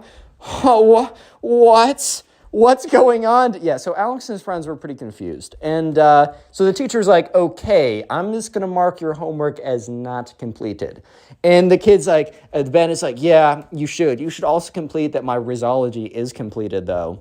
And he's expecting everyone in the class to be like, wow, sick burn. But instead, it was just pure silence. This is guys, when I said prepare for the cringe, I meant it. So, yeah, anyways, after that class, Alex and his friends are sitting at lunch, and they're just like, dude, did you hear about Ben? So Alex and some of his friends were in the class where Ben told the teacher that he was too busy studying which first self would get him the most ladies, and he was deep in the study of Rizology, so he had no time to do mathematics or whatever she made him do, right? So some of his friends were there, but some of the friends that Alex sits with were not there. So Alex was literally in the middle of telling the story about what happened in class when Ben comes into the lunchroom and starts beelining it right to their table. And here's the thing. Alex and his friends they don't normally hang out with Ben, right? They don't normally hang out with this guy. So to see him approaching their table rapidly, I don't know, kind of made them be like, wait a minute. And one of the kids is like, isn't that Ben? And sure enough, Ben rapidly approaches their table and sits down. And everyone's like, whoa, we don't know this kid, but okay. But they're also nice gentlemen. They if someone sits at your table, you're going to be nice, you're going to be respectful, guys and girls, and everyone else who's watching this video, I ask you to do the same. Even if someone does stuff that's a little strange and a little tone deaf, it's okay to acknowledge that what they're doing is tone deaf, but be nice to them if they come and sit with you. If they try and interact with you, never be a bad person. If you have to take one thing away from this video, please take that away from the video. But anyways, Alex and his friends are like, okay. So he sits down and Ben's like, did you guys hear about my crazy teacher? Oh, Alex, you're in the class with me. Were you telling them about how crazy our teacher is? She doesn't even understand how important Rizology is, bro. And Alex is like, yeah, man. Yeah, that's what I was saying. I was telling them about that, and we were all in agreement. The teacher's way out of line. And Ben's like, dude, totally. That's what I was saying. So I was doing some research, and apparently being a blue dragon fox is the most attractive to women. So I think I'm going to become a blue dragon fox. Unfortunately, the fursuit is $7,000. So I might need to look at some more, cheaper strategies to become, to get the ladies. And they're all just like, bro, what are you saying right now? They're all like looking at him. So Ben's like, okay. Here's the thing, dude. You got to hear me out. I guarantee you that you can choose any lady here. I will be able to woo her. So they're all like, oh, okay, do you like someone? Because I don't know. Alex and his friends, maybe they're thinking to themselves, okay, this kid is a bit of a lost cause, bro. He's a bit of a lost cause. Fair. But maybe we can help him. Maybe we can steer him in the right direction. You know what I mean? Maybe we can push him in the right direction here. So they're like, okay, dude, do you like any of the girls? And Ben is like, well, I do have this thing for Caroline. She's quite nice. So Caroline was a girl in Alex and Ben's class, and she was nice, quiet, kept to herself, was focused on her studies, a little bit nerdy, which, that can be kind of nice. I don't know, some guys kind of like that, bro. You're on your studies, you're on your grind, you're disciplined. That's a good quality, that's all I'm saying. But anyways, right, so they're all like, yeah, dude, totally go for her. Maybe just talk to her. Yeah, Alex and his friends were crazy enough. Ben literally started laughing when they said just talk to her. Yeah, because, dude, this is a ridiculous statement. To get women to like you, have a nice, normal conversation with them. Oh, how good heavens, you're acting ridiculous today. You actually need to do hilarious charades to get their attention. Actually. Yeah, so Ben tells them, no. You guys don't understand women. They want charade. They want pizzazz. They want spark. And Ben is like, I will let you guys know if I have any updates on my quest for Caroline. So Ben gets up and he leaves. They're all looking and he gets up and walks somewhere else, right? So Alex and his friends are looking at each other and they're just like, bro, literally what is going on right now? And one of Alex's friends says look, that kid is a lost cause. We got to help him, bro. We can't let him actually spend $7,000 on a blue fox dragon fursuit to impress Caroline. Because I know for a fact that's probably not the key to her heart. Maybe it is, but I wouldn't spend $7,000 on a random guess. You know what I mean? Probably not the greatest idea. So, sure enough, they're like, okay, if Ben comes back to us tomorrow, we'll talk to him some more. We'll give him some genuine advice. We'll tell him what he should do, and hopefully, look, if he doesn't follow it, that's out of our control, right? So the next day, Ben comes over, and he sits down. He's like, guys, I have the secret formula. I basically had the Krabby Patty secret formula to Caroline's heart. So they're all like, okay, cool. What is it, bro? Because they're thinking Ben went online and maybe he went on a forum that said, I don't know, have a conversation with her, speak to her like a normal person, present your shower would be cool, smell nice, present yourself well, be, a lot of normal things, right? It's not hard, but it's also pretty straightforward. You just need to do it. All these little gimmicks and charades and little things will not actually get you to the end of the goal, right? But unfortunately, I'm going to let you guys guess. So I'm going to give you a multiple choice question. So Ben came the next day to sit down at the table and talk to Alex and his friends. What do you think Ben has come? Because he says he knows the secret to Caroline's heart. He says he knows the secret sauce. So either answer A in the comment, and pause the video and answer one of these two. And don't cheat, right? Answer A. Ben says that he knows that he needs to talk to her. He needs to have a human-to-human conversation, and that he needs to genuinely be present himself, be a good person, smell good, talk to her, and just try and have a connection with her. And that's how he's going to get to her heart. Or B, the most best answer ever, right? What Ben is actually going to do is that he is going to tell her that he is Light Yagami from Death Note, the anime, and that he says that he is going to write her name in his Death Note book if she doesn't go out with him. Yeah, guys, if you guessed A, look, God bless your heart, bro. You have a good heart. You think the best of people, but you're wrong. And if you guessed B, then maybe you're a bit more cynical like me, and unfortunately, you're correct. Yeah, so sure enough, Ben sits down. He's like, guys, boys, you got to hear me out on this. So basically, I'm going to go up to Caroline, and I'm going to explain to her that the anime Death Note is actually real, and that I am Light Yagami from Death Note. And that if she doesn't go out with me, I will write her name in her Death Note, and she will die in the next 45 minutes. And they're all like, dude, no. Okay, so a little bit of context, because I'm sure a handful of you guys have not seen Death Note. Very popular anime. I'm not an anime person personally, but that is one show I've watched all the way through and thoroughly enjoy.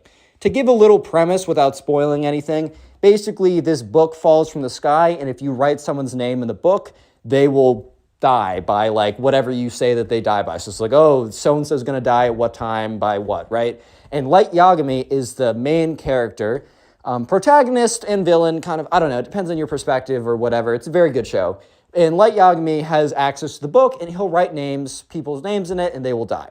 So basically, what this kid is saying is he's going to go up to Caroline, tell her that this anime that she may or may not know about in the first place is actually real, and then tell her that he, in fact, is a fictional character from an anime show, and that if she does not go out on a date with her, that he will write her name in a fictional book, and she will die.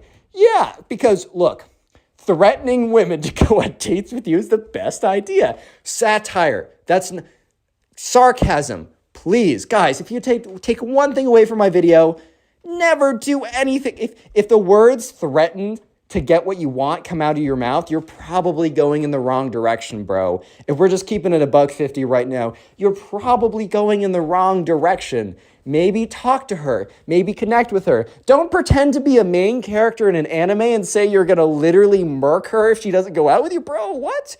So yeah, understandably, Alex and his friends had a pretty similar reaction to my reaction and probably your reaction to this information. Because saying that you're in the Death Note, secret word of the day is note, so comment that down below like a notebook. Trying to make the secret words a little bit more interesting. And also, you should listen to this on Spotify if you're a Spotify user. The official link is down below in the pinned comment. And if you are a Spotify listener, please rate the podcast 5 stars. I would appreciate it.